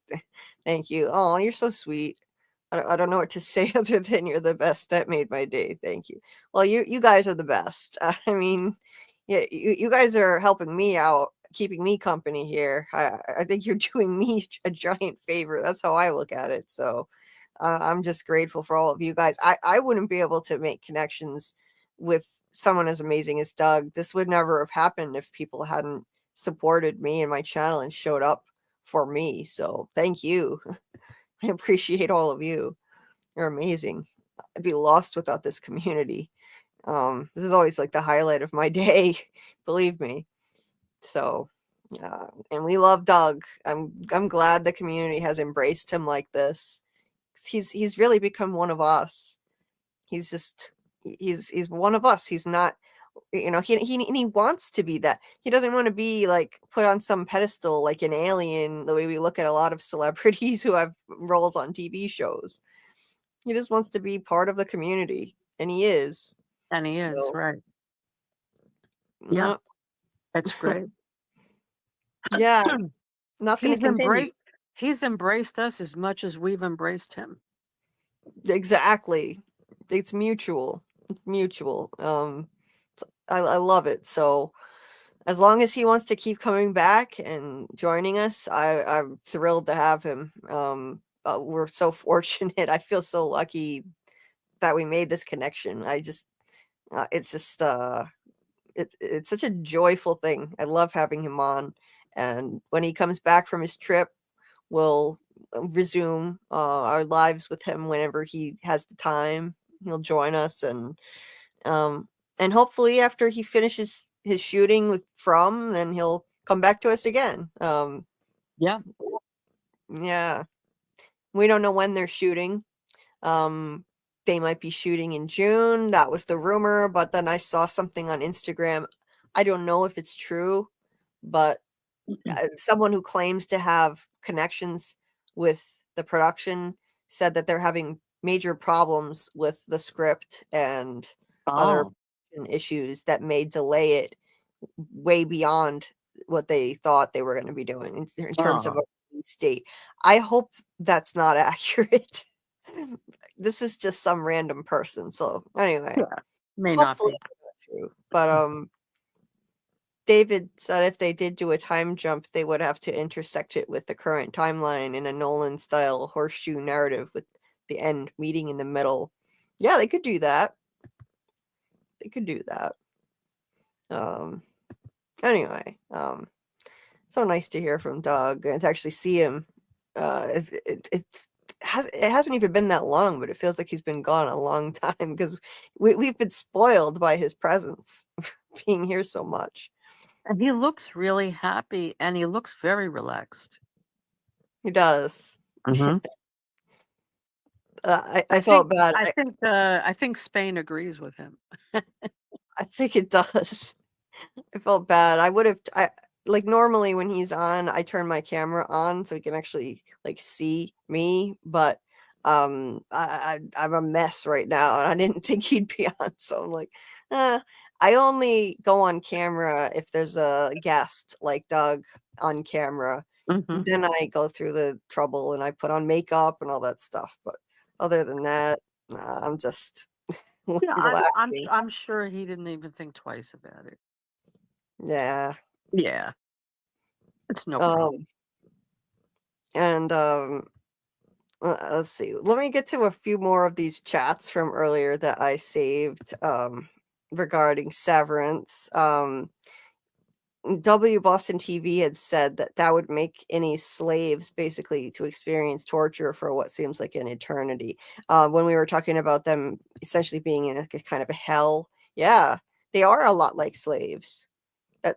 It's very similar actually, and I think they might be trying to make a statement on that with the overtones of racism now with the blackface and like I mean, somebody pointed out that the majority of the marching band is made up of people of color, which is fascinating. Like, why did they choose to do that? Most of them are people of color, and when they showed close-ups on their faces, it was all people of color. And the show, I mean, the company was founded the year after the Civil War ended.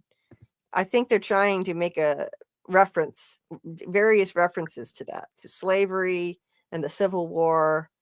I think that's intentional. Like you got these African American men here staring down their oppressor who is also African American, but it's like he's I don't want to say that. I don't know if I should say the phrase because there's a certain phrase where it's like, a black person who's kind of joining the side of their oppressors. I don't know if it would be offensive for me as a white person to use the phrase, but I think people know what I'm talking about. And it's like that's what Milchick is doing. He's joining the side of the oppressors, even against fellow people of color who may have also experienced racism in the company. Who knows? We know he and Natalie both received those paintings. I don't know. I know these people don't get that kind of thing, but who knows what they've experienced? And the way that they're staring him down, they look angry. They look like they're ready to turn on him. And I wanted to point something out earlier that I didn't get a chance to. They were already operating like a military unit. When Milchick yelled from inside the bathroom to go back to C&M to, stop the performance, the band leader yelled, "Fall back to C&M. The performance has been compromised." Fall back is a military command. So if Dylan has just convinced them to join his cause, Dylan and Helly, then they could very well operate kind of like an army against Lumen and try to stage a revolution. I don't know how successful that can be. He probably wouldn't last very long, but I think they're going to try from the looks of it. Again, they're limited in what they can do, but I think they're going to try. And ultimately, I think whatever they're doing here, it's got to be short-lived because Lumen can send in people with weapons if need be. I mean, we've seen Lumen is capable of violence. So the Lumen would not be above sending people in with weapons, taking some of them out, get back control of the security room if it's barricaded shut, and then just clean slate them, wipe their memories. I think that's probably what they could do. I think also what's interesting is the direction the show is taking. Like this last episode, everything was red. I mean, look at this shot right here.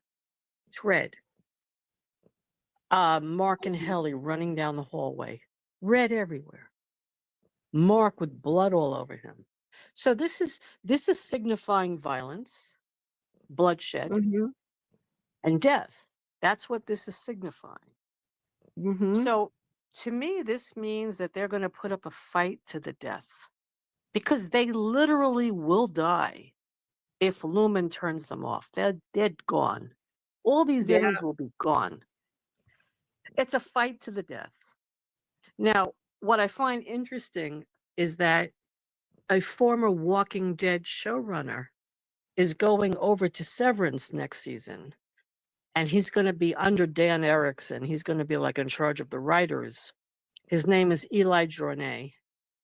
and he was on the last 2 seasons of The Walking Dead, the main show, and he did the first season of Dead City. No, the first 2 seasons of Dead City. So the fact that they wanted him, now they also hired some woman, I forgot her name. She was on the House of Cards. She was her head writer there, I think. She's also going to be a co-showrunner.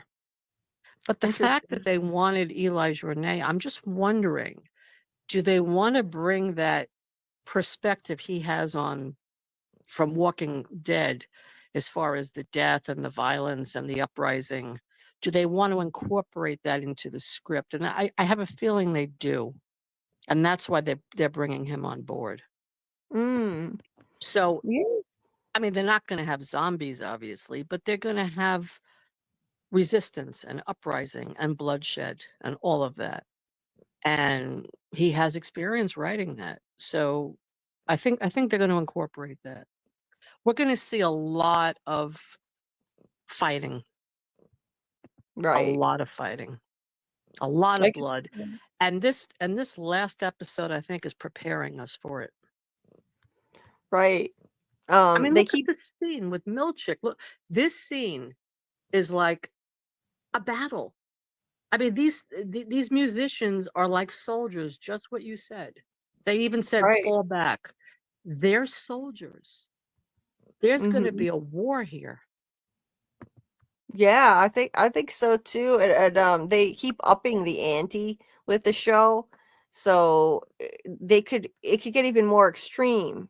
In season 1, there was the hint of violence that was going on. There was the hint that Lumen could be violent against them. Mark implied that if Helly ingested a pen cap with a note in it, that they would like search her, like do a cavity search to get it out. Which is horrifying. What a horrifying thought. Yeah. Mark came out of the break room one day with marks on his knuckles, implying that they hit him somehow.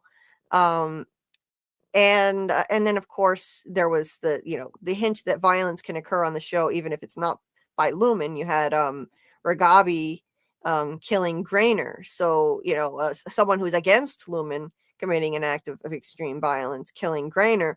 And then this season, well, the violence was way more extreme in the finale. You actually see that fight between Drummond and Mark. Drummond slamming Mark into the wall, punching him in the face. That was shocking to Very actually violent. Very violent. It was shocking. And the amount of blood, nobody expected that. Then Lauren, the cult lady, joined in, and so they're all bloody. And you know what's funny so about that? About Lauren, which her and Drummond, it was actually a reenactment from her role on Games of Thrones. Oh, really? On Games of Thrones, yeah. She played like this warrior woman. She was like, I'm trying to remember what her title was. Basically, she was like a protector of people. She was a fighter. She had a sword, she gets into a fight with this guy who they call him the Hound, this huge guy. And she was trying to protect somebody that he was trying to kidnap. That's why people, I think that's why they did it, because people know her from Games of Thrones. And right. They had quite a fight, the two of them. I mean, they were beating each other up, and there was blood everywhere. So this was like a takeoff on it. It was funny. It was a callback to that.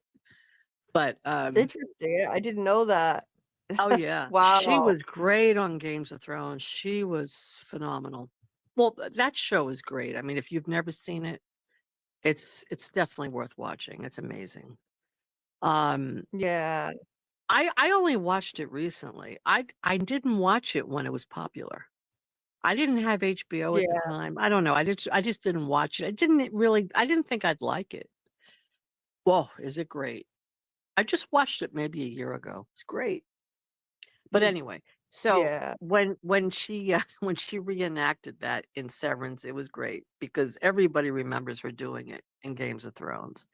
Uh, but it was violent. It Yeah. was very violent. And this episode, I mean, look what happened with Mark. He took Drummond in the elevator, and by and by accident he shoots him, and this blood comes bursting out of him all over Mark's face.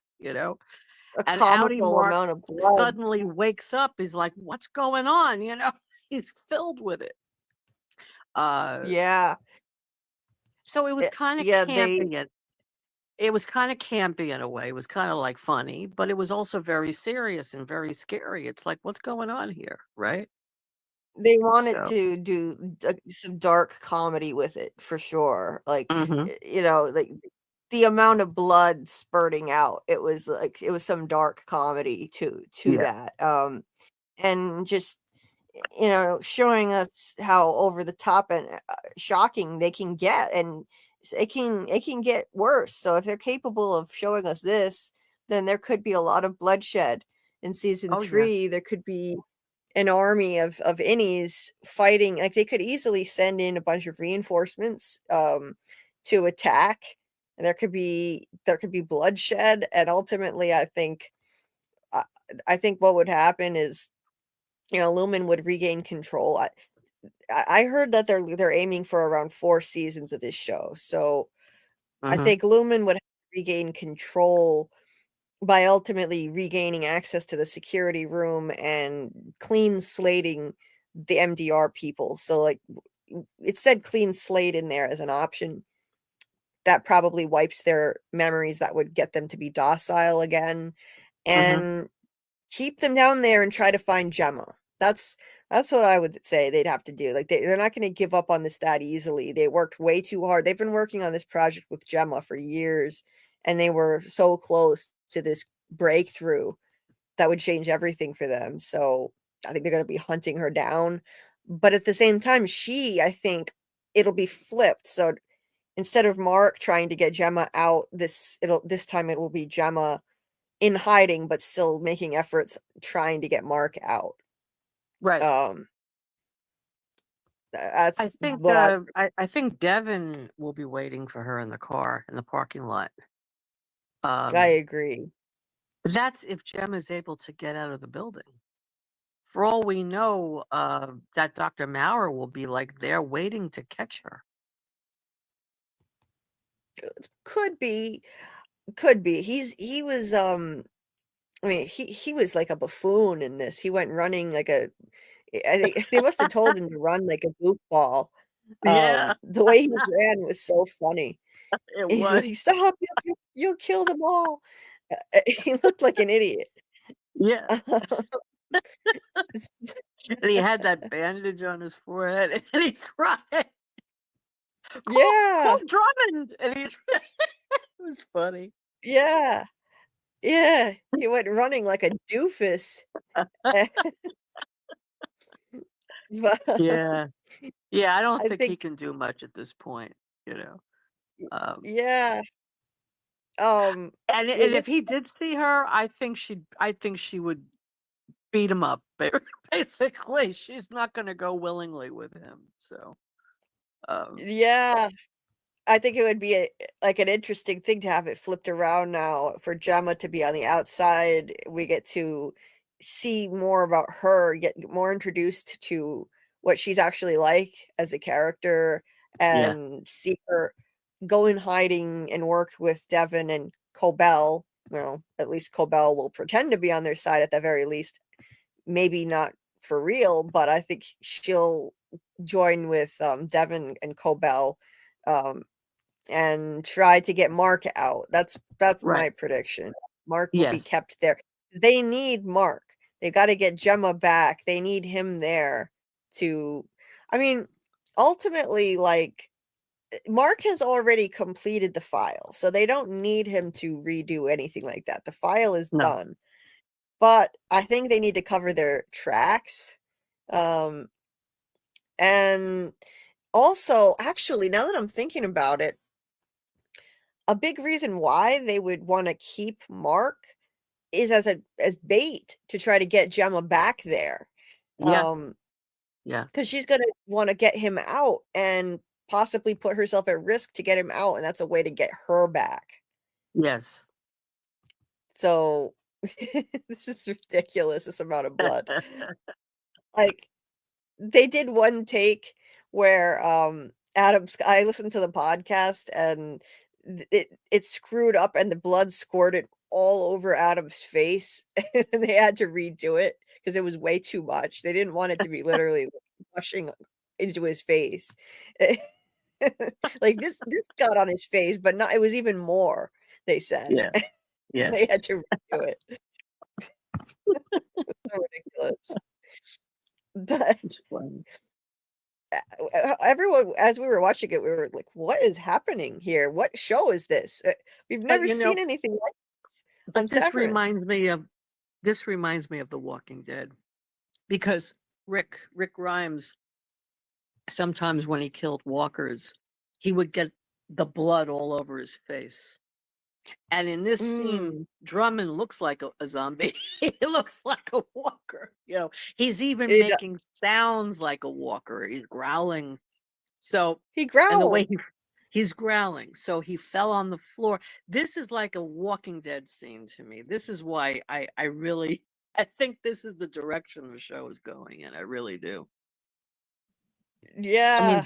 if you look at that video I posted with the thumbnail with Adam Scott and Andrew Lincoln side by side, you would see Oh that yeah.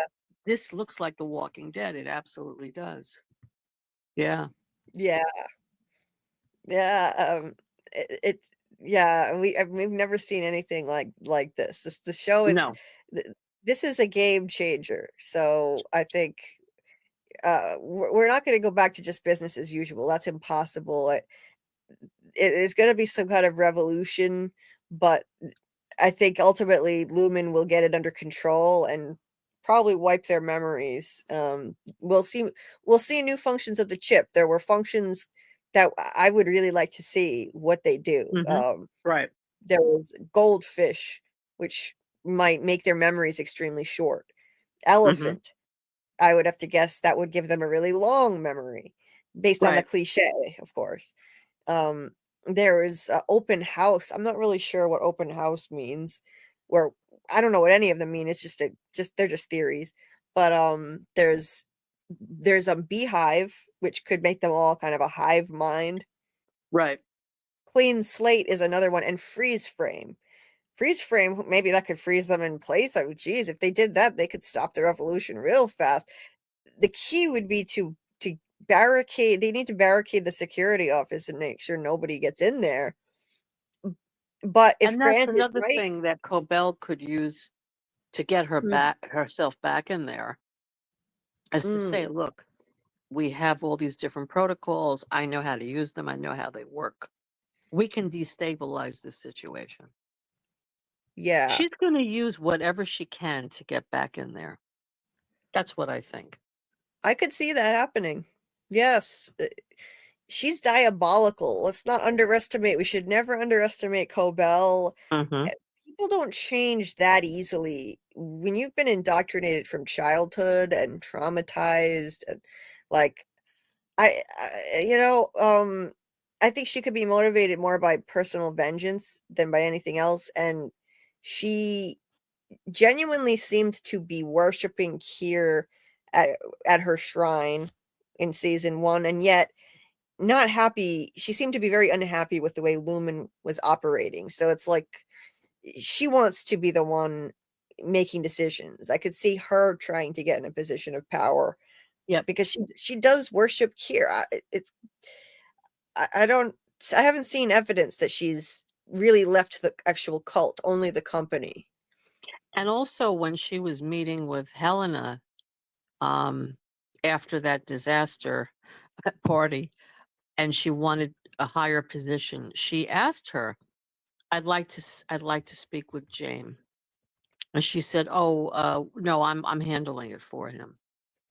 So she obviously felt that if she spoke to James, maybe he would have given her a higher position in the company. Right.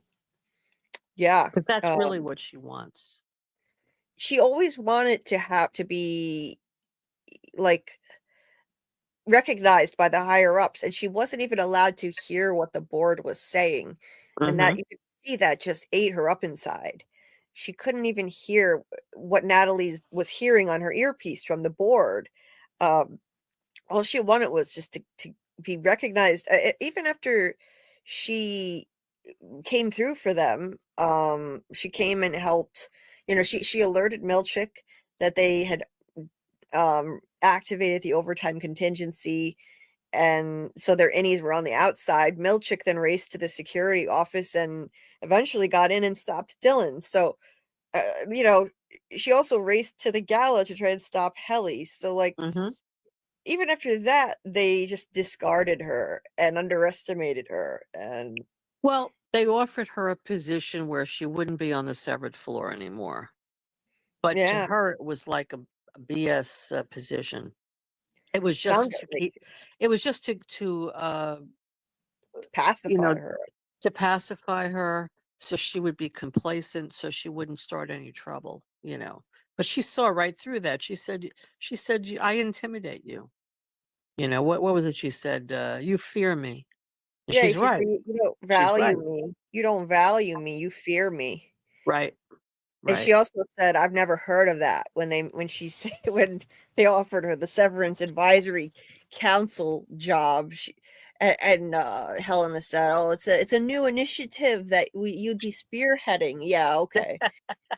Well, What that's a little probably boy. true though, but it was lip service, it was just to get her out of the way. They probably would create a job for her just to sit there and stare at the wall. Busy work. So, Oh yeah, yeah. just busy work to just keep her under control. And when they saw that wasn't going to work, they were gonna take her out. Helena had Uh-huh. her goon staring him down, and she knew what that meant. They didn't even Yep. have to threaten her. That's why she Right. fled. I don't think that would be enough to chase her out of the entire cult, though. I really don't. That's a difficult thing to unlearn if you've been brainwashed like that from such Right. a young age. And I haven't seen any evidence that she's left that at all, just that she's crusading against Lumen. So, And who do you think made that order? Jan. mm, oh yeah, That wasn't yeah. Helena's doing. She was following her father's orders. Oh, definitely. Mhm. Yeah. I don't think she has any real power at all the way it seems. It might Nope. seem to some people. It doesn't. No, Nope. I see her as pretty much powerless. Yep. She's She a really puppet. is. She's a puppet. That's all she is. Yeah, remember when she didn't want to go back after Irving threatened to or tried to drown her. Natalie, she said, "I'll just fake it again," and Natalie said, "We can't take that risk. The board thanks you for your sacrifice." That's it. End of argument.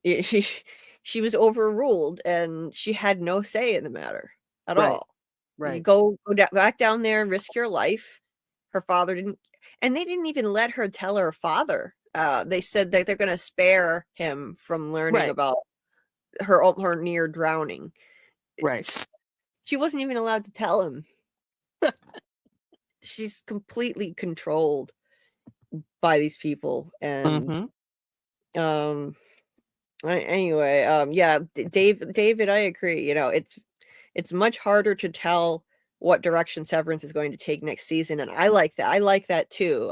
It's not predictable, but I definitely agree that a revolution is coming. Now, I don't think it's going to be successful, but it's going to happen. Yeah. I don't think they're going to just take over, and that we wouldn't really have a show anymore if I think that's they'll just like maybe devote 3 episodes to it, and then yeah, eventually they'll be taken over yeah. by Lumen. And the question is, what will happen to all these innies? Some of them will perish, obviously, but some of Mhm. them may not. I think Helly and Mark have a good chance of winning this. They might. Right. Um I think the only way around this now is to use this season. We got to see a new function of the chip, which was the Glasgow block. That's another one that was listed in the security room. The Glasgow block. That's what they used to have Helena come back in as Helly, and this season. So I think I predict next season we will see another function of the chip, and it's going to be clean slate. It's the only way. Once they quell the rebellion, the revolution, they're going to have to clean slate these people to get them back under control. Because they've been radicalized now. There's no other way around it, I think. Right. Now, I could be wrong. I mean, I remember thinking after season 1, how in the hell is the show ever going to be the same? Even after, I mean, that seems like nothing now compared to this. But yeah. But they all woke up on the outside, and I thought, well, there's no going back now. How are they gonna address this in the writing of the show?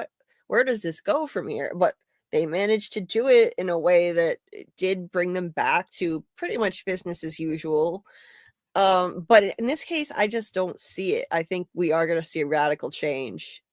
They're gonna have to use the clean slate function or something to get this under control ultimately, especially if we're going to get 4 seasons rather than just 3. That's what I've heard.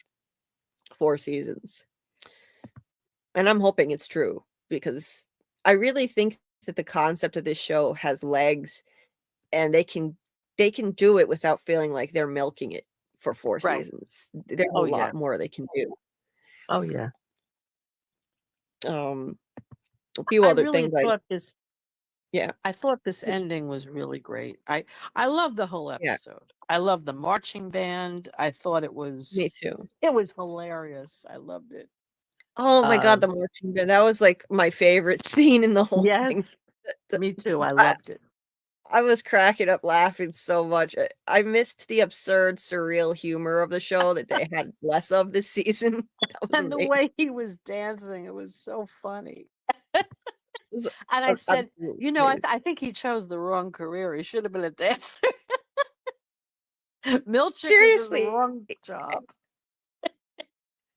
And we thought that the music dance experience was amazing in season 1. This was another example.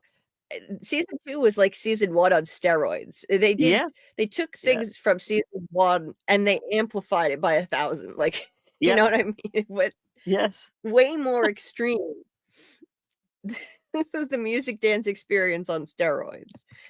It's amazing. Think, again, if you're looking at who Milchick is, I think he likes to be the center of attention. I think he likes to be a performer, even with the Ennies in the office. Like okay, guys, we're going to do this today. And it's like, everything is a performance for him. He likes to perform. Look, this is genuine. Like, he's genuinely having a great time. You can't fake this. He's enjoying himself. And it was clear in the music dance experience episode, season 1, that he was having a great time just dancing. And he sees the Innies more as people and treats them more as people than anyone else who works above them. And and he just he enjoys having a good time with this. And I used to think in season 1, before we got to know him better, that when he was being nice to them, it was fake, that he was putting on an act when he was nice to them in season 1. Now I think that was just his attitude toward them. Like, he was just being nice, and this season we see, he treats them more like people, and I think it's actually legit, but he's still one of their oppressors. It's just he's more of a benevolent one. And think about Cobell. She was so cold to them. She was actually pretty nasty, right? So he was softening the blows a little bit. Yeah, Cobell was downright abusive, throwing the mug at Mark's head, and then she said something about how it hurt her very much to have to do that. That's such an abuser thing to say. This hurts me more than it hurt you. Yeah. it's abuse, and Yeah. Milchick, you know, he's the opposite, you know. He instituted all of these kindness reforms, and you know, he's and this, we know this was all his idea. They said that at the performance review, letting them have hall passes, and you know, like, he lets loose with them. Like, he genuinely just, like, wants to have a good time with all this. And I think, though, this kinder, gentler Milchick, I don't think we're gonna see as much of this now, because, you know, they've well, unfortunately, I don't think we're gonna see more of this, you know, smooth dancing, happy Milchick. I don't think so. It was amazing. I was losing it when this happened.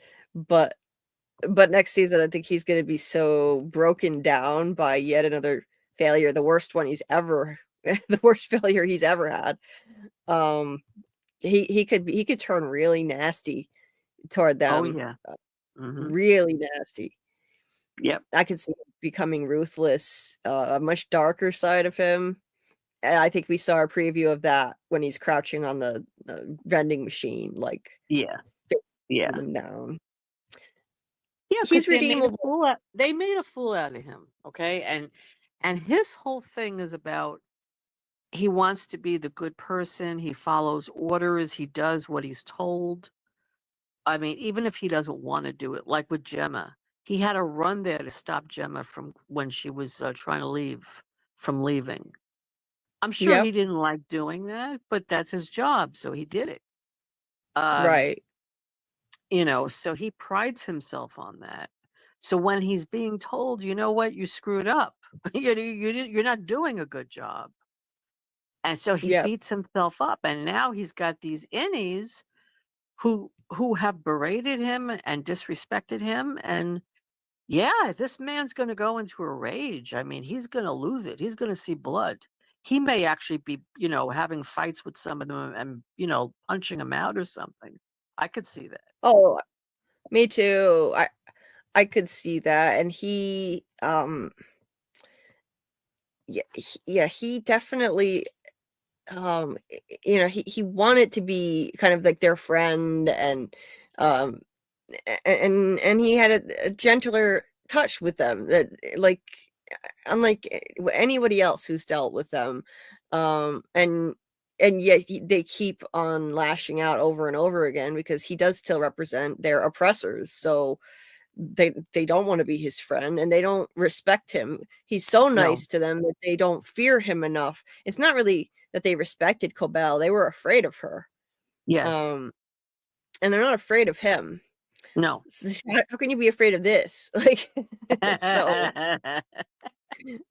it's like, But he doesn't is filled exactly. with rage. I mean, Oh yeah. so is Cobell, but she shows it by acting out.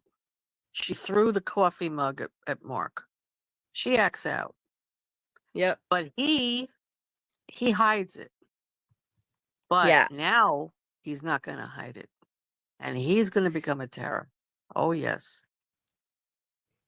And I think Forget it. it probably wasn't easy for him to send Ms. Casey back to the testing floor. I No. always got the sense when he did things like that, that he was bottling up his feelings, that he seemed numb. Yep. Like, it wasn't cold or cruel, or I didn't get that kind of a vibe, or that he was enjoying it either. I got just kind of a numbness, a sense of numbness from him, like he's been taught to bury negative feelings because he's part Right. of this cult. So Right. he would do things that he was told to do, and send Ms. Casey back, and send Cobell off, and just say, on you go. Like, that was his thing. And No what emotion. happens is, you know, when they call it taming the tempers, right? But you can't. It's impossible, because if you repress any feeling at all, it turns into rage. It doesn't go away. Mm, So you can yeah. repress it and say, okay, I'm not going to let that bother me. Okay, I'll do what they want me to do, even though I don't like it. Okay, I'll do this. But after a while, that builds up and it comes out in a rage. And that's what you're going to see happening with him. Mm-hmm. I think so too. Yeah. And like this was his face right after Helly ran over and grabbed his walkie-talkie off his belt. And he already looked crestfallen. Like, you just ruined my dance party. And what fresh hell is this? What are you doing to me? I'm gonna be blamed for this too. They're like a bunch of rogue kids, and he's like the harried father who can't keep control of them.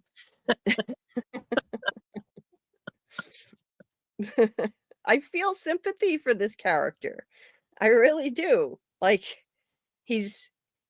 once again, I feel sympathy even for the villains in this show. I feel sympathy for Cobell, Helena, Milchick.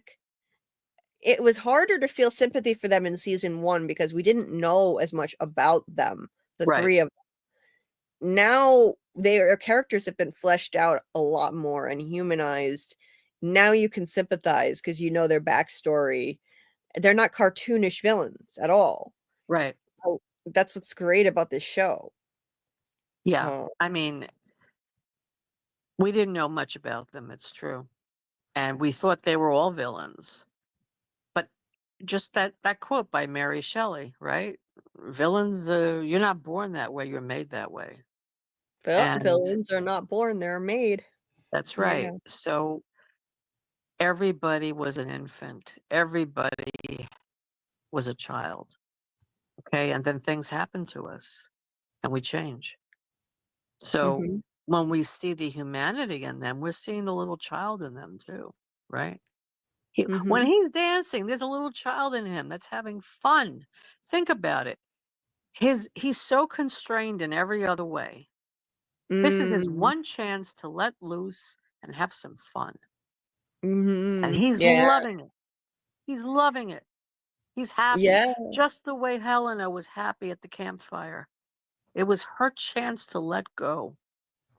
Yeah, because that whole mantra that he was repeating to himself, it's about, you must abandon childish folly, you must reject childish things, you must grow up. Well, when they do these dance things, he has an excuse to let that inner child out and enjoy himself. Yes. He's frolicking. He relishes it. He's frolicking. Yes. He relishes that chance to frolic. Yeah.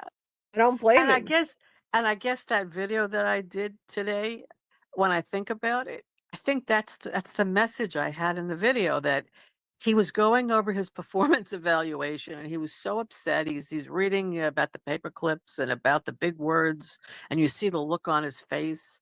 And then next minute he's dancing. It's like, this is his outlet, I think that was my feeling behind making that video, that the paper clips were swirling all around him, because it's like, how does he get out of this? So his only outlet is to dance. Yeah, I To agree. express himself. Blow off some steam and let that part of himself out that he's stuffing down. Yep. Definitely. AA had said, I don't think they'll let Mark come home, because what if Outie Mark wants to take action against Lumen? Exactly. Yeah, they have people on the inside of the police department, but still, yeah, it just wouldn't. Yeah, it wouldn't make sense, and it will give them bait to try to get Gemma back if they have Mark. They're not going to let her go that easily. All that work they put into her, no way will they let her go that easily. Yeah, and they don't want bad press. So you're right. I that's true. They will not let Outie Mark out. They won't let him out. They'll want to keep any Mark in there. I think so. Yeah. And I think that's what James is going to say to both of them. We're going to keep both of you alive, and we're going to get rid of your outies. Yeah, I think they could potentially have the ability to do that. Mhm. AA said, I feel like we will see Gemma looking like she's being kidnapped in the next season, only for it to be Cobell and Devin. Yeah, I could see that. Maybe like, to have a misleading trailer. They could mess with us. I also really want to see the elephant and goldfish settings on the chip. I really would like to see that. That would be interesting. Don't tease us with all those unless you're going to show us more. The fact that they showed us the Glasgow block makes me think they're definitely going to show us more next season. At least one. We'll see at least one new one. David said Seth has already started to become insubordinate. Seth killed Osiris. That would be like Milkshake killing a resurrected Kier, maybe. Osiris. Not sure what he meant by Osiris, but he's already started to become insubordinate by standing up to Drummond like that. That was a big deal. And Danny said Seth is fighting his urge to turn on Lumen. He's waging his own internal war in every episode. Eventually, good Seth will save the day. I agree. I think that's coming in time. Definitely. It's going to be a long road, though, to get there, I think. Because right now, narratively, it would just be too easy if he joins their cause. The whole thing would just be way too easy right now. So, for the sake of the story, I think and realistically, it takes a long time to break out of a cult, even with the cognitive dissonance of dealing with those racist paintings. He'll just block that stuff out. He's been trained to block out negative emotions. He hid the paintings up on a shelf so we didn't have to look at them. That's why.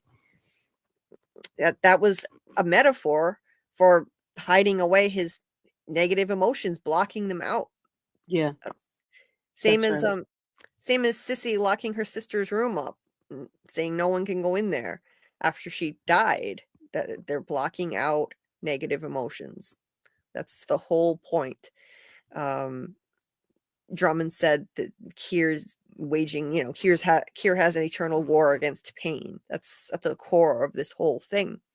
Austin TV earlier said Dieter being a twin was a giveaway for me than how it rhymes with either of its side effects. It screams to me allegory, not something real. The last time this happened, Cobell was fired, so he's got to be out. Why would they let him back after this? Honestly, yeah. How do they not fire Milchick after this? Unless Milchick, I don't know what he could do to turn this around at this point. But the problem is, for the show, if they keep firing people, we're going to lose too many of our core cast members from the inside Lumen part of the story. And that's a problem for the show. That I didn't like. One of my biggest criticisms, one of the only things I really disliked about season 2 was there wasn't enough Cobell because they fired her. We didn't get to see enough of her. They could at least have given us more of her on the outside. If they fire Milchick, then what? You're going to introduce somebody new down there? I wouldn't like that. So I hope they don't fire anybody else. They already fired Irving. They fired Cobell. Please don't fire anybody else. I hope not. But that's a good point, though. Well, I mean, he screwed up royally again. Yeah,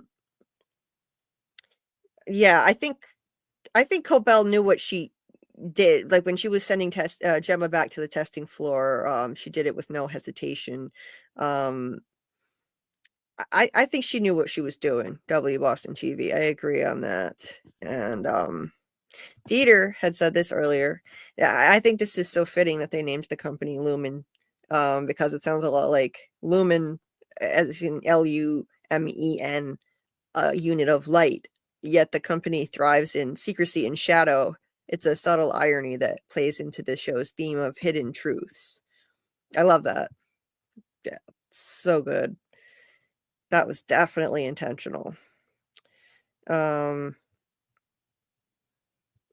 Boston TV had said, I think Irving has been reintegrated a long time ago. I believe he will experience a clean sweep when he leaves Kier, but will find his way back in to Kier to regain memories.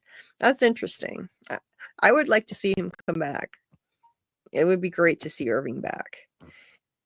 Yeah, and this one too, I think I agree on this. Loved ones can refine data better on people they have a strong connection to, which is why Mark refined better than anyone could, just to find out that the numbers were Gemma's mind tempers. That's it. They finally figured out the key. They needed a couple or two people with a deep emotional connection and shared trauma. That was the key. Not 100%. Okay, I read that one. Hold on. Well, I wouldn't be surprised if Cobell will end up coming back, and as this is Milchick's second big mess up. Oh, okay, that could happen. Cobell said he can't handle this when she discussed her terms of returning with Helena at Lumen. I could see that happening. She comes back and he's out. That could happen. Danny had said, I think Milchick is legitimately confused and hurt that the innies don't see and appreciate his attempts at kindness. I agree. All the innies do is screw him over and take advantage of it. Agree 100%. Mr. Drummond is still holding the elevator door, Quad Solar. Mr. Drummond's body is still holding the elevator door. Thank you for liking the stream, Quan. I appreciate it. The actor who plays Milkshake deserves an Emmy. They all deserve Emmys, as far as I'm concerned. They're all amazing. What an ensemble. An amazing cast. Okay, I've read a few more of these and then should wrap it up. Kelly says, I would think the only reason why Gemma would even consider reintegrating is so Lumen can't flip the switch on her and have control over her. That could be, or if there's a way to remove the chip without dying, I wonder if that's possible. We've never been told. And I know Fletch sometimes listens on the replay, so even though this is very late, I will say hi, Fletch. Now you're the three-eyed raven. I'm not sure why, but hey there, Fletch. Fletch had said they only existed due to some manipulated trauma that Lumen orchestrated to get them to work for Lumen. It's all a huge monopoly of Lumen. Innies don't mean shit. Yeah. I mean, yes, but the Innies, I think their lives have value. I think they matter. And there's a whole ethical question that comes up with this in this show. What should their rights be? And they do have rights. They should matter. And like Laurie said quite a while ago, this is an old one, he only lied about Mark remarrying because it was up to her to stay or not. I don't know. I don't think they would have let her leave, but I think he was lying about Mark remarrying because he was jealous because Dr. Maurer is in love with her. Definitely. Oh, yeah. So he was angry that she wanted to leave and go back to Mark. So he's like, Mark got married and has a daughter. The ultimate cruelty to say that to her. That was just sick. That was sick. And I missed this earlier, but if I know Dieter dropped the link to Doc's channel, our friend and collaborator here on the channel, Doc Kaiju. If you're not subscribed, please give him a sub. We would appreciate it. He's awesome. He said he lost his sub and he was just so close to 300 and now he's at 298. So yeah, toss a sub or to our friend Doc who joined us for FROMACADEMY. I would appreciate it. He deserves it. So let's see. Yeah, I wanted to highlight this too. So if you're severed, yeah, it's like, okay, what would I be giving up? That's what's important. Pain is life. That's the thing. Life is pain. Like, there's no avoiding it. And boy, do I know that. More than I should have, more than I should. But like, yeah, you get rid of pain, you don't even know what pleasure is like. You can't appreciate the good things if you haven't known negative things and pain. So yeah, they're being short-sighted with this mission. And I agree with W. Boston who said I think she was testing different simulations of human suffering to see if she could sever and feel nothing once back in her outie self. Yeah, that would be a high selling point to use. Specifically, things that upset her, Gemma. She must have had anxiety about going to the dentist. She said she hated writing thank you notes. She told that to Mark in a flashback. She must have been afraid of flying in a plane. So there was a simulated plane crash. And so, yeah, they were trying to desensitize her. And did I miss anything else? I think I got everything that I wanted to highlight here. Maybe Milkshake takes someone out or becomes an obstacle for Mark. Oh yeah, I could see that, David. Seth killing Osiris was a reference to the Egyptian mythology of the underworld compared to Greek underworld. Same thing, ultimately. Oh, okay. Gotcha. I saw something about someone about different circles of hell I was going to highlight. Now I can't find it. Someone had mentioned that it's, oh, here it is. W Boston TV had said, as we go down the elevators at Lumen, it just seems to get worse. Like Dante's Inferno, a fresh new hell awaits. Exactly. I was thinking the same thing with the severed, the testing floor. It's like Dante's Inferno. Imagine if there's a sub. So like the severed floor is a basement. Testing floor is a sub basement. Imagine if there's a sub basement and there's something even worse down there. I doubt it, but and I agree with Miss J. Milkshake has one foot out the door and is feeling conflicted. Yes. Let me see. Is there anything else? I think we pretty much covered. I didn't even look at my notes really, but I think we pretty much covered all the major talking points I wanted to address. And there's just so much. There's just so much to discuss and theorize about for season 3, and hopefully they won't make us wait 3 seasons. 3 years. 3 years this time. I hope before we get a resolution. My God. This was cool too. We pointed this out in another live. They were playing at the end, The Windmills of Our Mind, as they're running off.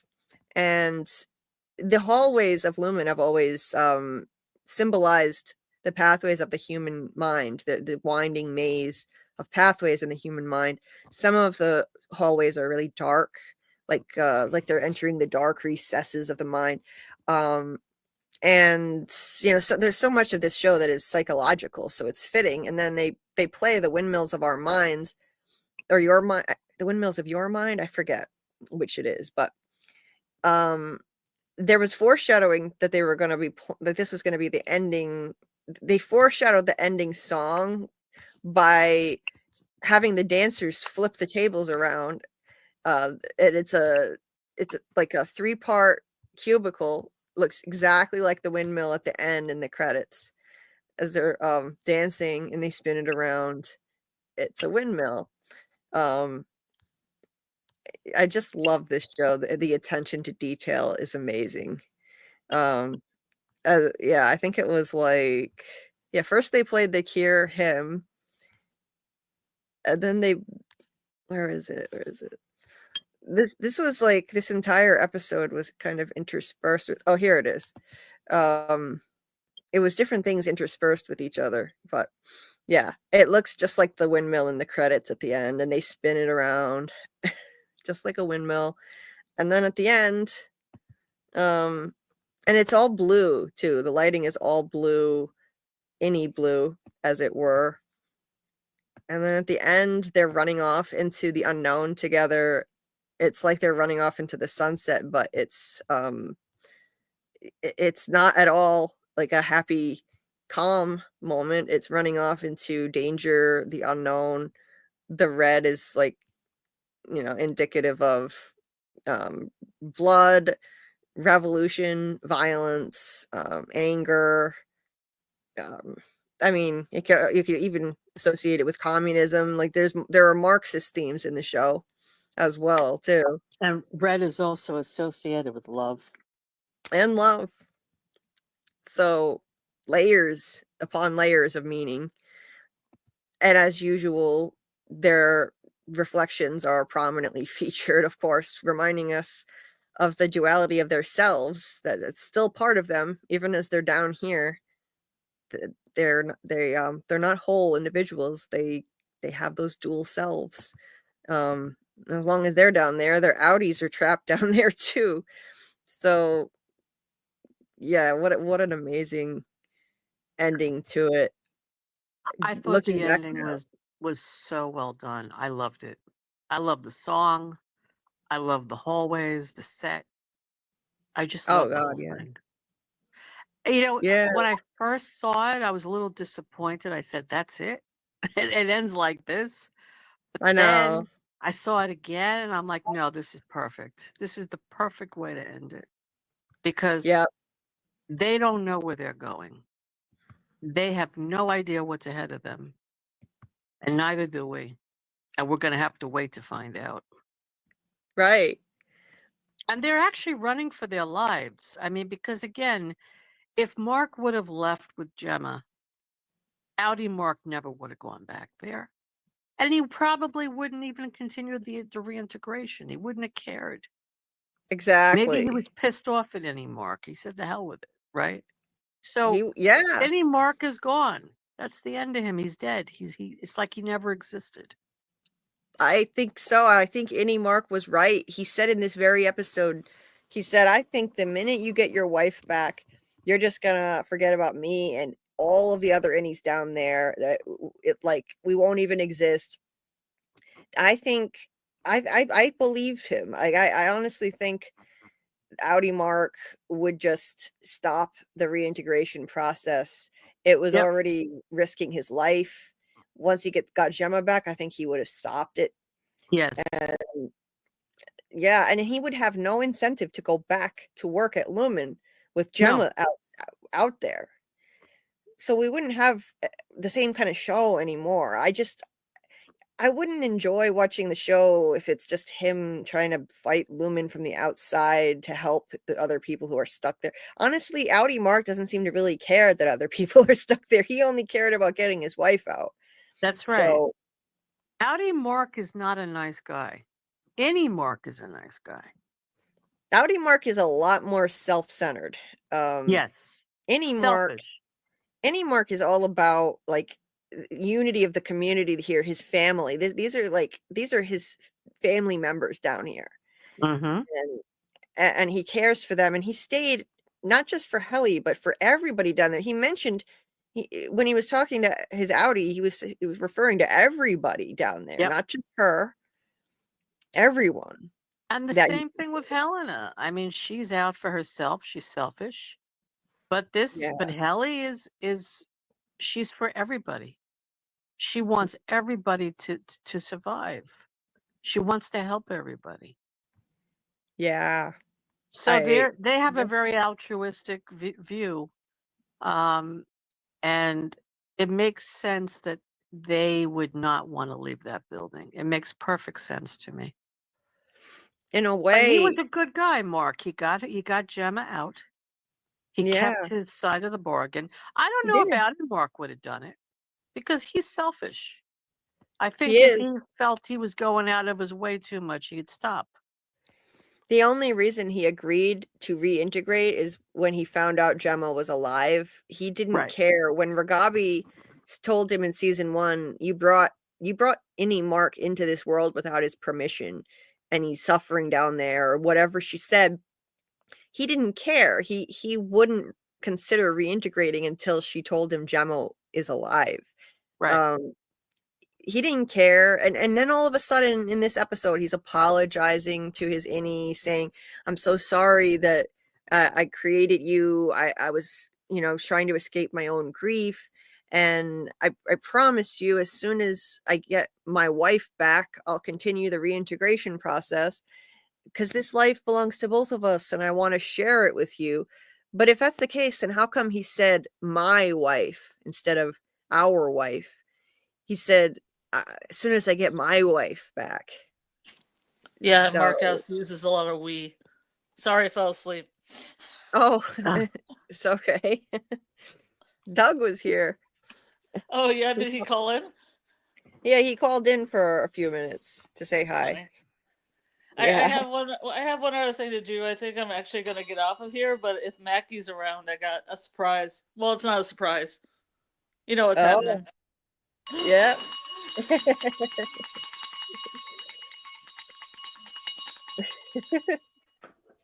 That's for Mackie. Yeah, it's always for Mackie. It's Mackie's almost 4 a.m. wake up call. Well, I'm going to go to bed. He gets what he gets.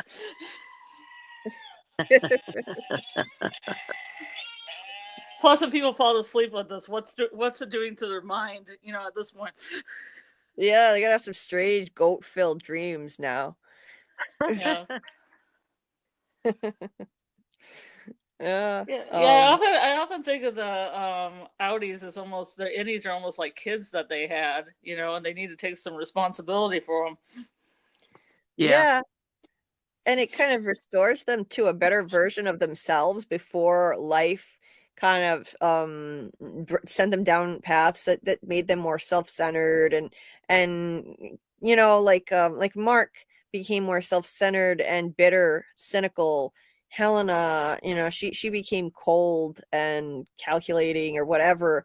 And Dylan, you know, he lost his motivation. He couldn't find his purpose. He just didn't have any mojo. And like, you know, you send them down there. Oh, and Irving was a loner. He lived alone with his dog. And you know, as innies, look how different they are. Irving is like the, you know, kind of like the dad or something of the group. He says, "Hey kids, what's for dinner?" That's his catchphrase. Helly is a, you know, a wild, you know, firecracker of a person, and Mark is loving and open and, you know, sweet. And Dylan is productive. So it's like, in a way, the chip kind of improves them, but it's like, it just kind of shows how adulthood can kind of, you know, turn you down unfortunate paths in life and shape you in different ways. And this kind of restores them to how they probably were as kids. This is probably what they were like as kids. Exactly. Yeah. I see Mackie is here. My job is done. What did you do? You summoned Mackie. Good night, everybody. Thanks for coming to the chat. Good night. Sorry I fell asleep. I'll try not to do it again. Don't feel bad. Oh, yeah. Actually, Julie, I think I'm wanted going to to get say off hi. too because I'm starting to fall asleep also. Yeah, I'm gonna wrap this thing up after myself, but yeah. Glad you could pop back on, Scarlet. Before Sorry about that. I mean, I'll be more together for the UUR. That's kind of more my jam. Yeah, we talked about this a lot last week and the week before too. So, and I mean, the UUR is so funny. I mean, it's all over the place. Yes, it is. It is. It kind of reminds me. It might be a satire on Ben Stiller's life himself, because he had parents that were in the business. Right. Like almost like a parody, like satire of that to the extreme. Definitely to the extreme. Maybe that's why. Yeah, I can see that. Dumb humpster or hump dumpster. Dumb humpster. Jerry Stiller was hilarious on Seinfeld. He was great. Oh, he's hilarious. I loved him on that. Yeah. And even Everybody Loves Raymond. No, not that one. Not Raymond. It was the King of Queens. The King of Queens. He was funny on that too. Yeah. But I mean Seinfeld was just, that was iconic. Oh, that he was phenomenal on Frank Costanza. So good. It was great. Yeah. Yeah, so maybe they were doing a send up of that with that story in the UUR. I could see it. Yeah, that's what I thought when I read it. I was like, "Oh, Ben Stiller probably had his fingers in this." I wonder who actually wrote it. I wonder if it says somewhere who wrote it. Dan Erickson wrote a good. He wrote There's a little note afterwards. There's a little like afterword if you listen to the audiobook, and it's Dan Erickson. Oh, cool. Well, that's fitting. Yeah, it makes it even better. I mean, that's even better. Yeah. So we're gonna be discussing that on Wednesday night at 10:30 p.m. Eastern. So if you haven't read the UUR, it's on the Apple Store for free. There's an audiobook and an ebook version. But if you can't get them because you don't have an Apple device, I have links to them in my Discord under the Severance channel. So all you have to do is go to the Discord. There's a link in the description of the video, and head over to the Severance channel. Let us know if you can't find it. Just send me a DM. But I posted it in there just the other day, so it should be easy to find. And it's only like an hour long. So if you haven't heard the audiobook yet, there's still time to listen to it before Wednesday. I think we'll have fun with that one. There's still enough time for you guys to write acrostic poetry when somebody puts you down. Right. Just take the phrase that the person said to you and make an acrostic poem from each letter and put it on your vanity. You should be able to buy a vanity at your local supermarket. Yes. Yes, please. Okay, I gotta go. Bye, everybody. So, I'll be here good all night. night. Try to veal. Good night, Scarlet. Good night, Scarlet. Bye, Laurie. Everybody. Everyone. Good night. Doug. Goat dreams. Goat dreams, everyone. Bill Chill says. Yeah. Goat dreams. Bye, Doug. Buenas noches, Doug, or buenos dias, whatever time it is. Bye. Buenos dias. Buenos dias. Yes. Dieter So, dropped Julie, the how links. much longer are you going to stay on, Julie? I'm gonna wrap this up in a few minutes, I think. Okay. Yeah. I need Because I to. don't want to leave you alone, but I do need to go because my eyes are closing. Don't I'm worry gonna fall about it. asleep on you. Don't feel any pressure. No, it's okay. You don't have to force yourself to stay awake for me. No, I Believe mean, if you're going to leave, I would stay a few more minutes. It's no problem, but I Okay. do need to go soon. So Yeah, I need to get off myself. So, and I think we covered I think we pretty much ran the gamut of all the topics, all the major things I wanted to discuss. So, Good. yeah, and I didn't even really look at my notes, but it's the kind of thing where I didn't need to. I wrote them out, so I already had it all in my head, like right before the live. And if I'm obsessed with a show, then I can just blather on for hours, and I don't need notes. I with From season 3, I didn't even take notes. I would just do the lives and talk about it and show all the pictures. But no, I try to be a little more prepared now. So I always take Now, notes. Anyway, after Wednesday, the UUR, is that going to be it for Severance? yeah, I as of now, I'm thinking that'll be it. I think interest is kind of petering out for Severance. Like Severance is not this. It's not like From, where there are such rabid Severance fans that they're gonna continue. I mean, From fans that they're gonna continue wanting to come to lives all year. Yeah. But with Severance, I don't know. I don't think so. So, and plus the schedule is going to be tough. I needed to find room for a new show to cover, so I thought, okay, I think it's time. It's time to cut the cord. It's hard. I don't want to stop. I love talking about Severance. I know. It's so hard to quit this. I didn't want to It quit is, it. because the characters are so interesting. They really are. Yeah, they There's are. so much to dissect here. Yep. But again, there's new shows coming out now. So, you can always do a Severance live in the future again. You could do a rewatch at some point.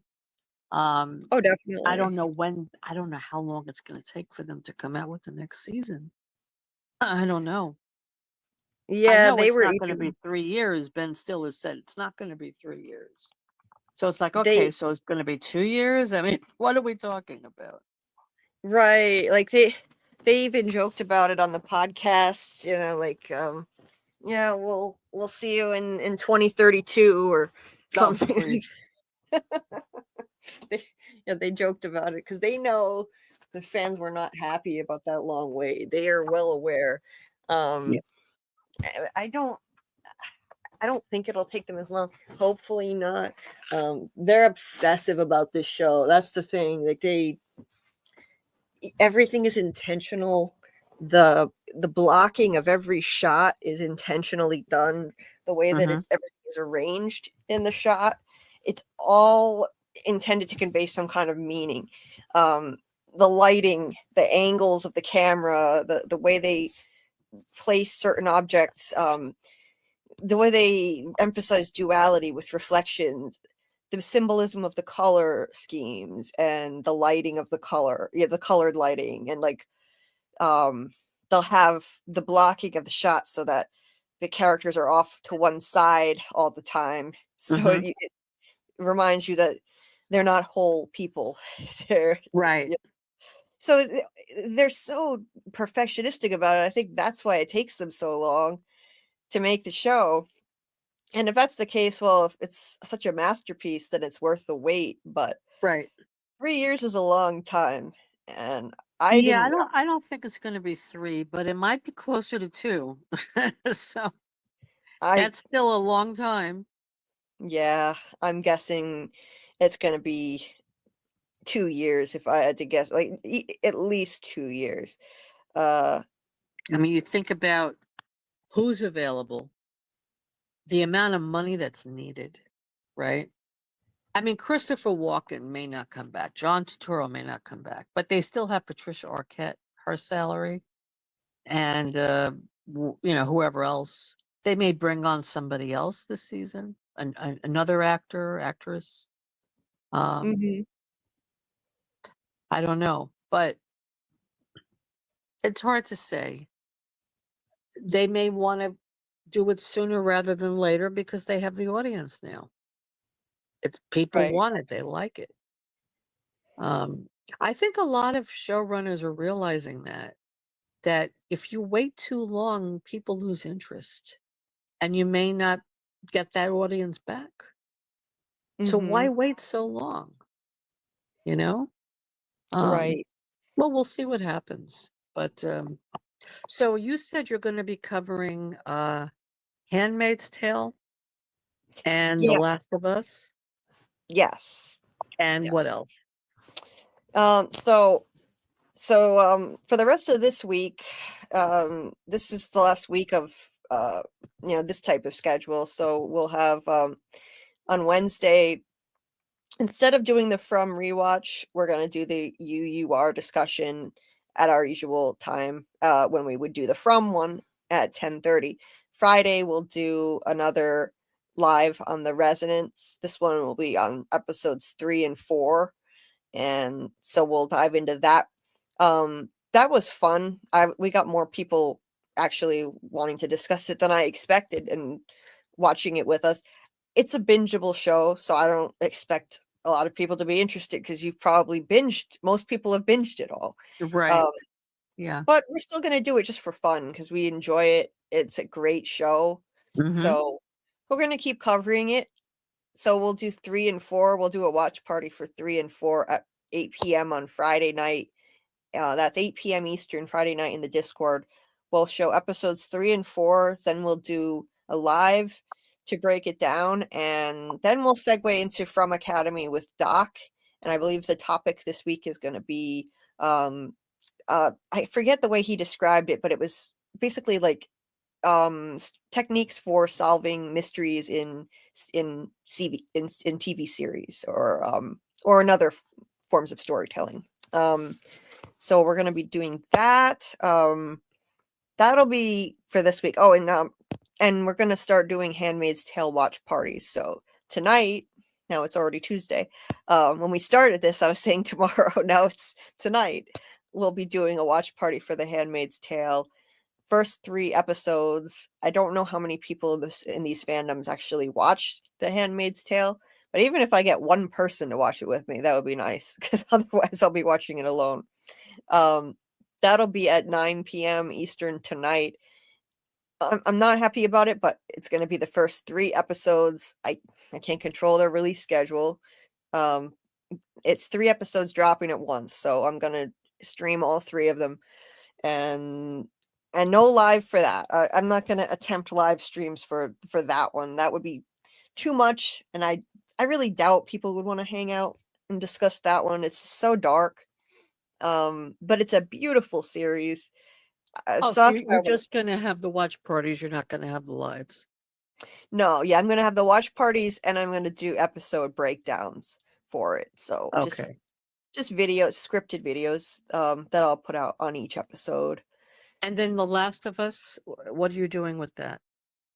So next week, so that's when the new schedule will start. Next week, I'm going to take I'm going to do an experiment. And if it works well, I'll stick with it. If not, I'll move stuff around. But next week, I'm going to start doing the From Rewatch on Mondays at 10:30.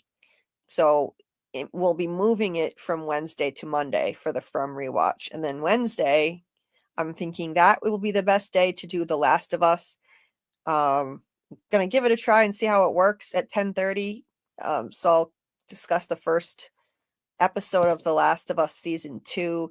I'm gonna try to do a watch party for that also, and that drops at 9 p.m. Sunday night, 9 p.m. Eastern in the Discord. I'm gonna see if I can.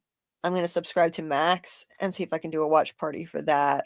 Because I just recently finished the show. I think it's an amazing series. I'm really enjoying it. So I'm just glad to have something to cover now that's not bingeable. Right. It's great. So So that's you're gonna have lives too, you said. You're gonna have yeah. lives and watch parties for it. Okay. And you're So gonna do videos on it too. yes. Okay. So that'll be Wednesdays. Now, depending on how next week goes, I might wind up switching it to Mondays. But for now, I'm gonna see how things pan out, and it'll be Wednesdays for The Last of Us. Wednesdays at 10:30 p.m. Eastern. And I'll probably do call-ins for that. That's not a show that Scarlet wants to cover. So for that one, I'll probably do call-ins. Let people join and share their thoughts.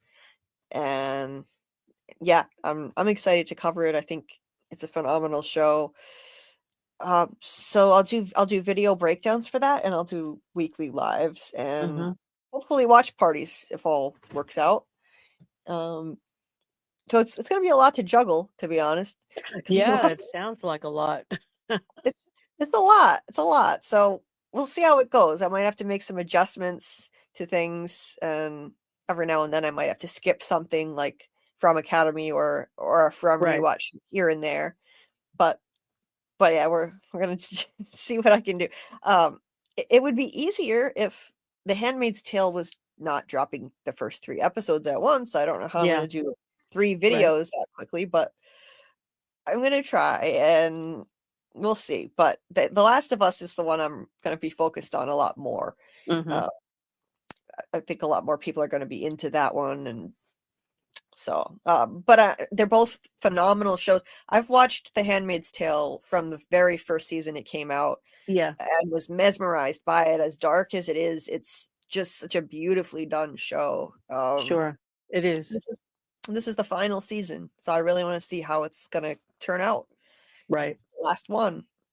The So acting is great. The characters are great. Yeah. Ann Dowd. Oh my God. She's great. oh, she's unbelievable. She's so good. Yeah. So good. Yeah. Yeah, AA. I'm glad some people in the fandom are into The Last of Us. AA is glad I watched The Last of Us. AA, I was devastated by Bill and Frank's episode. Oh my God. That crushed me. I was so upset. I almost reconsidered wanting to cover the show. I was so upset. Bill and Frank were that was just such a beautiful story, and it gutted me. I mean, it's not like they were taken from each other at a young age or anything. They had a lot of years together. But I mean, my God, just having to see the way things ended for them was just emotionally brutal. But it was such a beautiful love story. Oh my God. Just phenomenal. And so I've just gotten used to the fact at this point that, horrible, devastating things are going to happen on this show. And if there's a new character introduced, just be prepared to lose them really quickly because it's probably going to happen. But they do it in a beautiful way. And the two main actors in the show, I just think, are fantastic. And it's not without humor. I thought it was going to be all darkness, but the kid in the show is always cracking jokes and lightening the tension. Thank God there's something to cut the tension. It lightens the mood. Yeah. Oh, yeah. Bill built a heaven on earth for them. Yeah, it think couldn't have been more beautiful. the first episode of that season was phenomenal. It was heartbreaking with his daughter. Oh yeah, that was hard. horrible. Yeah, His daughter was such an interesting character, so sweet, and that was horrifying. That stays with me, that episode. It's like it's fresh in my mind. But I mean, the show is good. I mean, I have some mixed feelings about it, but I may attempt to watch the next season, and see how it goes. I'll be open to it, but there were just a couple of things that bothered me about the first season, but maybe this season will be even better. We'll see. yeah. I'm optimistic about it. Am I obsessed with the show to the level of Severance and From? Well, no, but I think it's a fantastic show. Not every show can be Severance or From. No. Panda Kalima, I have one episode left to watch, actually. I have to watch. You have one more? Okay. I have to watch the finale. So that's the only one I have left to watch, the finale of The Last of Us, which I'm probably going to do a little bit later, before I go to sleep for a while. The first episode was the most realistic. Yeah, it was a slow burn. The pacing, I didn't expect it to be such a slow burn. You don't have the pacing is kind of slow. Yeah. It is, yeah, like watching them trek across the country. But then that tension building, it's really it makes those shocking moments more impactful when things do happen.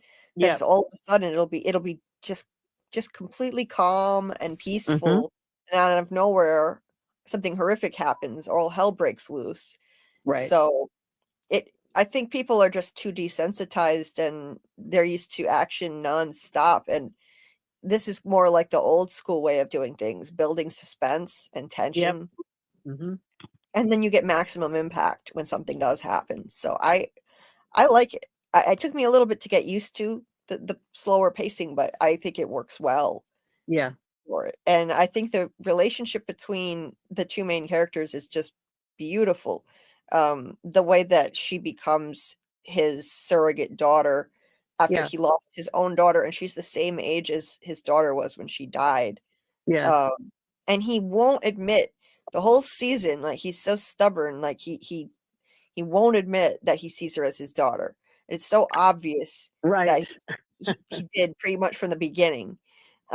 But then you finally get that moment where the walls come down, and he fully embraces the role as her father figure now. Well, he's her father. He felt so guilty about losing his own daughter that and he was so devastated by it. He didn't want to open himself up to that again. So he kept an emotional distance with this girl for that reason. Exactly. But then when push came to shove, he fully embraced her. Yeah. I mean, I like that part of the season. Yeah, that was really nice. It was what a beautiful story to watch that relationship develop. Just to see how he was fighting so hard to keep his walls up to protect himself from being vulnerable again, because if he loves this girl like his daughter, then he has to be afraid of losing her again, and he's terrified. He admits that he's going to get her killed. Like Right. he blames himself for his daughter's death. He breaks down when he breaks down crying. It's absolutely devastating. Like saying, Yeah. "I just know I'm going to get her killed. I'm going to get her killed. I'm going to I have having dreams where I fail again and again." Oh my god, that actor, he held it in. He was so stoic and numb for so much of the season, and when you Mhm. finally see him breaking down crying, saying, "I Yeah. know I'm gonna get her killed," it was just that was so powerful. Yeah, he's a great actor, Pedro Pascal. Yeah, he is. Yeah. Yeah, and I just watched the episode where she just narrowly escaped a cult and being attacked, and and he like she's basically just saved his life. She did save his life, tending to him like a daughter would to her father, and that's so heartwarming watching that. Mhm. um Taking care of him, treating his wound, getting medicine for him. Like, oh my god, it was just ripping my Well, heart and out. she also in the beginning had a wall up. She didn't trust him. She didn't No, trust anyone. She had no. been very, I don't remember exactly what her backstory was, but I know she had trust issues, and she was a very angry kid. Uh, Yes. and she also embraced him and warmed up to him and accepted him as like a surrogate father. Yeah. So that Yeah, was 'cause nice. Their character development was really nice. yeah, because, Um, she said yeah. she lost everyone that she ever loved, either they died or she lost them somehow, so she put Right. a wall up too. She didn't want to open up, Right. and be vulnerable. Her cracking jokes all the time, that's masking how she's really feeling. She admitted, at one point, like, she's scared all the time.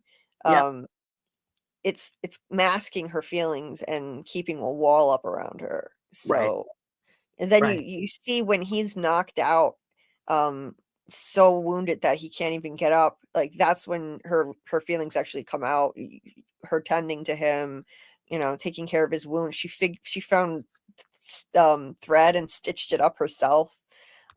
It was so touching, like, she, like, took his hand, and even though he's, like, delirious and barely conscious, he, like, responds, and he, like, reciprocates and holds her hand back. Oh my god, it's just so beautiful. Yeah. Then to see her get taken prisoner by a cult, and you're just, wanting to yell at the screen, get up," you know, and he does get up, and he goes to find her, and he gets there just in time for her to come running out. I mean, she basically saves herself, but she comes running out, and there he is to meet her and says, "It's okay, baby girl." Oh god. Like, he calls her baby girl. It's like Yeah. he's officially admitting, okay, he sees her as a daughter. Right. Finally.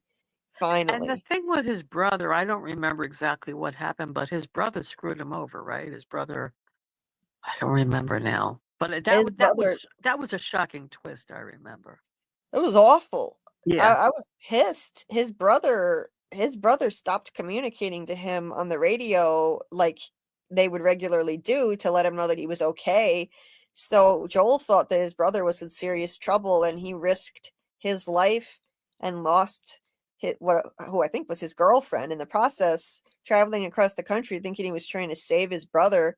Then he finds his brother, it started, he joined this little gated community and married a woman, and said, well, he had to follow their rules, so they don't allow any contact with anybody from the outside on the radio.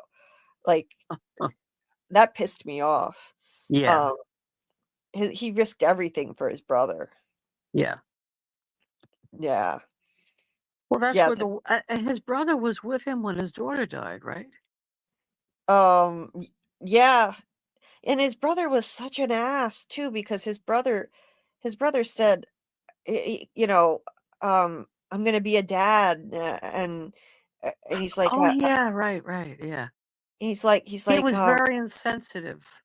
yeah, he said, "I'm gonna be a dad. I wonder if I'll be a good dad. And Joel said something like, I guess we'll find out. And his brother's like, I guess we'll find out. What? That's all you're gonna say? Just because life stopped for you doesn't mean it has to stop for me. Yeah, that was Oh, awful. Yeah. oh, that Yeah. was messed up. Yeah, I didn't Yeah. like the brother very much. No, not at He all. apologized. He did apologize after that and said that was really insensitive, but I still didn't really care for him. No, I didn't either.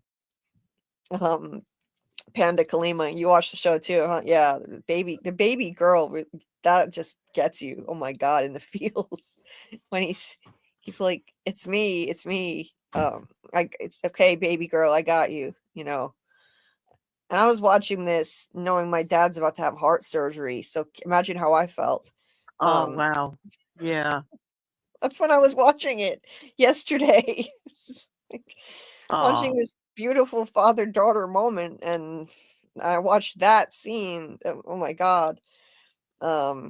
yeah. My dad always would call me babe. Well, Aw. yeah. Yeah. So he's okay, thank God.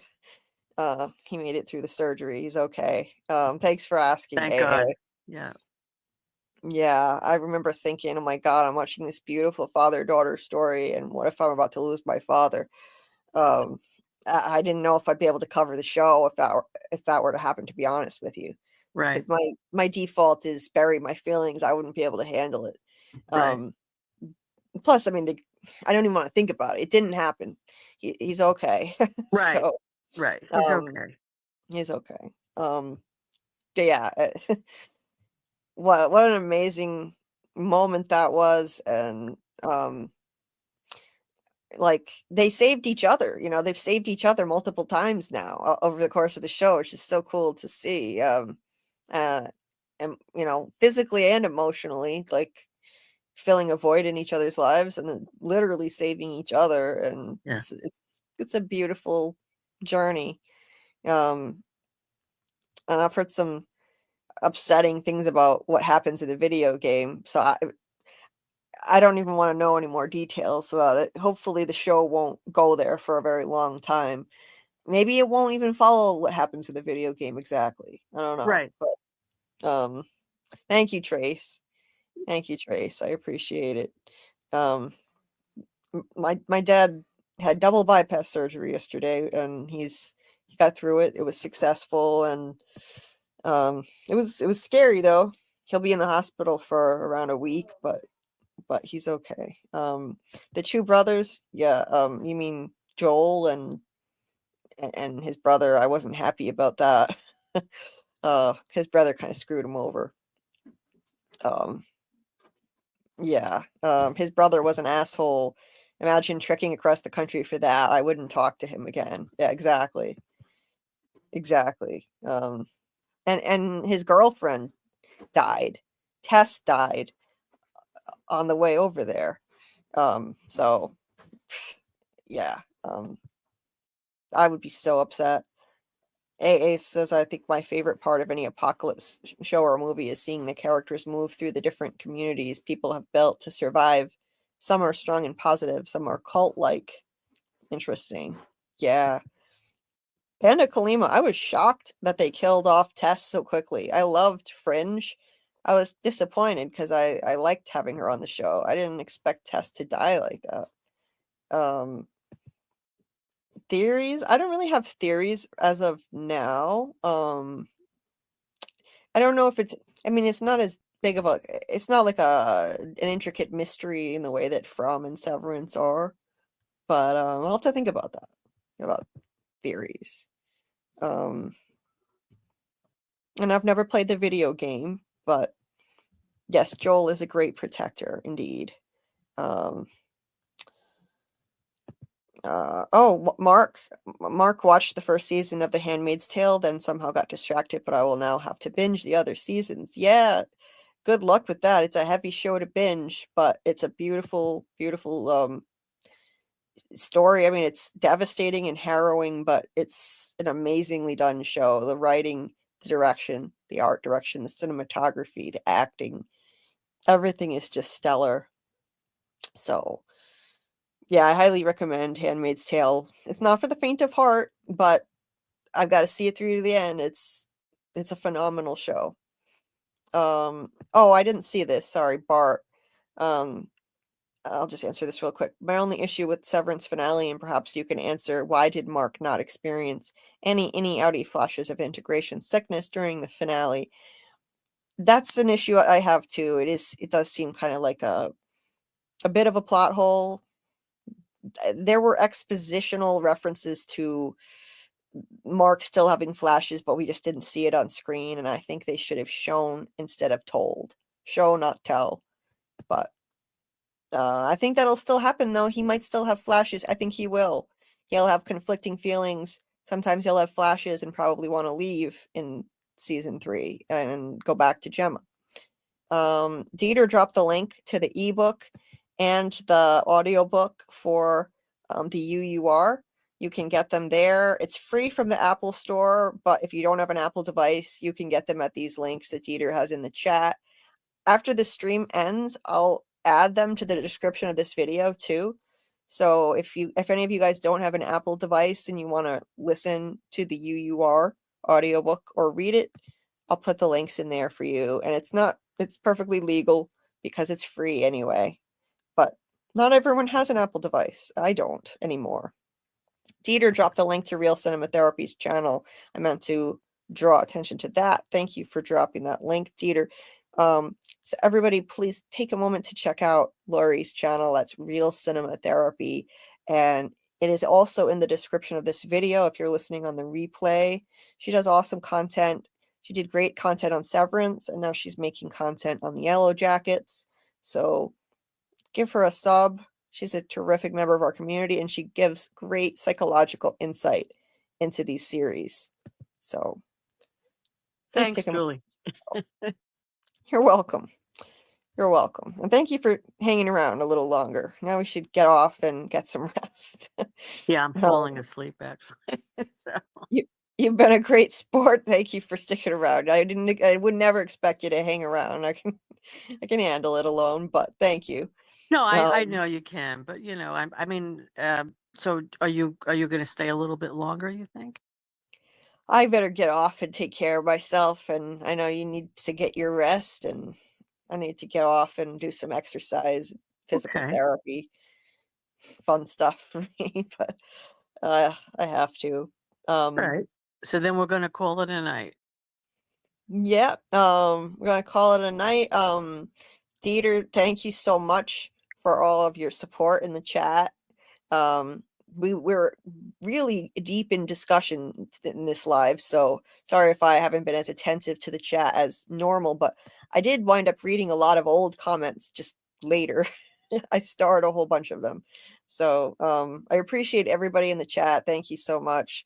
Everybody listening on the replay. And yeah, because I know a lot of people watch these on the replay or listen, and I appreciate it. Anybody who's just listening and not chatting, I appreciate you too. 52 likes. Thank you so much for your support, Panda Kalima, awesome new member of our community. Thank you, thank you, thank you. Thank you again to Scott, who was here earlier, another awesome mod for us. Anyway, I appreciate all of you guys. And so if anybody's interested, tonight we'll be watching the first 3 episodes of The Handmaid's Tale final season at 9 p.m. Eastern in the Discord. The link to that is in the description of this video. And we'll be live again Wednesday night at 10:30 p.m. Eastern to discuss the UUR, which will be a fun one. And then, yeah, if you haven't watched The Last of Us, highly recommend it. There's still time to binge it. It comes out Sunday at 9 p.m. Eastern, and I'm going to try and do watch parties in the Discord for that. So, yeah, and we'll still be covering The Residents for anybody that wants to check that out. That'll be Friday night, 8 p.m. Eastern in the Discord. We'll do episodes 3 and 4 watch party, and then live stream after that, followed by FROMACADEMY with Doc. That's it. I guess that's about it. So, Sam and Henry. Wait, who are Sam and Henry? Sam and Henry. Sam and Henry. I don't remember a Sam and Henry. In The Last of Us. I'm very bad with names. And I just watched the show for the first time. I'm like, who the hell are Sam and Henry? I don't remember. Maybe I'm just tired. I don't remember who they are. Yeah, I don't know AA. Yeah. Refresh my memory if you can for a sec, because I don't recall a Sam and Henry. But the two brothers. Oh. Yeah, that was God. I was expecting it at that point. I was fully expecting something horrible to happen. After seeing what happened with Bill and Frank, I thought, okay, yeah, this is going to end badly. It's you introduce new characters on this show, expect them to die by the end of the episode. I'm used to it at this point. That was horrible, though. One of them was a child. I really believed that what's her name? How's her name? The little girl. That I don't remember her name now. That's how tired I am. I really believed that she could have cured him by putting her blood on his wound. She thought that her blood could fix him. And then the next morning the kid attacks her, and his own brother has to shoot him, and then shoots himself. Like, oh my God. Yeah, that was a rough one. Ellie, that's it. Ellie. I'm in a lot of pain. I can't even think straight. Ellie. Yeah. That was rough. That was rough. And I'm just used to it at this point. But nothing better happened to Joel or Ellie anytime soon, or I'm gonna be pissed. So if I watch the finale and I find one of them dies, I'm gonna be very upset. Because I haven't watched the finale yet. So they better both make it out alive. That's all I gotta say. Or I might have to change my plans for next week. Good night, Mackie. And good morning. Good night and good morning. Thank you so much for your enthusiasm, AA. I truly appreciate it. I can't wait to do lives on the show. I'm really psyched that I found one that people will be interested in watching, that I am interested in too. It's not easy. There's not much really out there right now that appeals to me. So good night, AA. And it's gonna do it for us. Thank you again to Laurie, and it's been an awesome discussion. So I really appreciate the conversation. Yeah, me too. It was a lot of fun. Very great informative.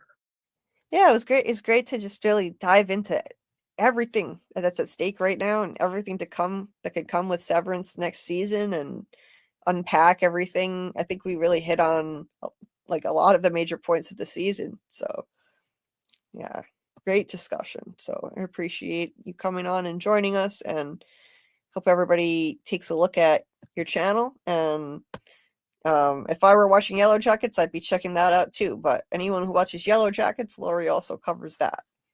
So You could still watch it, Julie, because I go into the episode and I approach it from a psychological point of view. So you still could yeah, watch it. Yeah. I'm sure eventually I will. I'll Okay. break down and watch it. When No, I things mean settle down. my video. That's what I mean. Oh, the video. Yeah. Oh, I'll drop you a like and a view. I will do that. Okay. Yes. But I thought you were about the show. I'm thinking, I have no time to watch Yellow Jackets now with No. all these shows coming out. But No, yeah, but the videos go into depth, and I'm going to be doing more on each character. I'm going to do a full depth analysis on each character. I plan on doing that. So, yeah, because the characters are very interesting. They really yeah, are. they are. From the little that I've seen of them, they really are. I can see how you Yeah. could have a field day analyzing them. So Oh yeah, especially Shauna, especially, and now Hilary Swank is on the show, and which is great. I like Hilary Swank; she's a great actress, and she plays somebody who they thought was dead, and she's one of the Yellow Jackets that was rescued that we oh didn't know wow. about. Yeah, and she and Shauna had an altercation. Shauna thought she was dead. And basically, the animals came out of them. Let's put it that way. Their animal instincts came out of them. Wow. Yeah, no, great acting, great performances, really interesting. So, Wow. yeah. So, and yeah, there's one more left, so we'll see what happens. But yeah, okay, so I'm going to sign off and I'm going to say goodnight to everybody in the chat. It's been fun. I'd love to do it again. And please check out my channel. And I may start doing lives myself. I don't know when. But when I do, I'll let you know. And maybe Julie can come on my channel a couple of times and bring some people over too. That would be great. That would be fun. Yeah, let Yeah. us know if you decide to do that. And Let maybe us you know. can raid my channel, right? Like just say, hey, let's raid Laurie's channel. Bring people over. Yeah, raid the chat. Yeah. Do that. Yeah. It Grit, would be fun. Grit said you should do lives. You have a great voice for it. Oh, Yes, thank you does. so much. Thank you. She does. Yes. Yeah, you should. You'd be great. You're a natural at this. You really are. You just you seem so comfortable with it. You're full of insight. And it fits. You have like very natural timing, and so you'd be great as a live streamer. Thank you so much. I appreciate that. I've never done it. I mean, so it's a little nerve-wracking, you know. I mean, I'm okay doing it like on your live, but to have my own live, I don't know how I could do it, you know. I don't know if I couldn't do it as long as you do. Let's put it that way. Most Um, people don't. It's not the norm, but yeah, it is very different running the live versus being on the panel, but it's not as different as you would think. Yeah, you learn how to juggle yeah. stuff, you learn how to juggle showing images, checking in with the chat. It's something you just learn by doing it. That's the only way to learn, and it comes more easily than you would expect. But the key is getting this experience beforehand is essential. That's what I did before I started this. I got experience doing guest appearances on Tony Teflon's channel, on Jeremy Ice and Fire's channel. I got such great experience, and that helps a lot. Like that's a big hurdle. Look, you get experience and you get comfortable talking on these, then that's half the battle right there. So I mean, this is a great way to start if you want to go down that road. Yeah, it's about juggling it, like you said, you know, the chat, what I'm saying, what other people are saying, um, showing photos, you know, I think it's just the juggling of it. Like you said, you have to get used to it. Oh yeah, Um, it's a juggling yeah, act, but you get yeah, used to it. And it's never going to be perfect, but people, as long as you're doing your best, people will be forgiving if you're, if you're off some nights and you might forget to check in with the chat a bit more or whatever. Like, they don't expect perfection. And you figure it out as you go. yeah, So, great. uh, And maybe you can help me. So that would be good. yeah, I'll help however I can. Thank Absolutely. you. I appreciate it. I appreciate you, Julie. Thank you Oh, very it's much. my pleasure. People helped me um get started. I didn't start out of nowhere, and I had a lot of assistance from people like Tony and Jeremy, and they're leagues and leagues above me right now. I mean, obviously they have loads more subscribers than me, but at least I've logged enough hours here to have enough experience that I'm sure I can have some useful things to pass along, whatever I can. And Oh, um absolutely. yeah, You and I know, like paying it forward. People helped me. I want to help other people. yeah, no, I think that's great. I remember when you started your channel. I mean, I think I started listening to you maybe a month or two after you started your channel. And I remember in the beginning, I mean, you did a couple of really long lives. I think like an 8-hour live one time, and uh, Yeah. but I saw your beginnings. Yeah, it was very inspiring. I think I even told you that I found it very inspiring. Well, thank you. I appreciate it. If I went back and listened to them now, I probably would notice a difference. You know, because you're learning as you go. There's no other way to learn how to do this other than to Hmm. just do Right. it. So, you know, it's been a journey. And I'm still learning. I'm still learning. I have a lot more to learn about running a channel and making Right. videos. But you know, it's something you just it just takes time, and people have been really kind, and I'm just really grateful for all the support, and this community is just amazing. So uh I'm so psyched. You know, I get to now hopefully dive into new shows. Started with Just From, then Severance, now The Last of Us, and we'll see how that goes. But Hmm. thrilled with the way things went with From and Severance, so I'm just gonna keep going with it. And yeah, it's Absolutely. great. Um, Yes. Yeah. yeah, I didn't know how it was gonna go because the first few months it was just purely From. I built the whole channel just on From. Yeah, I I remember. didn't I didn't know if anyone would show up for anything else. I was really surprised people did, so I'm very happy about that because rewatches can only get you so far. We can't just talk about From and nothing but From all year and nothing else. It's gotta be you gotta have other stuff going on, and And it's also a good way to build your channel as far as getting views and getting subscribers and watch time hours. right, Hmm. exactly. Right. Um, thank you, Trace. I appreciate it. Good night. Thank you so much. Um, Grant said, "Oh, a short one tonight." Yeah, Yeah, it's like 6 hours now. It's almost 6 hours. yeah, I guess by my old standard, this would be a short one. I used to do 8-hour lives all the time, Yeah, I but remember. I have to stop that now. I would do sometimes 9 hours, even longer than that on a few occasions, but I had to stop that. That was not taking good care of myself. Even this, I'm overdoing it.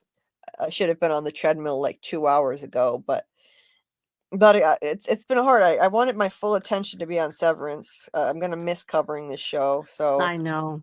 I didn't I want to be know. on the treadmill in the background. I wanted to just focus on this. Um, well, there's nothing saying I can't, do a Severance live sometime in the Sure, off season. I could do it. you can. I could do it. Hmm. Just won't be every week anymore. So No. that's all right. Thank you, Panda Kalima. I didn't know you were a lurker. Huh. I thought you were just brand new. It just came out of nowhere. No wonder you fit right in. That's awesome. I'm glad you came out of the bushes. But we appreciate all of you who are still in the bushes. I know there are people who listen and don't chat, and that's awesome. I appreciate it. I appreciate the support. Hopefully, if you're listening, you could hit the like for me. Maybe drop me a comment in the regular comment section once in a while. That would be much appreciated. And not everybody wants to chat, but I'm thankful for everybody that's shown up. It's been amazing covering Severance. Thank you to everybody who's shown up. Um, every time you cover a new show, no matter how many subs you have, you can be as big as Tony Teflon, and like he said, it's like you're starting over again, even for him. So I'm grateful for the warm welcome into the Severance fan community. I know it's been a lot of the same people from, but there have been a lot of new people from who have shown up, and it's awesome to see. So I appreciate you guys, and hopefully The Last of Us will go well. We'll see how it goes. Um, Panda Kalima was like the monsters in From, just lurking around at night. Yep. Just lurk. Yeah. Well, thank you again. Smiley is my cousin. Yeah. What Well, happened with Scott McCord? Are you going to interview him? Well, actually, yeah, I have to get in touch with him somehow. I'm trying to figure out how, because he said that this spring his schedule would loosen up and he'd have time for an interview.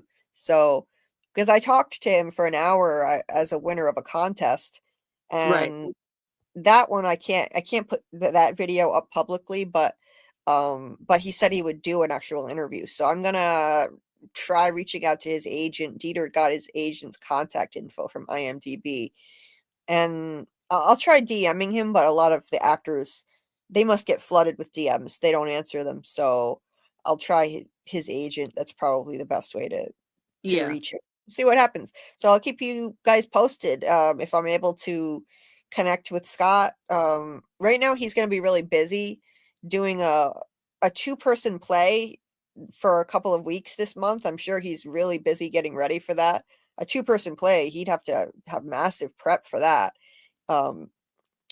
But maybe when he's done with that, he could sneak in an interview in May before he goes back to shoot From, if we're lucky. So I'll let you guys know if it happens, and maybe we could do it live. That would be cool. Yeah.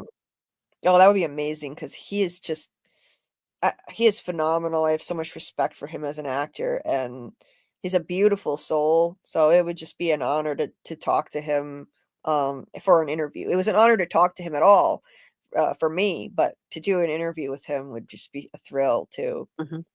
So Oh, hopefully. I'm sure he'll do it. I think do you have his email? I don't the way that I was able to actually message him and ask him about an interview was through Cameo.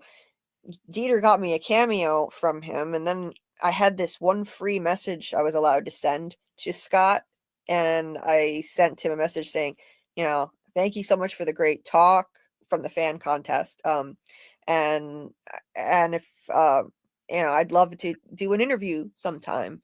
And he said that that in the spring his schedule will be more free, and he'll really look forward to doing it.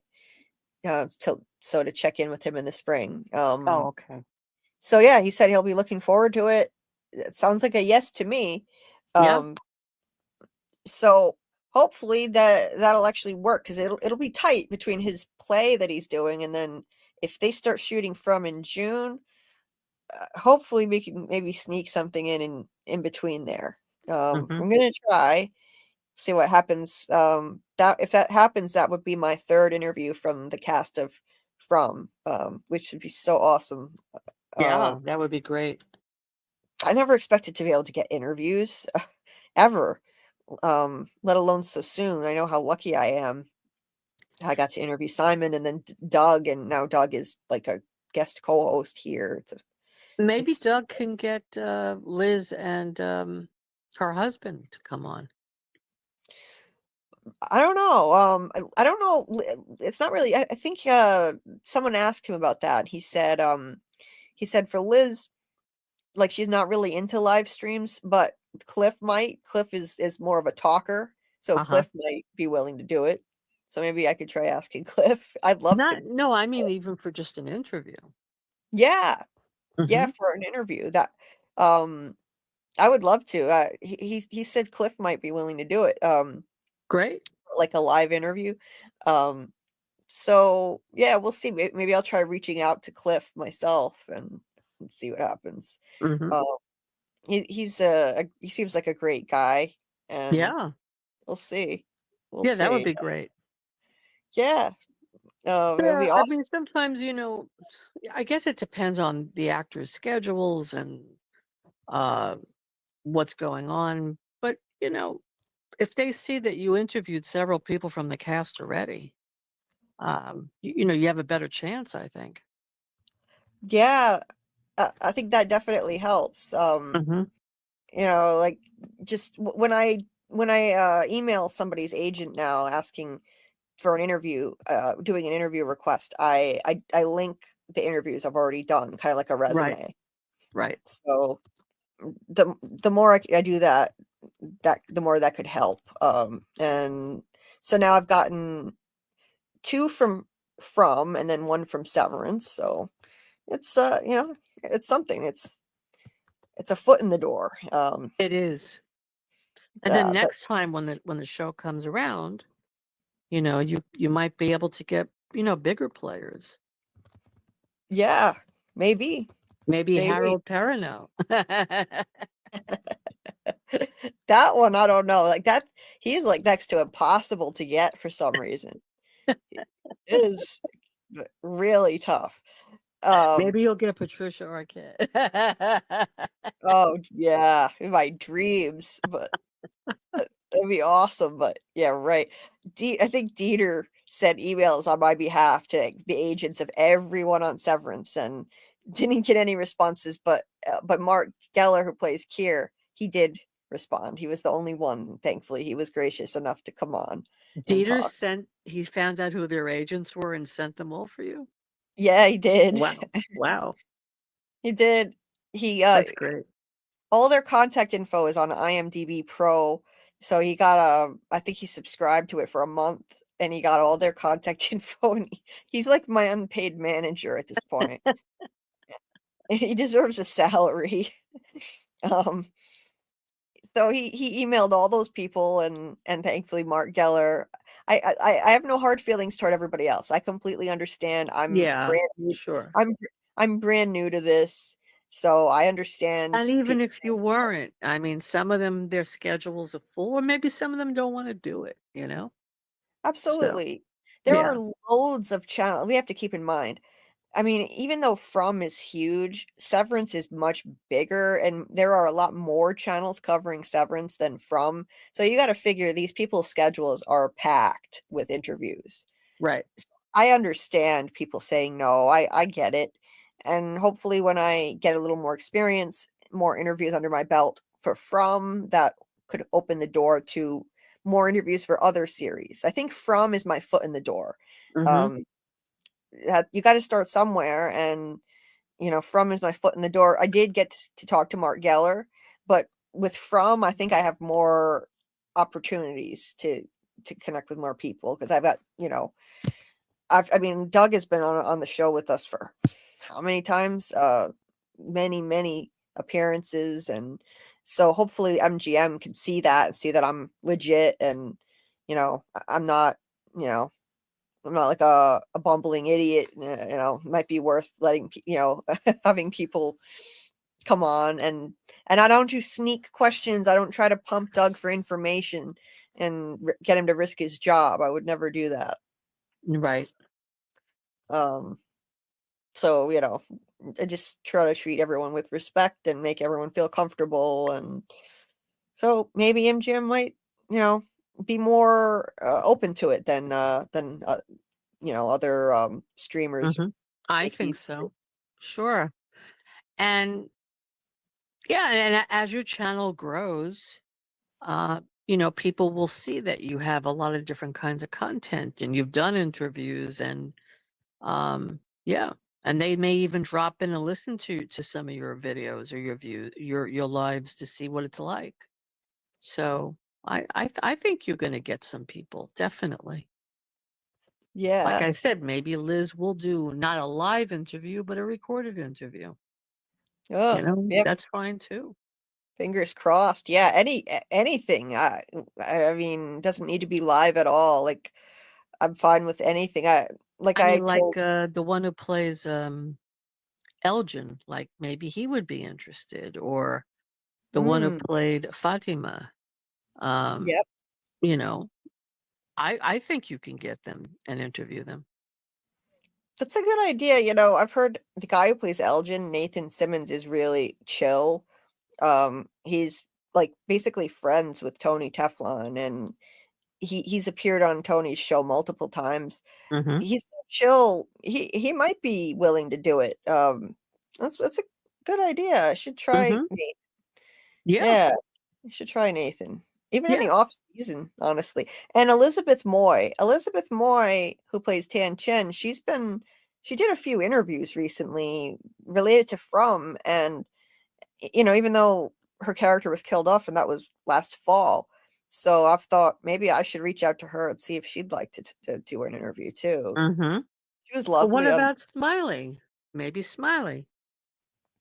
Yeah, I think we tried him. I think we didn't hear back, but I got to interview him on Sci-Fi Vision's channel, so Right. that was awesome.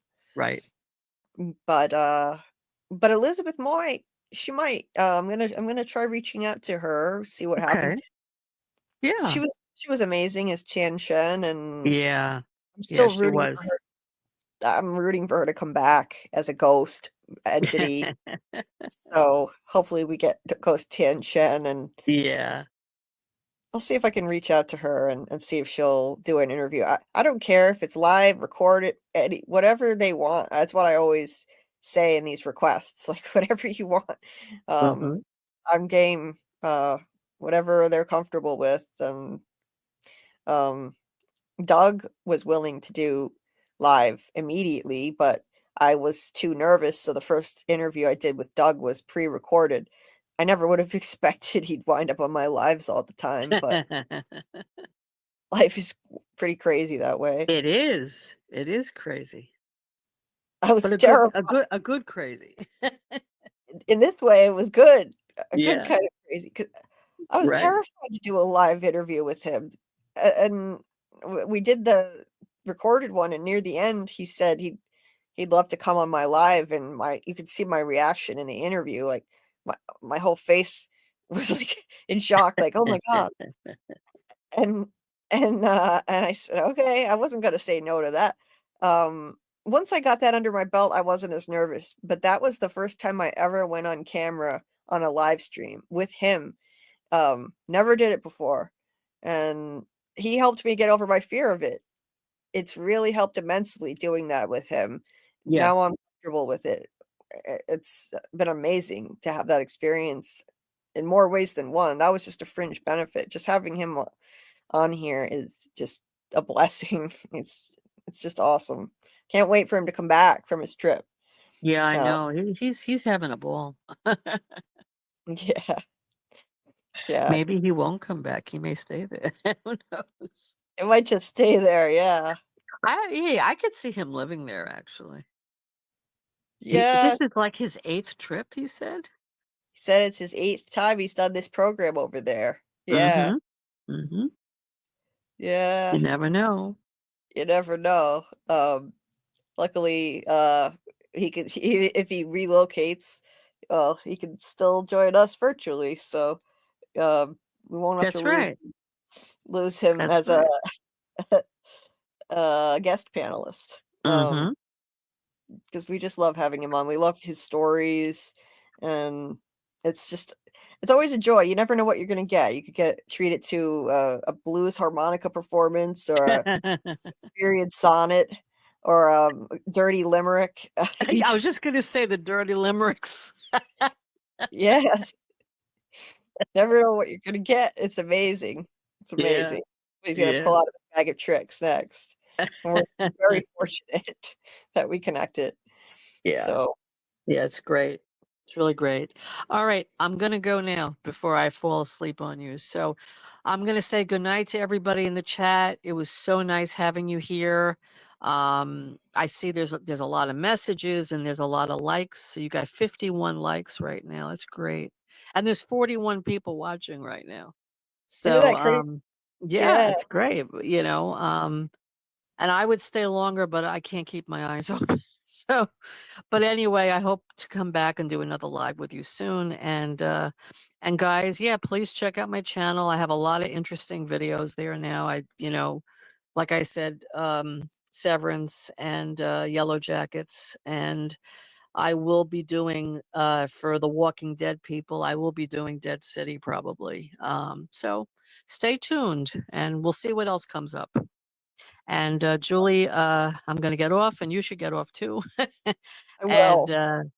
I'll talk to you soon. Okay. Have a good night. You have a good night too, Laurie. Okay. Take care. Me too. Bye. Yeah, to clarify, like Dieter said, I wrote up the emails, and then Dieter just saves me time by changing the name of the actor and the email address and then sending them for me. So I wrote up an email template for interview requests. And so he just kind of acts like a manager and does that, which I greatly appreciate. Saves me the time of having to do that. Having to do all of that drudgery, because it's time consuming and all of this stuff adds up. All this stuff adds up. So anyway, just to recap, tonight we're gonna have a watch party in the Discord for the first 3 episodes of The Handmaid's Tale at 9 p.m. Eastern. The first 3 episodes of season 6, the brand new season, and it's the final season, so it's looking like there's going to be a revolution happening. It's going to be really interesting to see how they wrap this thing up. So if you're interested in checking it out, the link to the Discord is in the description of this video. Our next live will be Wednesday night at 10:30 p.m. Eastern, where we discuss the UUR audiobook and audiobook/ebook, which you can get online on the Apple Store for free. I also shared the links to it in my Discord in the Severance channel, and after this live ends, I'm gonna add them to the description of this video. So if you don't have an Apple device, you can download the ebook, the audiobook, or both. I suggest both. That way you can read it while you listen to the actor who plays Rick and narrate it, which is awesome. Okay, so that's Wednesday. We're skipping the From Rewatch this week. Sorry in advance for that. There just wasn't time for it this week, but we'll pick it back up next week. Friday night, we'll cover The Residence episodes 3 and 4 and do a watch party in the Discord at 8 p.m. Eastern for that. Start the live around 10:30 and transition to FROMACADEMY at 12:30 a.m. on the topic of solving techniques for solving mysteries in storytelling. So anyway, so that's gonna do it for me tonight, and I just want to thank everybody in the chat for an awesome conversation. Laurie and Grant, awesome guests, and Scarlet. Don't feel bad for falling asleep. It's normal. And anyway, it's been amazing covering Severance. Maybe we'll do a live here and there to discuss Severance, because it's really hard to let go of it. But I appreciate you guys. Thank you for tuning in for my Severance coverage. And for all your support. So I'm lucky to be part of this community. So I appreciate you all. And those of you who watch The Last of Us next week, I'll be starting that coverage on Wednesdays at 10:30 p.m. Eastern for live streams and doing episode breakdowns with hopefully the plan is to hopefully do watch parties in the Discord for The Last of Us on Sunday nights at 9 p.m. when the episodes drop. So you're welcome. Thank you, AA. Good night, Panda Kalima, Mackie, Jehovah Sins, Theater, thank you again. And Trace. Good night. Yeah, I guess I was spilling trade secrets. I don't think I spilled anything I wasn't supposed to, though. All right. See you guys on the next one. Have a good day or a good night, everybody. Hello, this is Mark Geller, Kia Egan on Severance, and you're listening to Julie B. Deep Dives.